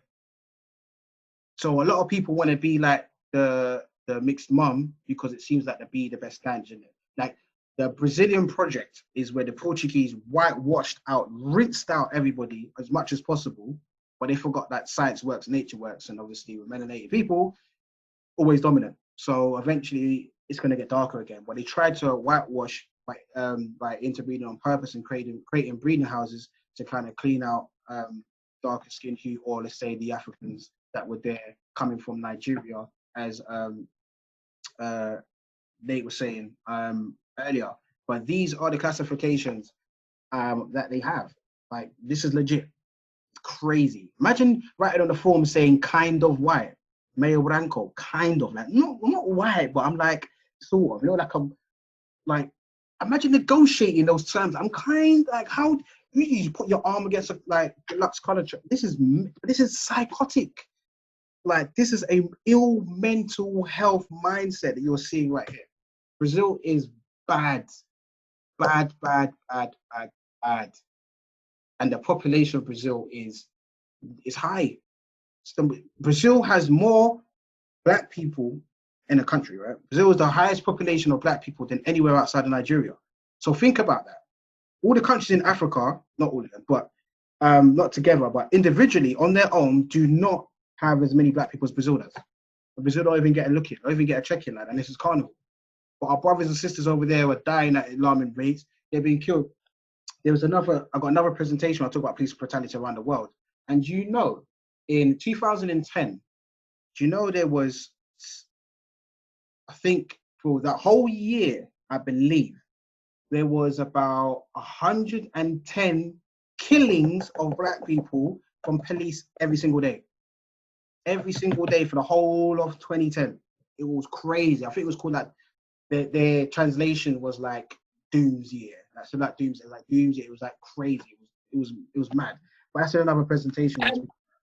Was you gonna say something? Darrel, was that the year of the Olympics? Oh, no. Or the year before, because there was some really like serious ethnic cleansing I remember going on just before Brazil hosted like the World Cup. Okay. Yeah, because Bolt was killing it in 2012, right? Then he killed it in 20. Yeah. No, because he killed it. Yeah, because it was 20. Yeah, it was 2012 when he killed it, right? I could be wrong. I really could be wrong, but I think because it wasn't. Yeah, I think Bolt killed it in 2012, and that was the Olympics. That's every 4 years, isn't it? So 2016 was when he did it again, and then yeah, whatever. Okay. Yeah. Always. Am I getting it wrong? Because it's meant to be Olympic this year, right? Over in, what is it, Japan? It's meant to be Olympics this year, but they had to cancel. Japan, yeah. Yeah, I think so. Olympics? Yeah. So they cancelled this year. So it's every 4 years. I think it was. But the Brazilian World Cup was the year before. Yeah, Brazilian World Cup was 4 years. I think that was 2014 Brazilian. Yeah, the Brazilian World Cup was 2014, and then that was a whole madness in itself. It was. Yeah, those killings were linked to ethnic cleansing, because basically the Olympics wanting to just rather than solve the issue of gang violence and poverty, they just went around executing men and women. Yep. Like imagine like killing 110 people every single day for a whole year. That will bring you up to 40,150 people would die in 1 year. Just from police brutality, by the way. We're not talking about like gang, no. We're talking about racist police killing darker hued people. Great. America, they're not on Brazil's wavelength when it comes like, I find it's quite negative. I know we spoke about negative things earlier, but I think we need to just grasp like how severe, because we have to grasp how severe it is in order to get angry. Like you have to get angry now. Over there, it's rife. It is totally rife. But again, they've got the social conditioning because they don't have a voice. Just like black people in Atlanta, that's the voice. You got certain black people, certain black organizations around Europe have a voice. Black people in Asia could never have a voice. So let's not even try to think about them over there, trying to empower people. There's way too, numbers are too high. Numbers are too high for other races, and they're suffering out here as well. Our brothers over there in Asia. But Brazil, in its context in terms of population, has the highest. So yeah, that's something that we need to think about. But essentially, blackness, Africanness, it kind of boils down to this. This little gem here. So I see someone's mic's on. Boils down to this little gem here. This little gem is the reason why we are here, technically. And also it is the reason why we're having this topic. This small little thing here. And what it is this thing that we call melanin. This is a chemical melanin formula, C18H10N2O4. Melanin is a broad term for a group of natural pigments found in most organisms. Melanin is produced through a multi-stage chemical process known as melanogenesis or genesis, where the oxidant of the amino acid and tyrosine is followed by polymerization, which is in skin, hair, pupils, and iris. We know all of that. But that's the chemical formula for melanin. Now, how melanin works, and it's just the most basic thing. It works in your epidermis, which is the top layer of your skin. It's where your follicles are. I'm going to try and move the mouse over so you can see. On the left is a melanocyte. And that's basically what melanin is. It's the small little granules that you can't see, but there's small little granules here that are in these little yellow things. Yeah, which is a keratinocyte, right? That's what it is. So this little thing here sits at the base of your epidermis, right in the bottom, the small layer. And then these little arms here, they branch out, right? They just branch out in your skin. And then what happens is that these little melanosomes, they go through these little brown bits here, brown bits, and they travel around and navigate around these little cells. So these little yellow balls, the keratinocyte, is filled with melanin coming from this little nucleus bit here. The more that gets pumped is the more your skin has, the darker your skin is, X, Y, Z. Up at the top here, this is where your hair follicles are going to start to form and come out and whatnot, and so on and so forth. But the basis, the top layer of your epidermis is where your melanin sits, And it's just a cell, just a small little cell, and it keeps pumping, pushing out the melanosome, and it keeps pushing it out through these little brown bits here. And the brown bits, they kind of like hug the keratinocyte. They just hug it. And then within that, they produce these little melanin granules, these small little bits. And that's where melanin is. That's all it is. Some people get a lot of it, some people don't. Like, that's it. That's all what melanin is. Makes someone darker, makes someone light. Just based upon this little scientific bit here is how some people get treated badly, some people get treated well, good, just based upon this. And obviously, that comes through the journey of Enlightenment people from the late 1600s up until the 1800s. It comes from that period up until now. But prior to that, people with dark, like, scientists knew that the darker you, like, your brain has to have melanin, right? And the more melanin you have in your brain is the more active your brain is, the more it vibrates, and the more powerful it can be, right? Pushing it onto the different types of melanin. Okay, there's 3 types of melanin in mammals, meaning us. You got the brownish, black eumelanin, then you got the reddish yellow pheomelanin, and then you've got the dark pigment neuromelanin. I know this is all scientific and a bit mad, but again, I can save it, send it to you, and then you can have it, yeah, and you can pick down a bit more. But I think you can't talk about blackness without talking about melanin, and then this is the scientific understanding of melanin, yeah. So the eumelanin, there's 2 types, which is brown and black. Those 2 types of eumelanin chemically differ from each other in their pattern and polymeric bonds. A small amount of black eumelanin in the absence of the other pigments causes gray hair. A small amount of brown eumelanin in the absence of other pigments causes yellow hair. That's it. That's how you get blonde hair. That's how you get gray hair. That's how you get black and brown hair. Essentially, that's how you get black people that are born with blonde hair, because the small amount of black eumelanin in the absence of other pigment causes gray hair, but the small amount of brown eumelanin in the absence of other pigments causes yellow. So black is the black melanin is the core, it's the hub, it's the base. There's 2 types that just bounce to each other and work like la la la la la la la la la la, right? So it's like making tea, innit? Or making coffee, right? You put coffee in, you add water, it's black, right? But in order for you to get the lighter tone, you just add a little bit of milk in, and it gets brighter and brighter and brighter, right? So it's kind of like that, but it's the role reverse. So when melanin doesn't have the blackness in it, it just stays around and it just ends up being yellow, creating blonde hair, and that's about it. And same with the black hair, it has to have other little bits and pieces in order to form gray hair. That's it on a scientific level, like nothing more, nothing less. It's quite wordy and whatnot, but cool. Pheomelanin is where it kind of ties into yellowish and reddish colors. So that's how you get people ginger hair and red hair. And this part of pheomelanin is in the body more so. So it's in the lips, nipples, glands, or sexual organs as well. And as soon as a child is born, you can kind of see what complexion they're going to be, because their ears, that's where it holds the most melanin, and their fingertips and their genitals. So when the child is born, as pink as they want to be, their genitals will be darker, their ears will be darker, their fingertips will be darker, right? Everything will be darker. That has the most melanin. Essentially, these are the most key things that they're going to need to survive in life. Imagine that. This is how science works, but this is how nature works in the sense that when a child is born, the genitals are the most important thing. Pushing that aside, fingertips for touch, and ears to listen.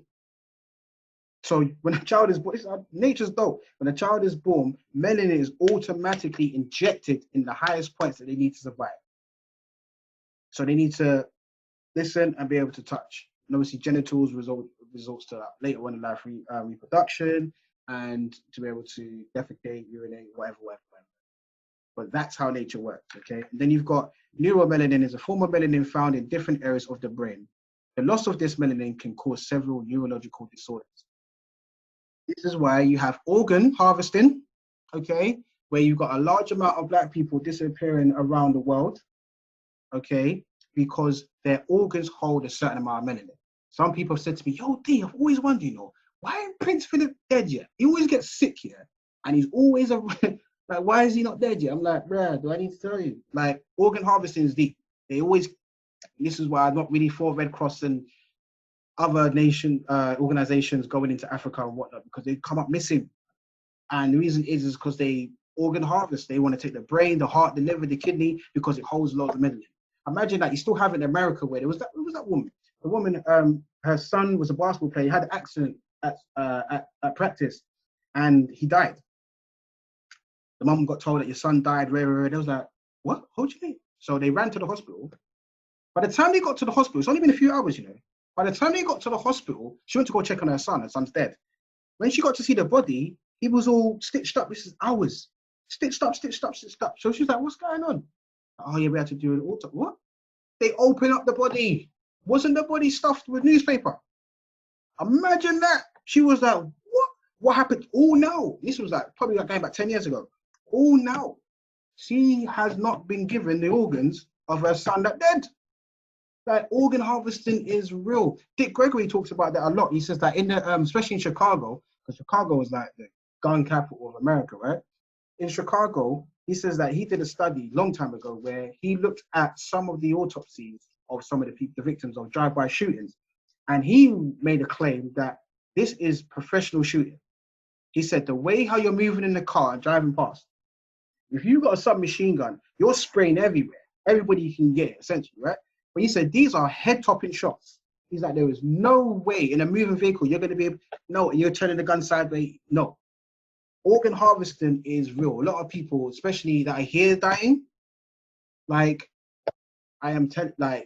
organ harvesting is real. Melanin is real. When it comes to neuromelanin in the brain, it is real. The more melanin you have in your brain, the smarter you are. We have to tell the black kids this. When you study melanin in the brain, that's not until later on in education, by the time you get to university, it all depends on the back end of college. But by then, you've kind of been indoctrinated anyway. But if we can start that in secondary schools and say, you know what, I'm going to tell you something. You know, like the more melanin you have in the brain, the more smarter you are. Scientifically, you're more active. That's why we can run faster. That's why we can do extra. It's a fact. But they're not going to tell you that because that means that they're going to have to tell you, oh, by the way, you're smarter than me because you have more melanin. We should be able to lift you up. And why are you like this? This is not your natural environment. It's not your natural. Can you imagine? They're not going to do it. So we need to be able to feed it into the young people and say, do you know what? Yeah, you smart, you loyal, you great, you know, because you actually possess the essence that when you look up at the sky at night and you see these little stars, it's in that mass, isn't it? Right? Within that mass of blackness is melanin. It's everywhere. It's in plant life, it's in animal life, it's in everything. And it's the most important thing to have in order for you to survive. The darker you are, as you can see on the scale, so you've got the deepest, darkest on the left-hand side, right? With that scale, the more melanin you have is the more you can obviously absorb light, absorb heat, have more vitamin D. You can fight off any disease, even COVID-19 with vitamin D, right? And the right fruits and herbs and whatnot, okay? But the more melanin you have is the more you can adjust to nature's way of living, nature's way of living life, nature's way of handling things, everything like that, okay? Now, you have people that call black people black because of their skin color. You got some people that call black people black because of their hair type. You got some people call people black because of their culture. You got some people that might say you're black because you are born in Africa or born in the Caribbean. You got some people that might say you're black because your grandparents or your parents are black. And you've got some people that say you're black because you just speak a certain way, right? If that's the case, there's different variations that I've come across speaking to people, young people and older people, when it comes to blackness, that does it all work together? Is it only two of the things I've said?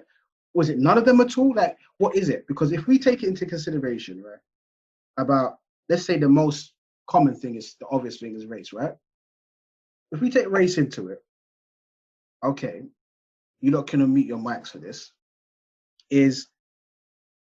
would you say that this person's black? Or these set of people here are black? You're not going to mute your mics for this. I can't see the comment section, so if you're saying yes or no in there, I can't yes, see. They're black. Yes. They're black, yeah? Where do you not think they're from? Australia. I'm gonna Guinea. I think Australia, yeah, around there. Indonesia. Is it Papua New Guinea? Oh, yeah. What was that? What did someone say? Papua New Guinea. New Guinea. Watch Samoa. out. Okay. All right. Hey. Yeah. All right. Cool. So yeah, you lot can have your mics on mute for this because we're at the end, essentially. So basically, we're going off skin color. Yeah. So if you remember, the dictionary.com said people of darker hue are considered black. Okay. So this person here, is this person black then? No. Why? I think because of his features, he looks like he's more like he's. How's it so hot? I've been outside. Yes? Shut the door. So go on, say the same. Yeah, no, I just think it's a bit of a borderline one for me, but I think because of his features, he looks like slightly East Asian. Okay. Okay. So he's not from around that area somewhere. okay. So Still black to me. Say it, sir. He's still black to me. Why is that? Just as I just see it as like original. I couldn't hear you. Sorry. Say that again.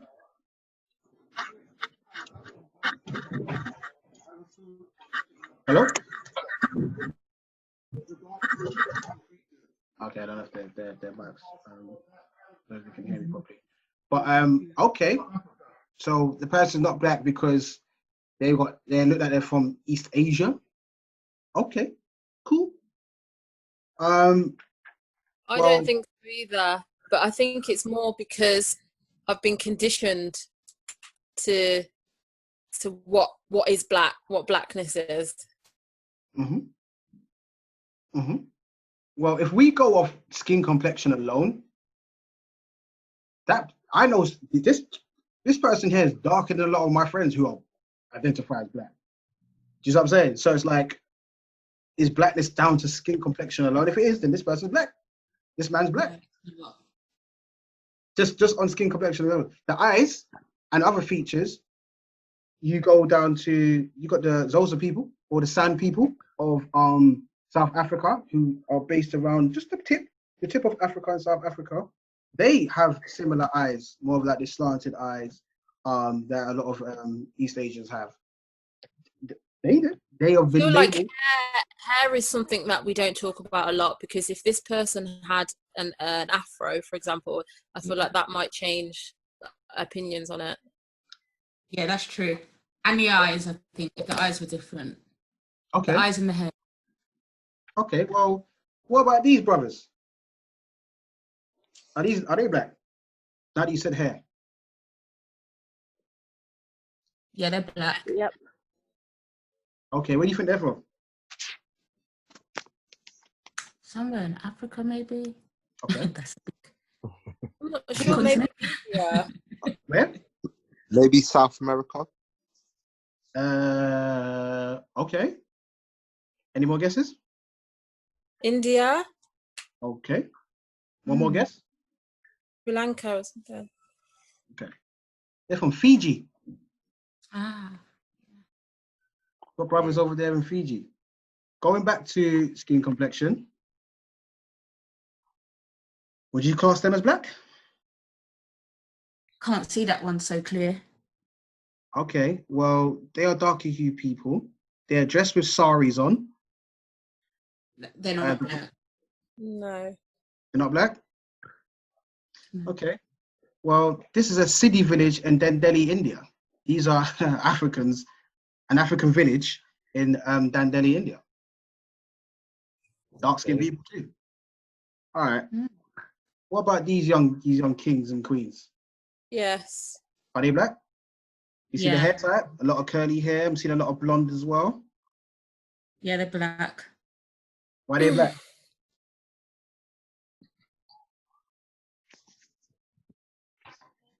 What makes them black? Because they look like they're from the Horn of Africa, potentially. Okay.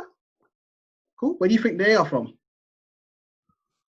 Like Eritrea, Ethiopia. Yeah. Okay. Okay. They are from Iran. Hmm.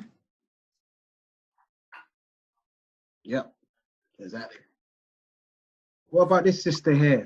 I mean, if I had the potential to grow a fro like that, I would rock it every day. Are you dumb? If I could have a fro like that. So, but hair doesn't mean anything though. It don't. Essentially, apparently to the pet person, hair, you know what I mean, can throw people off. But if you look at her child as well, hair type's different. So is she black? Yeah. It's the classification. It's what we're using to define black ultimately. If we changed is she black to is she melanated? Well, yeah. Yeah. There you All go. of these people are melanated. Common, what we go by, a lot of us, is black. But it's a I showed you the classification of black. We've only been using it for 70 years. Imagine if we corrected everyone that called us black and said, no, I'm richly melanated. I'm abundantly melanated, actually. Exactly. Can we just use African descent in power? Because blackness has been tied to negativity. So if you say I'm richly melanated, they're like, huh? What does that mean? Well, I can show you melanated plants, melanated fruit. I mean, the darkest fruit are the strongest. Whatever, right? And then it has a sense of pride. You see what I'm saying? So if you can change the language, remember, language is somewhat of a spell. That's reality. It's called a spelling. It's a spell. Yeah. So essentially, you using words as you're casting a spell in it. Do you know what I mean? Like on yourself or those around you. Where do you think this sister's from? I want to say like Japan. Okay, Japan. Anywhere else? China. China. All right, one more.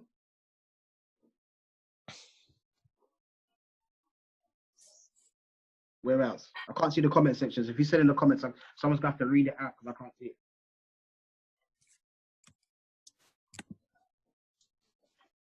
I can read the comments. 1 second. You've had Japan. You've had China. Brazilian. I think Z said Brazilian. I'm not sure if it was this one. Somebody just said South America. IN just said South America. Okay. Well, the Patek tribe of Malaysia. Wow. I think Malay people look black. I've always felt that. They have very African features. Malaysian I people. agree. I've always said that as well. Yeah. When I watch a lot of martial arts, and when you go to certain, like, you see, I like martial arts from Thailand, Thai boxing and all that. And a lot of the originators of Thai boxing, dark, like real dark. But that's an old conversation itself with like the first African samurai and all that.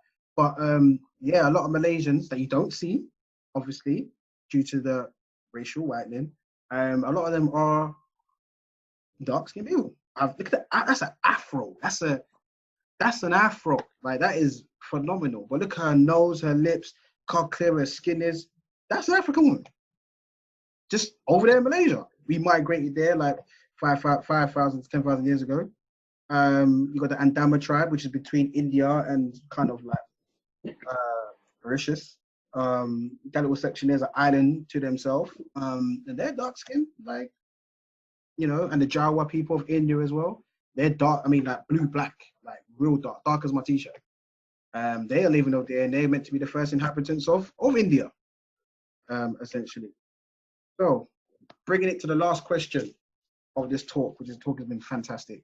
Is blackness a concept of skin color, DNA, urban culture aesthetics, language, geographical location, or is blackness antiquated? Which basically means there's nonsense. Is it a bit like, not important, or it's not something that we should kind of like stick to, live by, because it's quite false. So is it a concept of skin color? Is it DNA in terms of your ethnicity? Is it cultural aesthetic? So is it the way you dress? Is it the way you have a certain swagger to you walk and a certain way you talk? Is it a language thing? Like as long as you can speak Twi, then you're right. Is it a graphical location? So is it a geographical location to like you're black if you live within the continent? Or is it just nonsense? It doesn't exist. It's just a concept made up by Europeans. What do you think? That's the last question. I have my idea, but it's about what everybody else thinks, really. Who actually? I think it's language. Go ahead. I think it's language, but also antiquated when that language is used to describe ethno group of people. Yeah. Okay. So it's language, black, it has meaning, but when used to describe Africans or melanated people anywhere in the world, then it becomes antiquated because it's just a word that has been bestowed so many negative connotations by crazy European people. Mm-hmm. Unable to see. Someone said it's unable. What image? HB, you have to specify what image couldn't you see? Is it the whole thing, or are you talking about the one with the afro? Couldn't work out. Someone said, can we just use African descent? We could. A lot of people do. But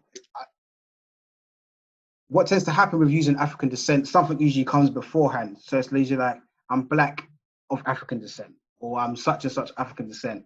And I feel like if we're going to use that, make sure African descent's first, because that's the most important thing. Because if you say, oh, I'm like British, but I'm African descent, it's like, this is what I am, but by the way, don't forget this part. And I feel like it comes second place, or it comes second nature. Essentially, I think it boils down to what you feel comfortable in. But I feel like knowing why certain words came about, certain classifications coming out, when they came out, is very important in you trying to figure out your identity, in you classing yourself, because when you class yourself, you kind of putting yourself into a certain factor. 1963, Howard Becker came out with the labeling theory, which basically means you tell a child they're stupid long enough, they'll start to believe it. So when people say I'm black, I'm black, I'm black, but the representation of black is negative, they're going to start to assume that bad behavior is associated with blackness, which is wrong. So when we go Jamaican shop, right, and we know, let's call her, for the sake of it, let's call her Mitzi. Mitzi's behind the counter. You say, Mitzi, you got these stewed chicken, rice and peas? And she's like, we don't have that, or she's rude or whatever. We all know, we've all that experience, right? We tend to say, oh, do you know what? It's just Jamaican people, it's black people, and that goes. No, bad behavior is not black. You've got to stop allowing synonymous or a negative energy being synonymous with being black. Let's cancel that out. We should say, all right, I'm going to speak to the manager. I'm going to find out. You need to send your staff on a course for customer service, because I want to be able to treat it properly. Because when white people come in there, they become speaky spokey and they talk properly. So I want that same treatment for when I come into the shop. Negative behavior, negative things are not meant to be tied to black. So just like David Starkey said, he is wrong and he's racist 110%. But in the same breath, where's he getting information from? The people that created the Enlightenment, others, there's research, universities, Oxbridge, they are producing this content. So he's only reciting what he knows. And what he knows is simply based upon, oh, black people are just like this. So it's expected. When it's like, oh, black people can't support each other. And that's another narrative that we got to stop. Do you know how many of my friends run businesses? Like, and we support them. Do you know, events, promoters? Shout out to my brother James, yeah? He's been running events for years in the city, consistently giving people, he's done so many birthdays. He's always used the let's say the blueprint of like for us by us. He's been consistently throwing events, and it's just been black music. He's navigated, worked with the system, and he smashed it. And it's a black business, essentially. Diverse Nights is a black business. So promoters throwing dancers, that's still a business. And saying that we've got loads of entrepreneurs and black writers like that, and he was saying earlier, we do. And we've got to uplift them and support them, but we've got to do it in a positive light. And we've got to be able to check our people as well. But we do that in secret. If we know someone who's black or making black people look a certain way, we've got to say, all right, I hear what you're saying. Let me talk to you a second. Let me just send you a little DM, or let me just call you and say, yo, what you did was kind of wrong. We don't put that in the light, because that's how they see divide. That's exactly how they see the right. Darrel, may I make a suggestion? Yeah. If this call does become a regular thing, which lots of people have asked for, Oh, really? I haven't even today, seen. so I hope you'll. Yeah, loads of people were saying in the chat that it would be nice if this was like bi-weekly or monthly or something. Yeah. It would be so lovely to have like a section of the call where we could like either share skills. So say, okay, I'm looking for an accountant, or I'm looking for a marketing person, or so we actually create networks. Yeah. Yeah. Outside of our immediate circle to skill share, because these are the kind of things. It creates a circular economy. Doesn't necessarily have to be favors. We can pay each other, but to think black first, building these networks, I think, is so powerful, and it feels like there's a really beautiful collective energy on this call today. Mm-hmm. So even if that could come of it, I think it would be amazing. Maybe if everybody just drops their LinkedIn in the comments or something, if people have LinkedIn or social handles. Yeah, like I totally agree. I was going to say people drop their social media handles at the end. I totally agree with that. I think, well, I didn't know that everybody wanted to like, kind of do this again. So like, that's happening to me. And due to obviously COVID, I can't be in the community doing what I do. So it's actually kind of out of work. So doing this is just so I can give back, so I can just lay back and like, you know what, I'm not out there doing bits, but at least I can engage with my people. This is you in your community doing bits. Don't downplay what you're doing today, please. Yeah. Well, thank you very much. Yeah, you're right. Essentially, you are right with that. And to turn it to blackness, I think, what did Jen say? I think it's rather subjective. As we have seen throughout your presentation, it's a very grey area, and perhaps we need to collectively define that, or just be clear of what we mean by black when we use the term. Totally agree.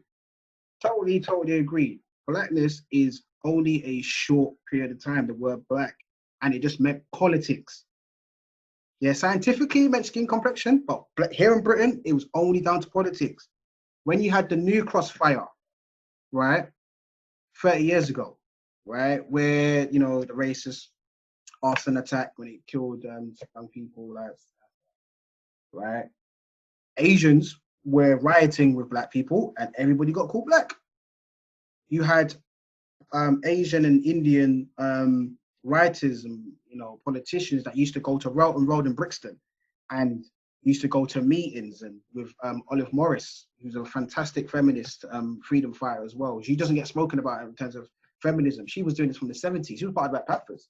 So this is way before a lot of people became big. Olive Morris, she died of cancer. But Olive Morris, she was superb. She was going to Liverpool and getting squatters' rights, and going to Manchester doing squatters' rights. And she's doing it here in London. Look up Olive Morris. There's only a few bits of information you can find about her, which is quite sad. But anybody that's been to Brixton knows the housing place on Brixton Hill was called Olive Morris House, which is dedicated to her. So Indian and Asians during that time in the 70s and 80s were called black. So in terms of black, what comes with it? Is it I'm black because I'm this complexion? Am I black because I'm from this country or I've got black relatives? Like, it's a very, right, Jay, it's a very great area, but I feel like now we're in the information age, it's time to make educate against and say, do you know what? Maybe we should go down this avenue, because just saying it for the sake of it is just, because we didn't create the word. We didn't. There were so many different words that we had for ourselves. Because you got some people saying they're not black enough, then you got some people that they are black, and you got this black, and then you got the colorism issue. It's like, oh, you're not black, you're mixed. It's like, okay, but you call Malcolm X black, you call Bob Marley, right? Yeah, I would. It doesn't make no sense. So it's a very great area. You're definitely right, Jen. And I feel like collectively we have to kind of sort of decide what are we going to do, because I think names are they're very important. This year we are celebrating 100 years since Marcus Garvey created the red, black, and green flag. 100 years this year. For people that don't know, I don't know if people that have seen that flag before, but the reason why it was created, during the minstrel shows, during the late 1800s, early 1900s, where white people dress up as black people and they would take the mick and become mockery characters and whatnot. They used to sing songs, and one of the songs that was sung during this time, early 1900s, mad, yeah, was called well, it was called flag songs, but it was called slave songs. And what it was is they used to say every nation has a flag besides a coon. Every nation, and this was legit, every nation has a flag besides a coon. So Marcus Garvey, being Marcus Garvey, he was like, yeah, all right, watch this. He had a meeting with his UNIA and was like, we need to create a flag. He was like, bam, red for the blood, black for the people, green for the land. We're going to go under this black united flag, red, black, and green. Everyone was like, yeah. So Marcus Garvey created a flag for us because we were mocked. That's how powerful he was. And then who else? St. Kitts adopted. If you look at the St. Kitts flag, the Libyan flag, you look at the Kenyan flag, what are they? Red, black, and green. They've all taken from Marcus Garvey's idea. And this was in 1920. And he made it popular around the world without social media. So Blackness, we have to kind of, not so necessarily class ourselves, but we have to get some kind of organization going where we're saying, all right, if we're going to go under black, let's flip it. We're going to go under African, flip it. Let's go under, and let's make it more positive and make young people benefit from the glory of being what it is that we're going to classify ourselves. Because essentially, they're going to be the politicians, they're going to be the doctors, they're going to be the lawyers, they're going to be all these things. When we get old and we need help from the system, and we've got black people in places of power, we need to make sure that they're on point and they understand that I need you to help me because the system's been battering me for 80 years. So I need you, and they need to be aware that, I'm going to look after you. Don't worry about it. I know how it is. So you need, not woke people, I hate that word, but you need people who have a sense of being and place in society that can help you, help the next generation, and do it quietly. Jill Scott talks about that as well, about jazz being created in small little pockets in the community, not making it big. By the time white people knew about jazz was already around for at least 10 years. So we've got to do it quietly in forums like this. And if everybody's saying, yeah, continue, I'll do it. I'll do it the end of or the middle of next month. I'll do another one. I've got like loads of other slides, but I'll tweak it for these sessions because they're for young people. But we definitely need to kind of figure out who we are as individuals and as a collective. Who we are as individuals and as a collective. And I think it's very important to identify black being important politically, but understanding African roots. Definitely, I think it's important to understand blackness because so many things have come under black and black power, but your African roots, you have to tie it to a geographical location. Land is very important. White Americans know they came over and slaughtered a lot of Native Indians, but they will still class themselves. Try and tell them that they're not American. Try and call them European. They go for you. They know that what they did to get there, but they don't care. Land is important. That's what they say, I'm American. It's because land is important. We don't technically own this land, even though we was the first people here through the Romans, but we have to have a geographical location. So as nice as it is to be in Britain for some people, it's horrible being here because we're not tied to this land. And land is so important. We pay rent to the government, we pay taxes to the government. We don't own land, we just own a yard. And if you want to extend your yard, you have to pay more. You have to do certain things. So you have to practice. And the Queen's, so I was going to say, the Queen's the biggest landowner in the world, isn't she? Right. Queen Elizabeth. Yeah. And remember, we go under this title called Great Britain. On your passport, on your birth certificate, it says Great Britain. But you have to ask the question, when did Britain become great? And when you find out the answer when Britain become great, you'll see that you had a massive part to play in it. So for more literature, here I've put aside a few readings if people want to see. Here are some books.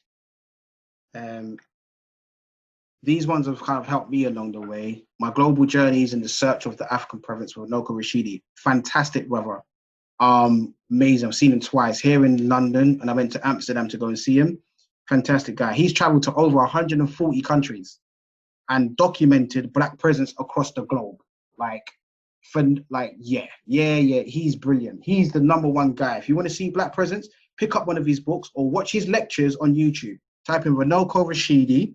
You might want to write this down. And anytime I've got a little 45 minutes, go on YouTube and watch one of his lectures. The way he shows you so many pictures, statues, coat of arms, emblems, so many different things where Black presence has always been there inside of this notion of history. Going from ancient Egypt up until now, it's brilliant. They came before Columbus, Ivan Sertima, rest in peace. Again, he's one of the forefathers of all this whole African presence across the globe. But that book there, which I've got in front of me, fantastic book. Naida Africa, we lost him recently, but he's another guy who's always been on health, alongside Dr. Sebi as well. But he's about health, but he breaks down melanin in its purity and shows you that this is even though it's a race war, it's still a war on melanin. So what did Public Enemy have? Fear of the Black Planet. That's what it is about. You've got The Black Athena there by Martin Bernal. Decent book. Just talks about Black presence again, but classical civilizations. Shows you about how Africans were the first to even do martial arts, and you can see it in the walls of Kemet. But it got brought over to Asia, so on and so forth. And also, it was the Grimaldi generation that moved into Europe, moved into high parts, the Highlands of Scotland. Scotland is named after an Egyptian princess named Scotia. Europe is named after a Black woman, a Phoenician woman, okay, named Europa, who Zeus kidnapped, took her to the island of Crete, and they had children together and whatnot. So there's Black people in Greek mythology. Don't let them fool you up. They just keep it out and focus on Hercules. And no. There was a Black woman who Zeus loved, who's so beautiful and whatnot. In Greek mythology, Europa's dad was, his name was Libya. He was African. And same for the mum, which the section where Egypt is at. So they were North African.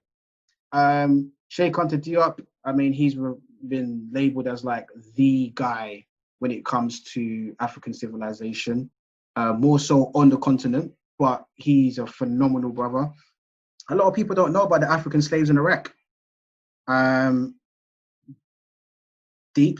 And it's more about the Persian War against the Africans that was living there. And this is just obviously during the time that the Arabs went into the Horn of Africa and North Africa, conquered and then slaughtered a lot of Africans as well, and into other places around the world, but mainly around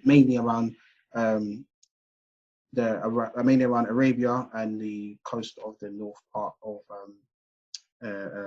North Africa. Then you've got the Negro rulers of Scotland and the British Isles. This book it's not thick, it's quite thin. But again, it shows you the Romans that came here, the Black Romans that came from obviously North Africa and Italy as well, and went up into what we call United Kingdom and resided here. Black people were here before this. Look, the generic go-to Boris Johnson looking English person. Africans were here sitting on this soil. Yeah, you got Melanin, A Key to Freedom as well by Richard King, a very good book. When We Ruled by Robin Walker, he's considered the godfather of Black history. Phenomenal guy. I met him many a times. He sat with me in my panel for my documentary as well. Honored to meet the guy. He's a walking legend. That book is thick. It's a very thick book. When I got the book, I got him to sign it. I was talking to him. He's like, yeah, now that you've got the book now, you've got 60 days to read it. I was like, no problem. Sat down by day 3. I was like, that's a thick book, but it's just littered. It's like a Black Bible. Every Black person, no matter what your heritage is, no matter what your religion is, you need that book. It's a book. It's a thick book, right? You got Urugu as well, the African-centered critique of European culture, thought, and behavior by Ramambi Ani.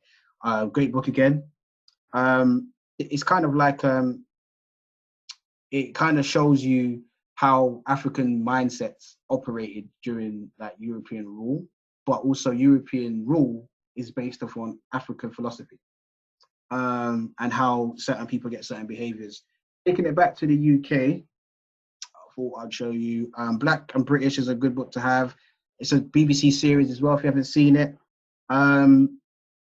Look it up. I think iPlayer puts it on every so often. Natives by Carla. It's a great book. You know Carla's level. Shout out to Carla, top guy.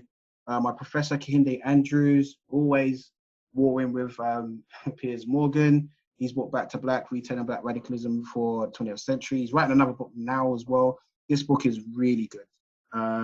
Really good. If you're into Black studies as a course, as a module, that's the hub. This book by Olivette Otelli, it's not out yet. It's coming out in September. But the African Europeans, An Untold History. She is the first Black woman history professor in the UK. Imagine that. I actually think she's the first Black one, but I could be wrong, so don't quote me on that. But she's the first, and this is what, 2018. 2018 was the first time we had a Black female history professor in universities. Imagine that. I don't want to celebrate first or whatnot, but I'm showing you the links. Like, Black women are history. So we should have, do you know what I mean? Like, if we want to get down to it, Black history starts with Black women. So there should be more Black women professors, but again, racist institutions. Johnny Pitts met this guy as well. Shouts out to Victoria, Love of Culture Book Club. Met this guy. He did a reading from his book Afro-Pessimism, Notes from Black Europe. Again, it's about experiences, epistemologies, ontologies of a modern version of like what's it called? Blackface White Mask by Frantz Fanon. It's kind of like a modern version of that, but more contemporary, where you could understand it a bit more. But it's a great book. Johnny Pitts is a good writer, and yeah, it's a great book to have. I think you should read up on people's experiences in Europe, especially the France one that I was talking about in terms of identity. It's mental. Like, they don't have a class like we have. So we're coming from a place of privilege. There are other people from this continent who do not have what we have, and that's just be able to tick a box on a census form. Something as small as that. They don't have the options that we have. So yeah, those are ones that you can get involved with. Sorry, there's comments. The NIM, okay, what we got? All right. The New Jim Crow, yeah. Alexandra, is it Michelle Alexander? Souls of Black Folk, yeah. Please talk about our African gods because Europe has taken those stories. Oh, that's a conversation for another presentation. 822 pages, yeah. Urugu is a must read. Yeah, all right, here's another one. For those that, here's a book. This is funny. Can you see it? So it's backwards, yeah, but it says Your Guide to Calling Out Racist Stereotypes. It's called The Clapback. Yeah. Can you see it? I'm gonna write it down. This is a good book to have. It's funny, but if you want to clap back some, if you want to clap back racists with this, is real. Is, you know, when you're a kid, yeah, right? When someone says, "Oh, you're so stupid," and you're like, "I know you are, but what am I?" You know that sort of mentality. This is how you can, yeah. I know it's backwards, but The Clapback, Your Guide to Calling Out Racist Stereotypes. Hold it up for a couple of more seconds, and then I'll show you. Okay. I've just started reading this, Darrel. Oh, in light yeah. of the whole Laila Dr. Africa. Layla Africa. Yeah. Yep. Okay, this is a book that everybody should have because this keeps it all the way real. White Rage by Carol Anderson. White Rage. You need this book. Carol Anderson, White Rage. Fantastic. She actually does a lecture on it. Phenomenal Black woman. Do you know, yeah? Like, it's deep. It's deep. I don't even, what's the page number? I wish I had the page number in my, hold on. It's called White Rage by Carol Anderson, yeah? Do you know what the This is actually, I don't know if I should read it because it's quite gruesome. I can't remember what page it's on, but she breaks down when she says about white rage. She basically shows you white hate is not a new thing. It's not a new thing. She breaks it down and shows you that,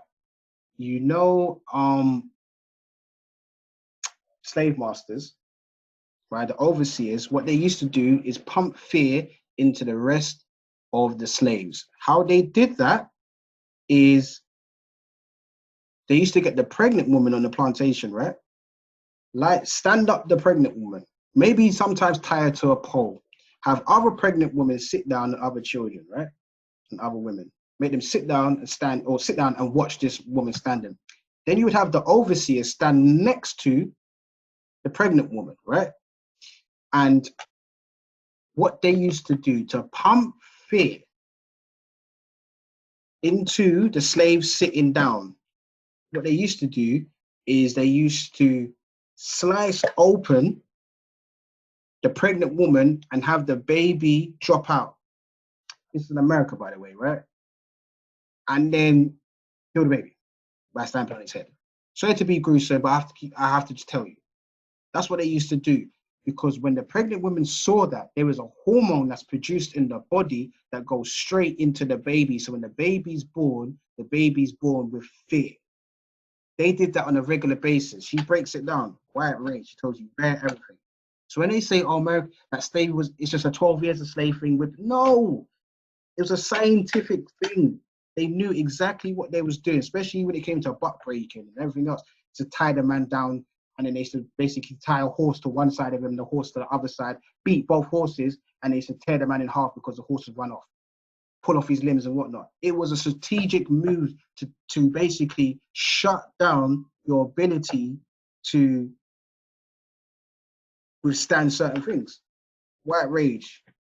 But I'm so sorry that it was gruesome, but but it's got other little bits. So it's quite political in that as well. It's a really good book, but White Rage, Carol Anderson. If you want to know the deepness, go for it. This is a good book. It's called The Scramble for Africa. Okay, The Scramble for Africa. Fantastic book. 1885 is when political leaders sat round a table and was like, all right, so now that slavery is pretty much done, what are we going to do with the continent? So they had a little drink up, a little debate. Some people said there was even a little fisticuffs as well. And it was like, okay, what we're going to do. So you can have this section, you can have Nigeria, you can have Cameroon, you can have Sierra Leone, you can have Congo, you can have Eritrea, you can have They carved up Africa, 1885, right? They sat down, and then you had the most demonic person on the planet say, yep, are we all finished? We done? Everybody's got their islands, their sections. Cool. We're going to carve it up. You're going to have this part. Fantastic. Nice to meet you. Nice to meet you. Let's get to business. There's a guy from Belgium named King Leopold II. This man makes Hitler. A demon. Yep. Thank you. This man makes Hitler look like Barney. I'm telling you, this man, King Leopold. There's a documentary you can watch on YouTube. Type in King Leopold's Ghost. Let me type it in the chat. King Leopold Ghost. But serious like trauma warning ahead of that, because that documentary will give you deep nightmares for, like, if you're sensitive. Trigger warning one. Yeah, I agree. And it's a book as well. There's a book called King Leopold's Ghost. But what he did to Congo, and he's from Belgium, by the way, right? What he did to Congo, Hitler killed 6 million Jews, they say. Okay. You know, like, King Leopold doubled that. And how he done it as well. Remember, he killed double that. But the ones he didn't kill, the ones that did survive, if you ever see the conditions that they had to live in, I'm telling you, this guy is the devil. Like, the worst person. But you need to understand the Congolese, why Congo is like, remember, Congo is the #1 country to produce rubber, okay, and palm oil. So when you get the rubber tires during the 1900s and whatnot for the cars and the carts as well, they came from Congo. But King Leopold, who didn't set foot in Congo or in Africa once, he controlled Congo as a state, as a nation, right? And he sent his goons to make sure, I'm not even going to say it. I've already given you goosebumps. What he did to the kids. If you type King Leopold ghost in Google anyway, and click on images, you're going to see his goons sitting next to Africans. And then look at the condition, and look at the state of these young people.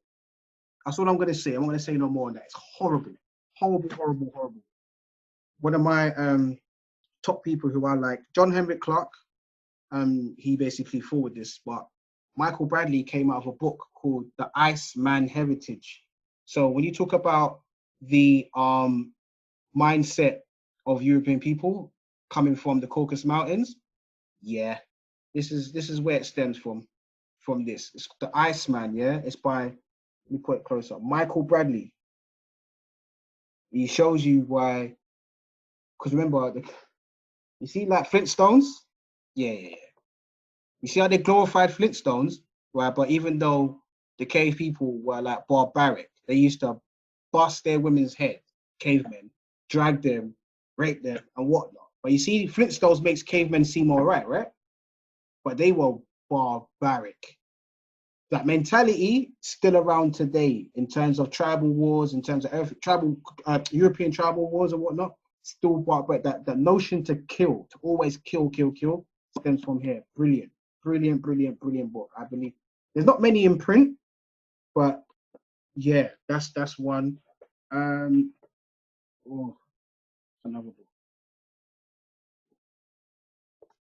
book. Nick Davies, Dark Heart. Someone at my uni gave this to me. The Shocking Truth About Hidden Britain. Yeah, this is a book that you need as well. Dark Heart. By Nick Davies. Nick Davies is honest. Nick Davies is not black, by the way, and he's honest about how Britain has treated the rest of the world brutally. Someone said about the Indian caste system earlier. Yeah, that's a British thing. How they came in. Remember, it was the English that went into India, controlled the caste system where they had a lower class, upper class, right? And then they said, all right, we're not going to give food to the lower class people. There are millions of Indians that died from hunger because of British rule. Britain is hot. I'm telling you, they are horrible. Dark Heart.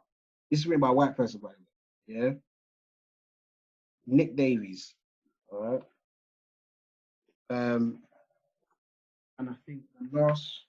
One of my favorite books, and my top 5 books of all time. Chinwezu. There's a guy named Chinwezu. I don't know if I can change the lighting. ChinWeizu. Put it like that. ChinWeizu. Chinwezu is the guy, and the book is called Decolonizing the African Mind. This is like one of my favorite books. Decolonizing the African Mind. Brilliant. Old school print as well. How I like it. The old school books are the best. For those who've read Black Skin, White Masks, yeah, by Frantz Fanon, that's great. But this one, Chinwezu. Is he Senegalese or is he Nigerian? I think he's, I'm not too sure. But he breaks down why black people, especially black men anyway, but why black people have to have a white mask. He's like one of the originals that talks about cold talking. So, you know, like you might chat to your friend, like, what's going on? Like, yeah, like, and then you get an unknown phone call. You know, that's an unknown number. You pick it up, he's like, hello. You know, like you switch it up. Yeah. He tells you why. Brilliant book. Brilliant book. And I think another book, because I'll say the rest of the books for the other ones, other presentations I'm going to do. Now I know that I'll have to do more. This is a book. I don't think this print is in print anymore, but I think there's another cover. But I like this cover. I got this for £6.50. This book, Staying Power. Brilliant. Yeah, it's Peter Fryer, white guy. He details black people in Rome, black people in India, black people in Britain. He breaks it down because he sat at the feet of other little black historians. But Staying Power, it's a thick book, like I think it is. It's a thick book, right? Everybody needs this book, Staying Power by Stephen, what is his name? Stephen Fryer, anyway. Peter Fryer, sorry, Peter Fryer. Fryer. Staying Power. It's an old book, but I find so far in my readings, old books are the best. Staying Power. It's a thick book. Has it got pictures in there? No, no pictures, but he talks about runaway slaves. Like it's really good. You know when you think who's an ally? Yeah, Peter's an ally. He's an ally. Definitely a book that you need. Peter Fryer, Staying Power. Brilliant book. I don't think they have this cover anymore. I don't think Pluto Classics print this anymore, so it's probably another one, probably like a plain version. And everybody should have this. It's real thin. Look how thin it is. It's like thin. I don't know how many pages is it. Only including like. All right, it's only 39 pages, and that's so thin. But The Making of a Slave, Willie Lynch. You can get it on Amazon. Even though I like to support them, but Amazon for like, I think I got it for like $4.99 when I bought this. $4.99. It's so thin, nothing to it, but it's just good content to have, and you can read the slave letter and you can read the speech. Making of a Slave, cheap. Just have it to hand, and you can always use it as a resource to go back to. There's one here, if you're interested in politics. It's called Race and Politics, by Muhammad Anwar. Anwar, spelled Anwar, Muhammad Anwar, and it's ethnic minorities and the British political system. Yeah, Race and Politics.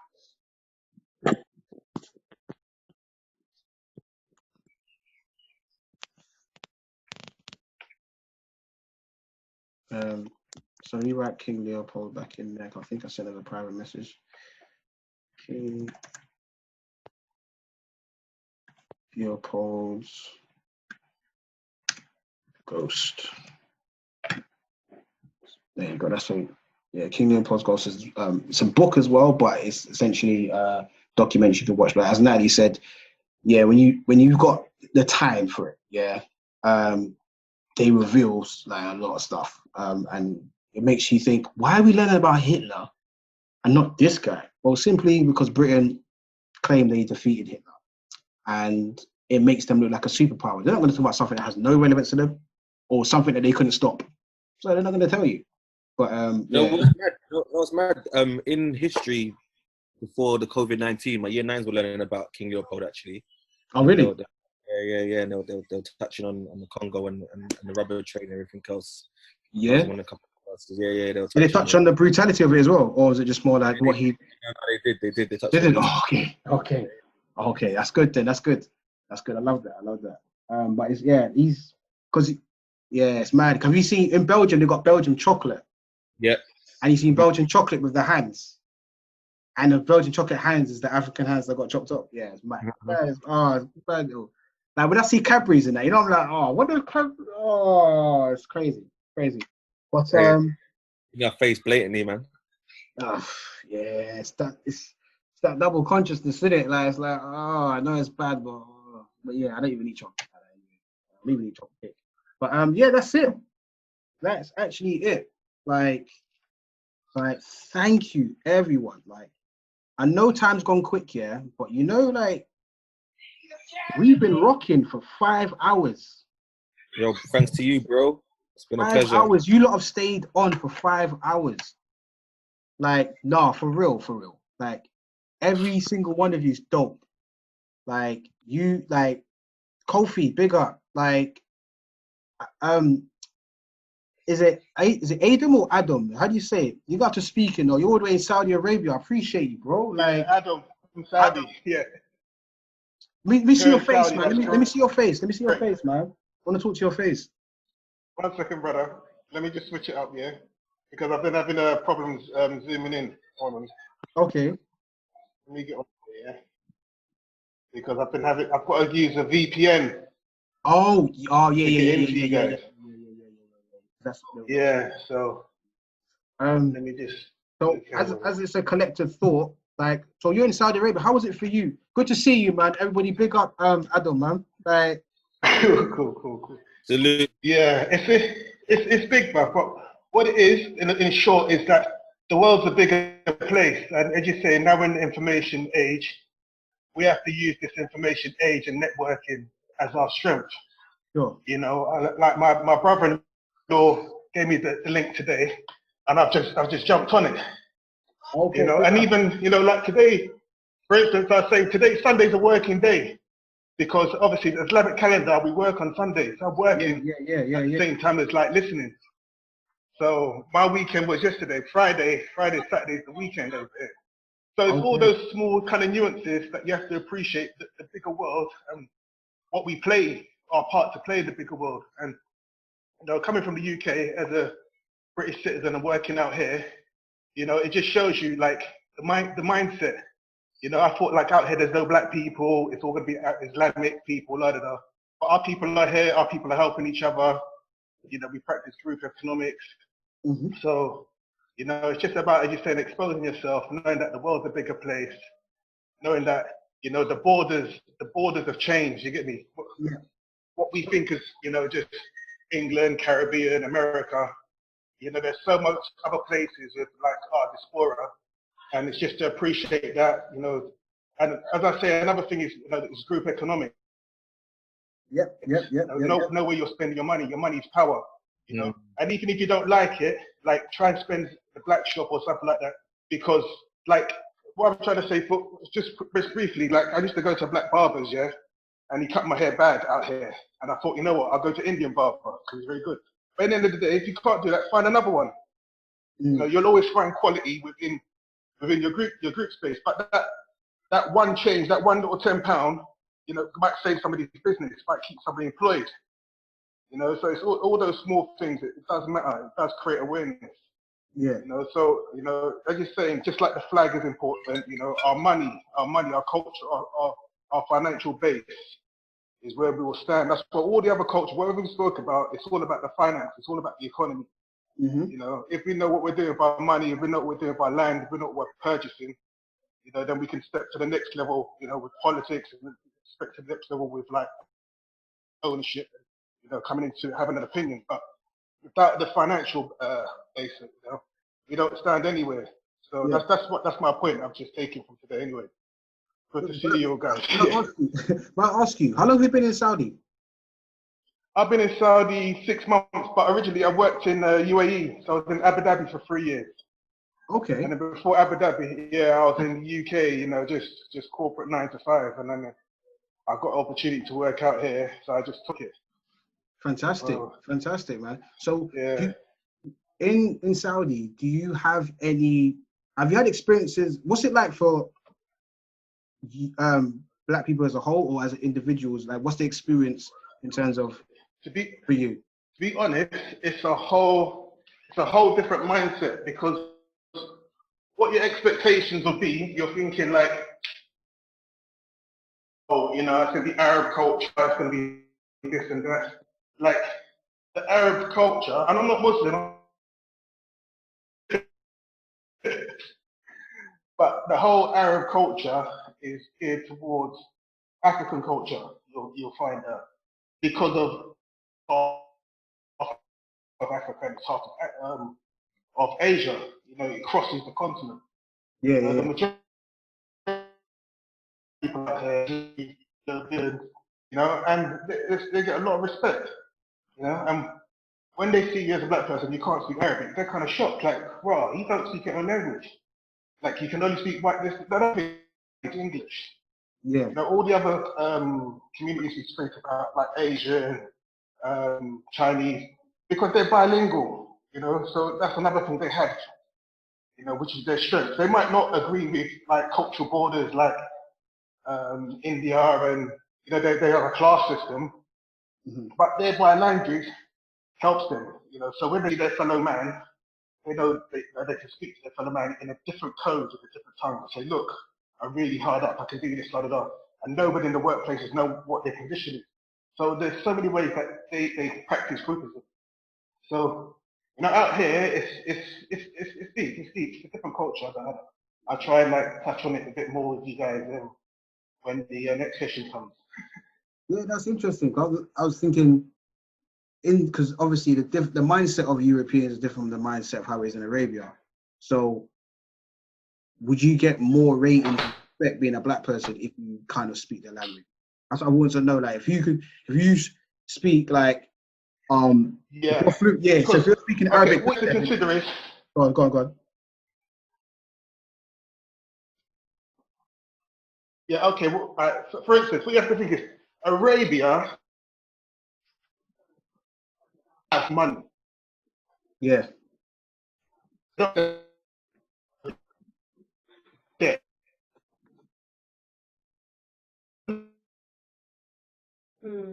Your reception's a bit poor, bro. I don't know if you can hear me, but you're cutting out. I don't know. Can you hear me now? Yeah. I can hear you now. Go ahead.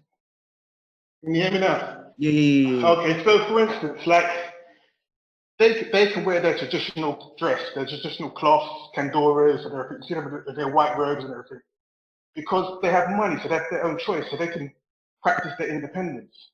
Mm-hmm. But when you're running, a capitalist system, a country with debt, you have to conform to the rules, to the laws. Pay your taxes before you have any choices. You can only get a choice every 4 years by voting, things like that. Things are just done by royal decree. But on the flip side, the more choices they have, the more they're on the big table now. Yeah. So they have to try and appease, Western society, get along with Americans, because they also want to be technologically advanced. They want all the kind of,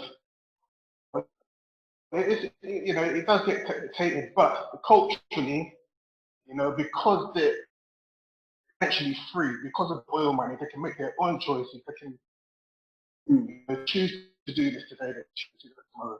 And once you've got that, once you're not buried in debt, you're not buried in economical cycle that just makes you to work and sleep and work and sleep. So you can't think to yourself, you can't have these kind of conversations. It makes a whole lot of difference. Okay. So yeah, it's a different ball game out here, man. And all I can say to anybody is just try and travel. Try and travel, try and see the world, try and see your people in a different light, in a different country, because we're everywhere. There's a big black population out here, and not just Americans, it's Europeans, it's Africans, Nigerians, wherever you go, if you go to China, there's a population there. I've got black friends in China, I've got Philippines, and where you think you want to see people, we're spread everywhere. So that's my point to take. From today, that's why I was very keen to tune in, even though I'm thousands of miles away. Yeah. Just keep trying to pump the message. Yeah, now you're with us, man. You might be miles away in terms of air miles, but you're in the room, we're all in the same space. Do you know what I mean? When it gets dark, we look up, we can all see Venus. We can see the Orion's belt. So we're all together because we're seeing the same stars. So that's how I like to talk to my brothers across the waters. I'm like, you're far away, but go outside. And look, you see that star? I can see the same one, so you're near me. Don't get it twisted. The day when I can't see the same star, that's when you need to worry. Like that. So, you're definitely here. Thank you for But this is what it's about. This is what it's about. Like, so I appreciate you tuning in. Yeah. And what I think people should do as well is drop their handles. If everybody drops their like Instagram handles or whatever, I'll drop mine, DALL, so we can keep the connect. And then if you drop your emails as well, because essentially this was recorded. So if you missed anything, I've got it. So I recorded it. For sure. And I'll just send it out. I don't know how this thing works, but I'll figure it out. And yeah, we keep the connect. And we build again and do our next one and decide on what we're going to do. I've kind of got an idea as to what we're going to do next, what I'm going to do next. But I say we because it's a collective thought. It's just not about me.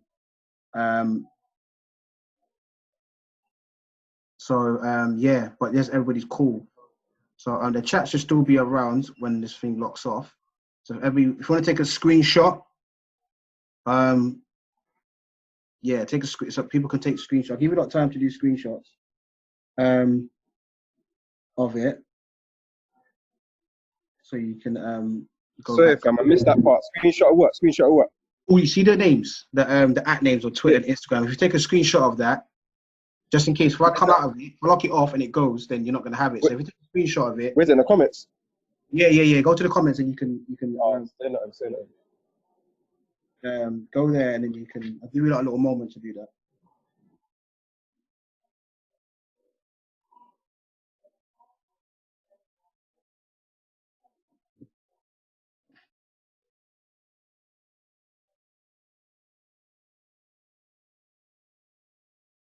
Okay, cool. Has everybody done that? Okay, cool, brilliant. But yeah, everybody, thank you so much for being a part of this. Like, this has just been absolutely phenomenal. It's the first one I've ever done.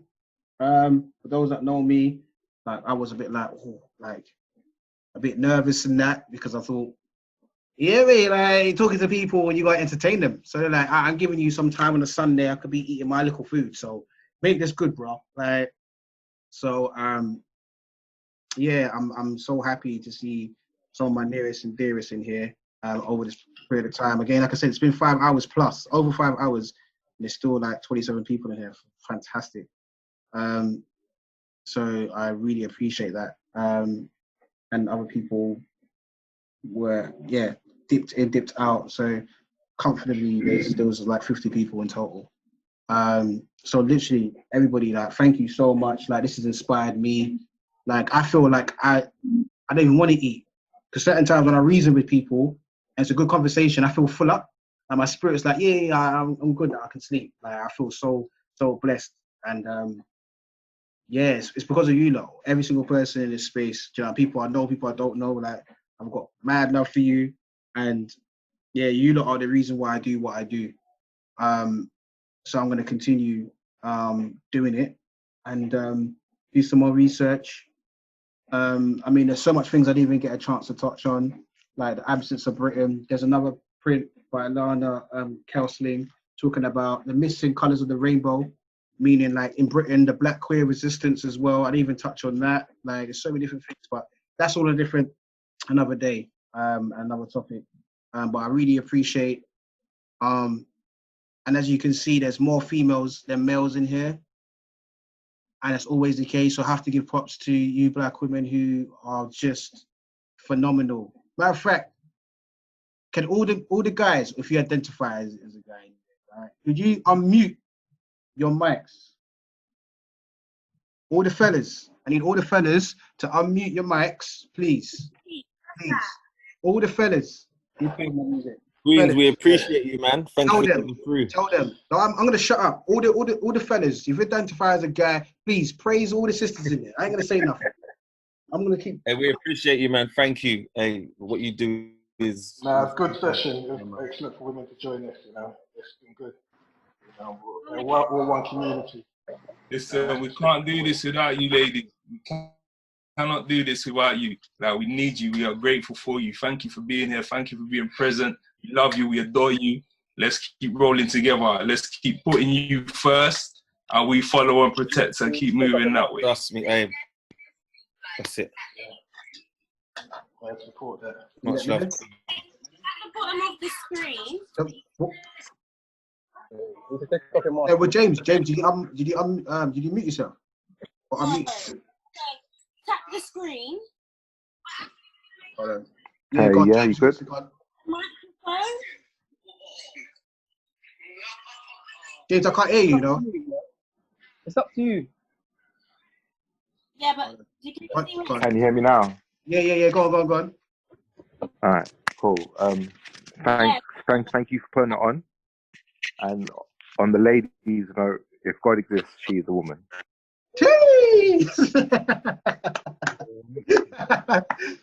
Jeez. Wow. Man just come drop the mic, you know, and walked off.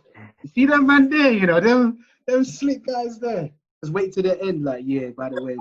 mute and I prefer to listen. Okay. Yo, James, when's the R&B album coming? Please.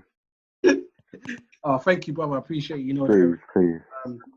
And yeah, so ladies, you have to pick you up, man. Like you lot with every single movement out there, it's because of you lot. You lot were pioneering it, using the nucleus of it, but it was because of you.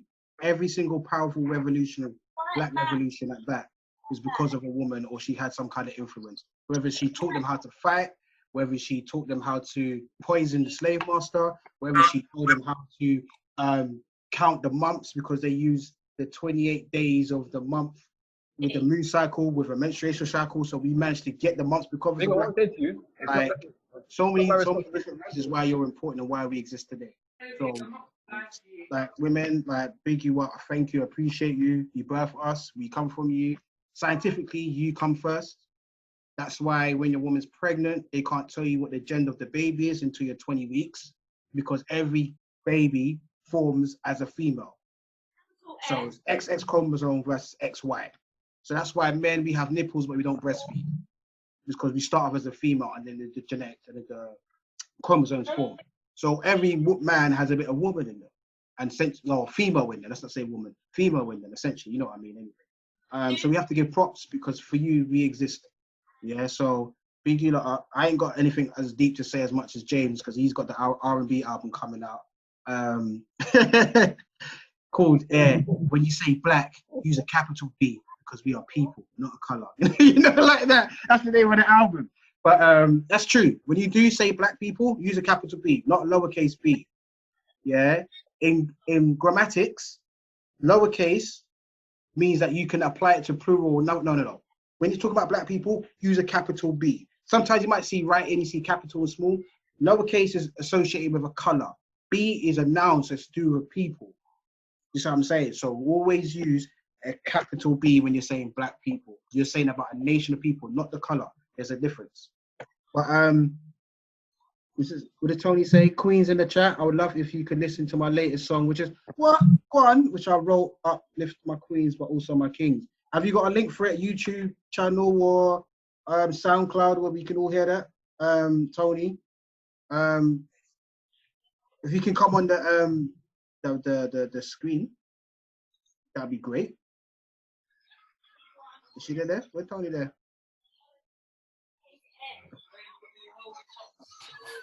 Yeah, idea. I'm there. 2 seconds. I'm just putting the link up. Okay. Mommy, who's that? Everybody. My two mini kids have been watching with me for the past 6 hours, so we're doing this together. Oh, yeah, they're here with me. Big up, man. Can they see me? Yeah. Yes. Hello. I'm so sorry. I'm so sorry. They can. I'm so sorry for swearing earlier. I didn't realise there were children on the call. I'm really sorry about that. Oh, it's all right. It's fine. Oh, there's one of them. Look how cute. Oh, look. Hello. You're right. Oh, bless. Hello. What's your name? Jada Marie. Jada Marie. Jada Marie.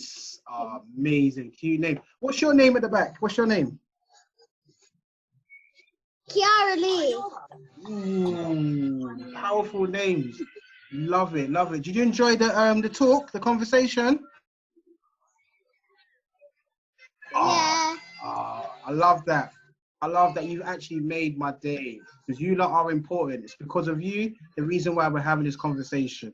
Okay? So then when you get to my age, despite having little gray hairs here and there, I'm not that old, right? When you get to my age, okay, you're going to be amazing. You're going to be powerful. You see, when you walk down the street, when you get older, right? When you get to mommy's age, when you get older, people are going to be like, Jada Marie, look at her. And you're going to be walking like, yes.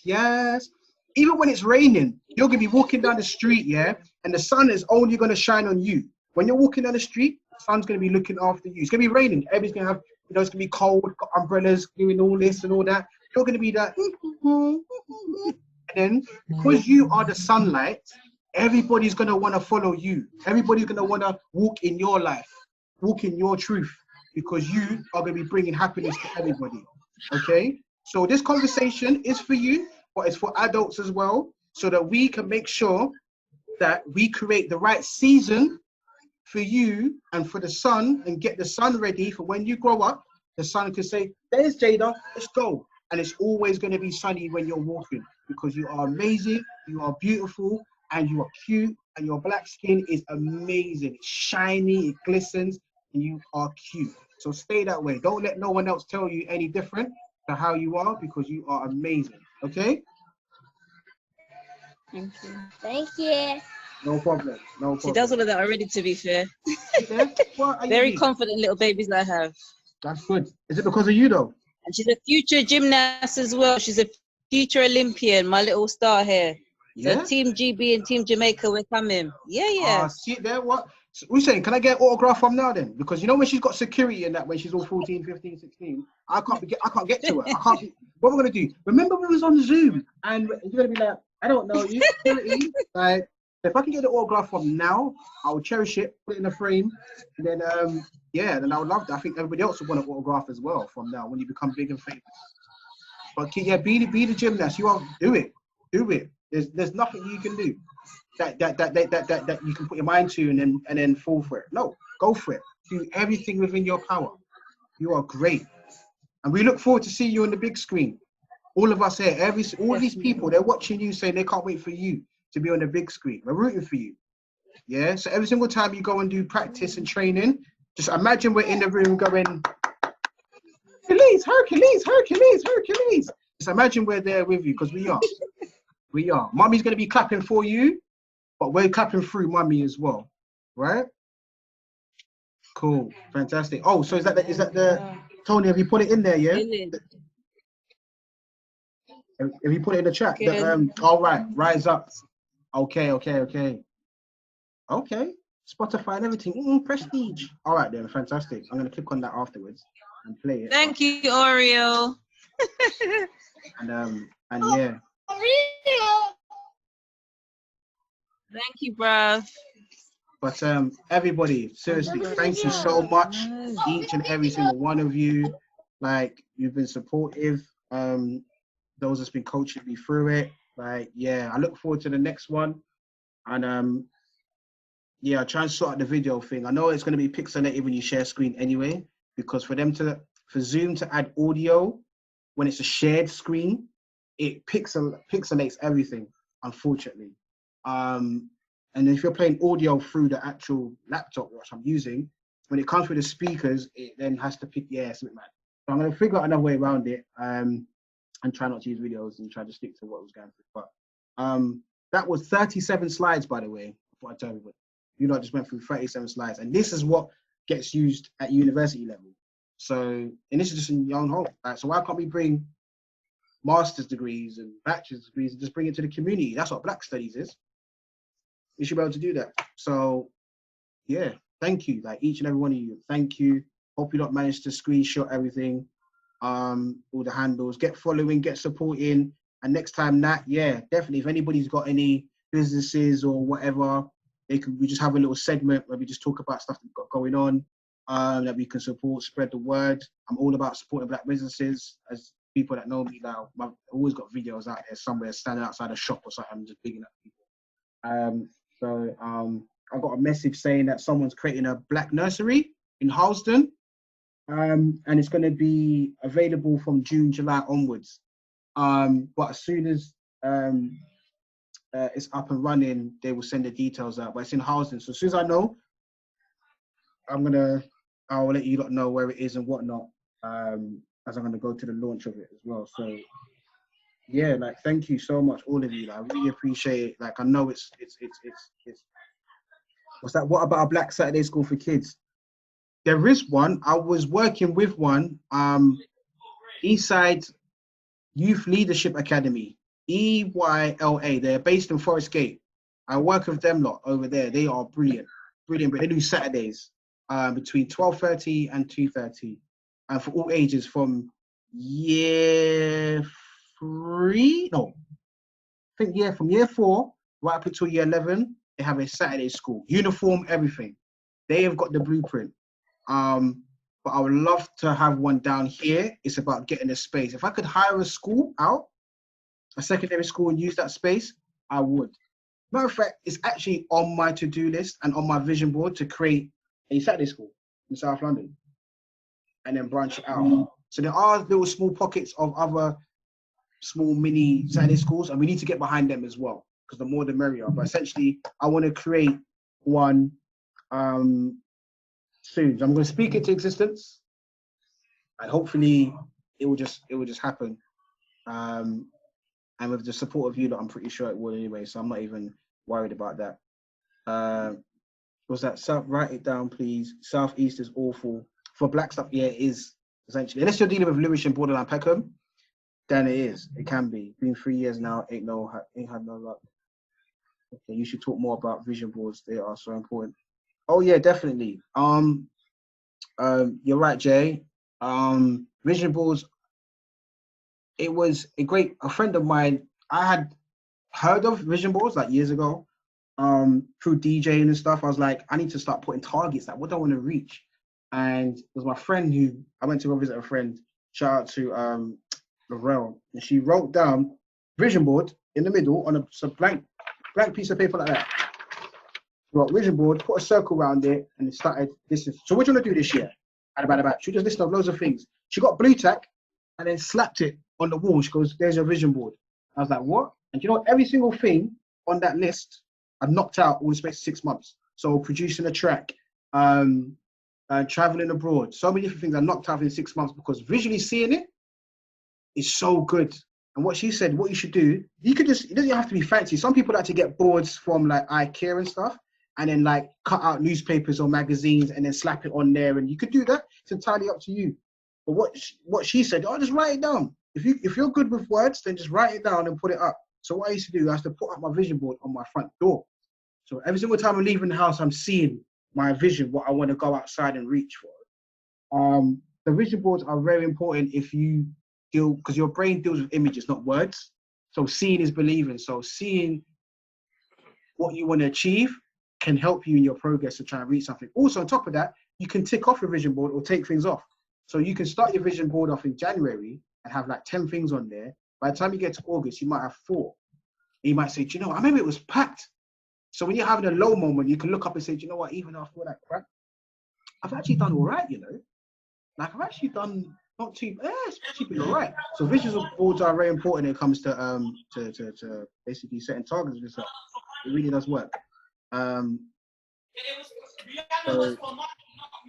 Was that they are so powerful when you write your goals down, something magical happens. Ashay. Yep. I love what it does. Yep. Good idea. Put a vision board in your front door. Yep. It's a piece of paper. I just wrote it down. What I want you to do. Slap to the door. It worked for me. It's an African proverb. It basically means it is done or so it is. Fantastic. Yeah. I mean, we've been rocking for hours. Like, I'm loving it. Thank you so much. Like, thank you. To see this, and it's not even a music thing where you got like loads of people tuning in to like dance to music and whatnot. This is actually people eating food. Jade's there nodding, yamming her food. I can see it all there. Right? Eating food, chilling, and reasoning one another, and we've become family today. Like, I'm telling you, this is better than anything I've ever been able to achieve. And we've reached Saudi Arabia as well. Shout out to Adam, like, big up. But yeah, you lot, thank you. Please, Thank you. That you enjoy the rest of your day. It's been a pleasure. Thank you, Tony, man. That we're gonna talk. And yeah, Tony, I'm gonna listen to your song after. Yes. I'm saying I'm gonna put it on. I'm gonna try and cast it onto the TV as well, so I can clean up and whatnot with the tune playing in the background, pull it up and whatnot. I can't give you no money pull-ups either because it can't work like that. But I'm just read it up again and just get the remote out. You know. So yeah, thank you everybody in here. Like, means a lot. And today's topic, because it was lengthy and detailed. There was so much information, but the conversation that we was having was the most important part, sharing views and whatnot. You know what I mean? So I appreciate every single one of you, and we're gonna do this again. Yeah. And I want double the numbers. I'm going to say it. So what was it? 40, Yeah, it was good. 46 or 47? I wasn't expecting that. I don't know if that's like, I don't know if I'm lowering myself by doing that, but I wasn't expecting that. I expecting about 20 and I'm good. Look at his reason and whatnot. You know what, fam? D, I just want to thank you from the bottom of my heart, and I miss some of it. I do night shifts, but again, like you just said about numbers, it's about quality, you know what I mean? Regarding numbers. Those who seek certain things, like you said about vision boards, it will come to you. You know what I mean? I ain't saying shit will come to you, like money will come to you, or it's like when you run down money will always be running away from you. So like you said, seeing is believing, seek it, you know what I mean? So I just want to thank everyone in here, because all this knowledge, I mean, it's so much. Do you know how much money you would have to pay for some of the stuff that has been said tonight? You know what I mean? So it's so priceless. It's priceless. I'd rather this than watching lights. Like I said, I'm not used to it. This is like my second ever time on Zoom, so forgive me. But I just come to work now, so yeah. But yeah, give thanks to everyone. Yeah, I appreciate that. Well, we'll chop it up and reason anyway. We need to do some more stuff together, Nate. Anyways, you know what I mean. So we'll talk anyway. We'll talk definitely. Love up everyone. Yeah. All right. Blessings. But yeah. Like it took me a couple of weeks to kind of put this all together, really, and do more research, and do so many different things. So it took weeks to put this together. So I'm glad that you enjoyed it. And I look forward to the next one and having you lot on again.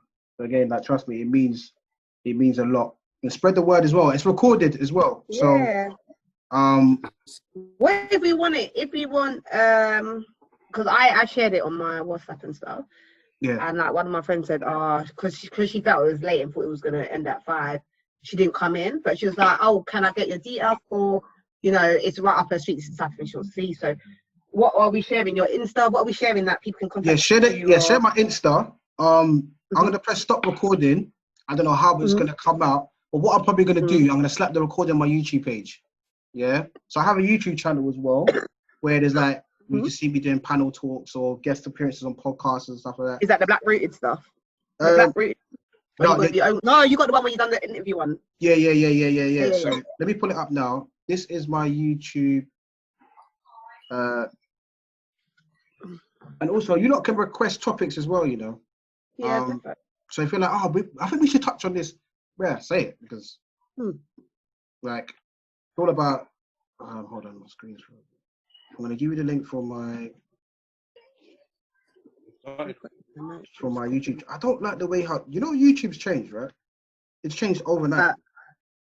When you go on the homepage, you can see it's changed. Like it's horrible, absolutely horrible the way it's changed. Oh, it changed on the on the desktop sort of thing. Yeah, on as your well as laptop, on your phone. On both. It changed on the phone a while back ago. Yeah, because you see the comments. You can scroll down on the video, comments right? is in the top bit. Yeah, the comments is like. So you can scroll thinking, hold on, where's the comments? It tells you. So you've got the caption, like the name of the video, and then you've got the date of when the video is uploaded, and other little bits. Yeah, then you have to just comments are just there, this little arrow. Like, it was like, it was that. It wasn't even broken. Right, so this is my YouTube channel.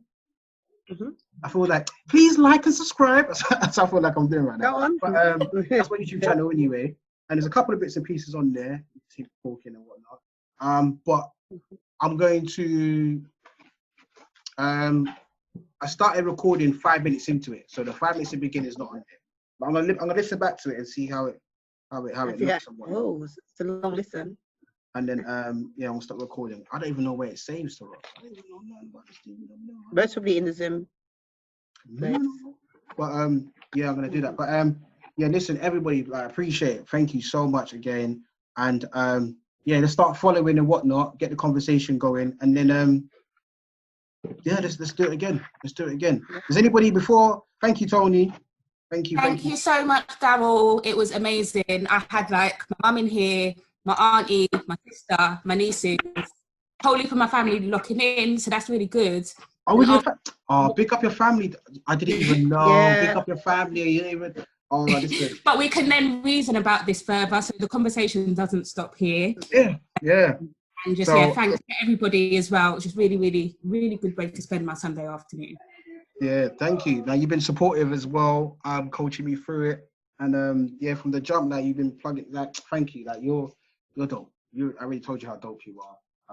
Stop it. And, I ain't got the bars of James. James has got the bars. So I ain't got the bars of James. But you are dope. You're fantastic.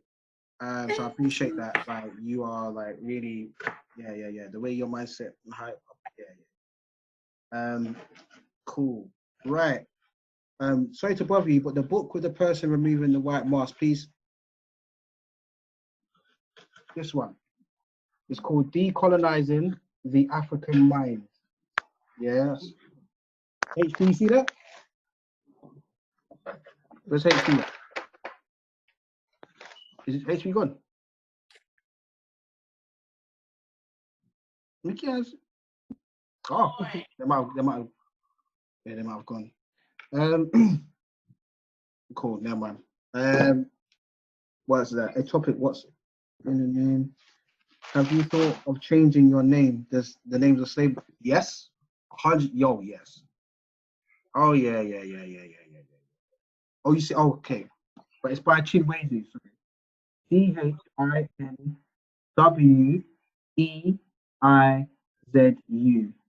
Chinwezu. That's the book there.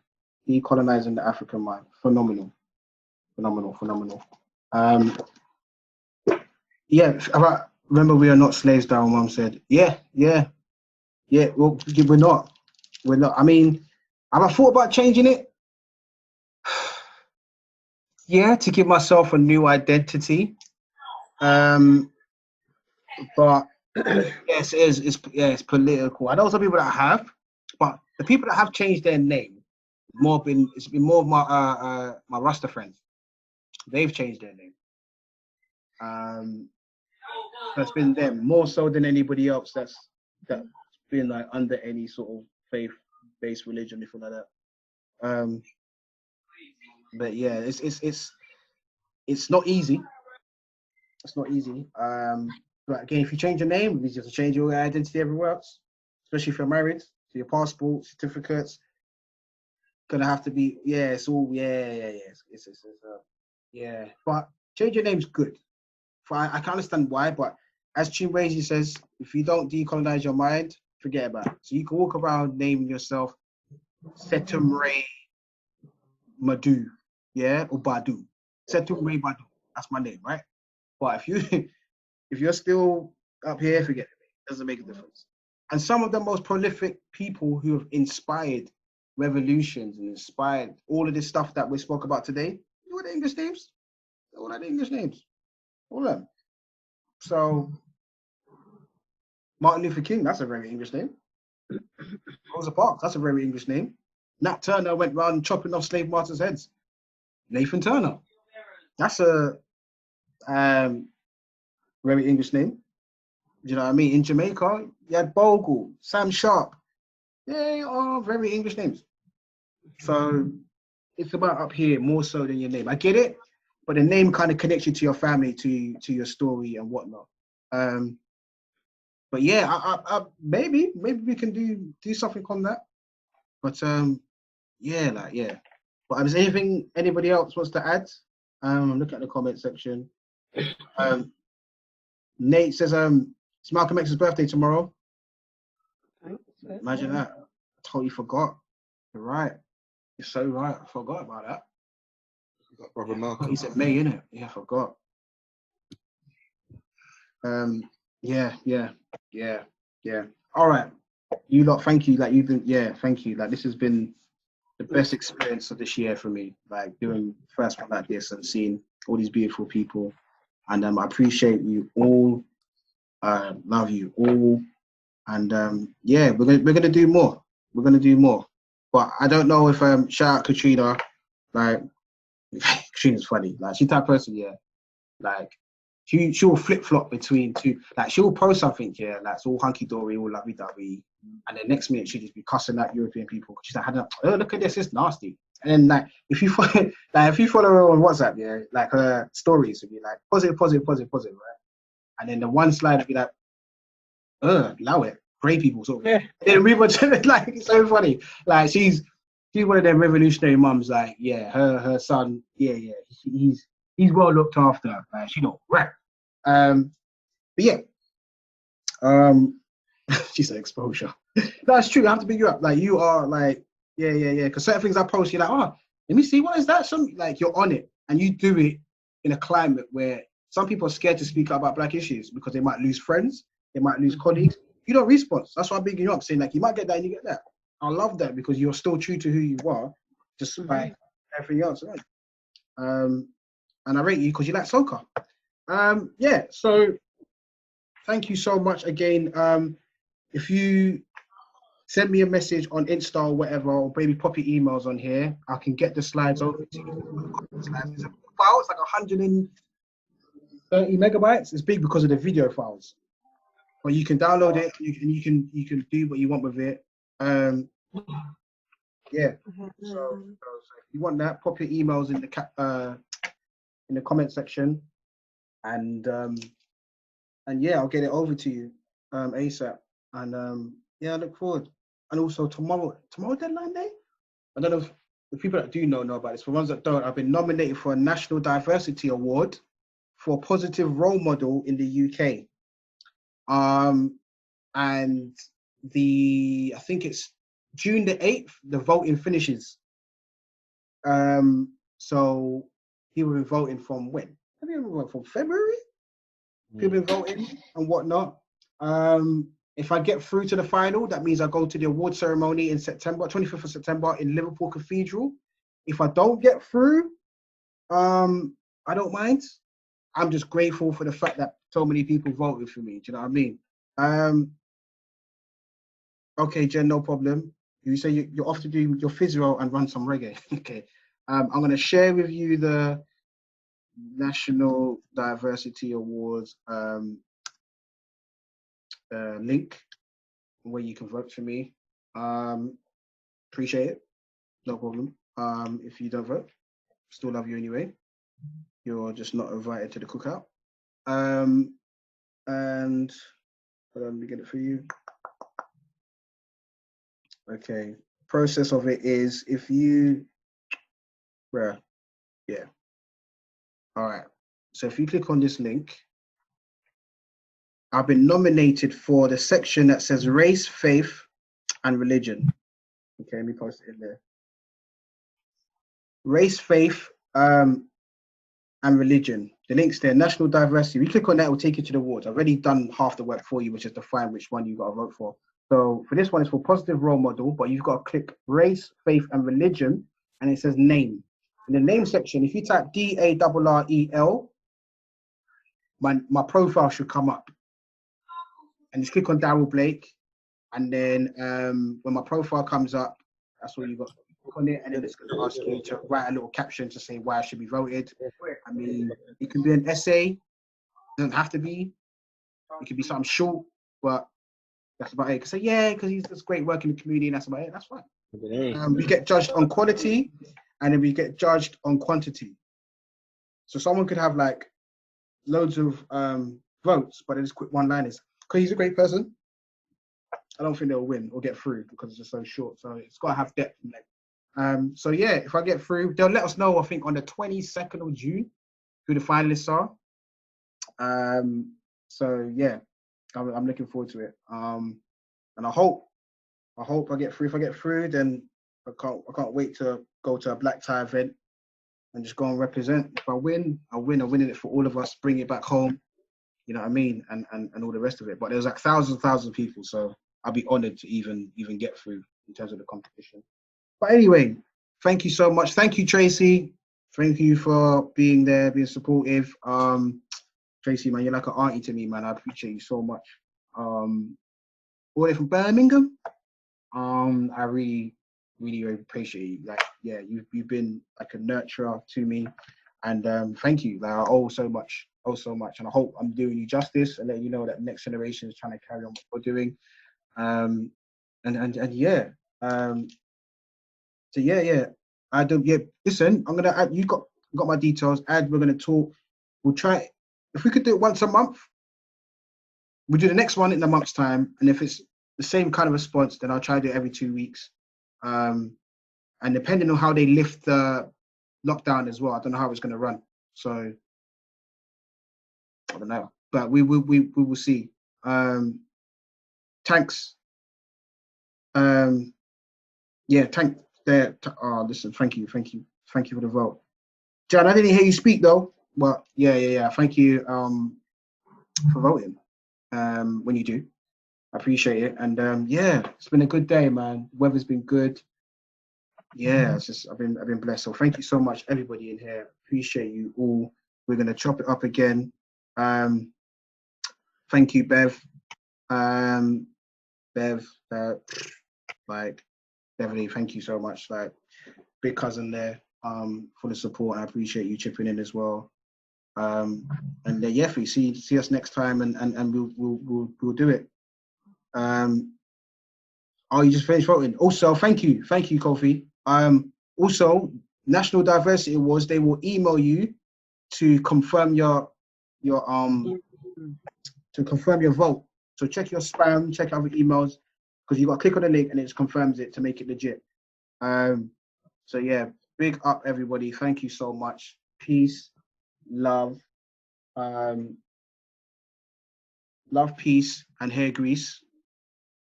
Or what I used to say is love, peace, and chicken grease. Yeah. But yeah, thank you so much. All right, thank you, Darrel. I'm out. All right then, take care.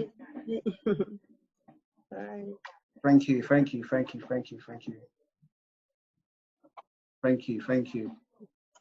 ENZ, thank you. Oreo, but listen, big into reason, thank you for joining. Tony, big up, man. Nate, we're gonna talk, we're gonna reason. And yeah, we're gonna keep it going, man.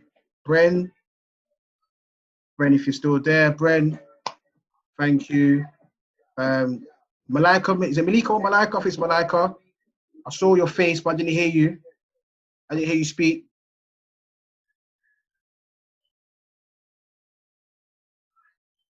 I can't even. You're mute. You have to unmute yourself. Oh my God, I don't know what this thing's doing. Hold on. Wait, one minute. I don't know how to use this thing. I'm meant to know how to use it. Can you hear me? Yeah, you should know how to use it. What do you mean? Can you hear me? Yeah. Yes, Empress. Wagwan. Medea. Oh, good. No, it was really good. It was really enlightening. It was good. Yeah. I'm definitely, please do it again. Let me know. And add me. I heard there's like some group, WhatsApp group business you might broadcast it to. Let me know. Keep me posted. Oh yeah. Did you put your details in the chat? Yeah. I put my hold on. I put my oh God. Me and this technology business. I'm meant to be good at this stuff, you know, and I'm really not. Exactly, you should be. Exactly. This is my point. I should be, and I'm not. I put my Instagram handle in there. I can put my email address. Hold on. I saw everybody else put their email. Do mine. Yeah, but it was really good. Please do it again. When I'm not on the move, I will speak more. Then I saw you driving, and I was thinking, what, you still the whole time? I love that. And I was ready to talk, because even when you started talking about colorism, it's very funny because my gran was there. Like, my gran's dark, like super dark, and then my grandfather's light. And that's why I messaged you, like, generational colorism, because my gran had to put up with some stuff from the family. So I was like, next time I'll put my 2 pence in when I'm not on the move. Do you know what I mean? Yeah. A lot of colorism is deep, especially in Jamaica, yeah. And I always keep talking about Jamaica, yeah. Is because I'm from there, right? But you know what? Do you know some of our grandparents used to say to their daughters, make sure you don't bring no dark skinned man back home, you know, or don't bring no man that black like your father. Listen, some of our parents, used to get it from our grandparents. Don't get it twisted. Yo, it's real. I think today the main focus being like, you know, what the media is doing, but what they're not realizing is it's weird because I've got some like family members around me who are now going to therapy because they've realized the colorism they've experienced, forget the world, it's what they've been through in their own homes. So I think, and I remember another lady saying, you know, there's a lot of internal work that needs to be done. So there's no use us going out into the world and preaching when the root is within our own homes. Do you know what I mean? Yep. So facts. But yeah, we're gonna talk. We'll get there. Please do another one. I can't wait. I'm really excited. Yeah, I'll figure out the topic and just put it out there and whatnot. But it was amazing. Yeah, it was good. Katrina says, Malaka, you're gorgeous. No homo. Thank you. I'm gonna mute myself now. Someone else can talk. I feel like I'm talking too much. Look at she's shy. Yeah. But see you, everybody. Have a lovely Sunday. I'm getting ready to DJ. You DJ tonight? Oh yeah, today at 10. If everyone's available, you can go on my Instagram. I'm playing like it's called Candles and Intermission. It's my wind down session. Ooh. Yeah, you were in one of them. Yeah, I remember. I was giving you money pull-ups and everything. Today at 10 o'clock if you're free. Yeah. I'll lock in. I've got loads of time. I put my handle there again in my email if people want to stay in contact. So yes, everybody have lovely evenings and enjoy your quarantines. Yeah. I think was Nate asking whose Instagram? You asking for you're asking for Empress's. You might need to put your Insta, you know. I'll put it in there now again. Yeah. I'll put it in there. And I'll put my one in there again as well. Are you the one that's not on only one that's not on Insta? You're up on Facebook now.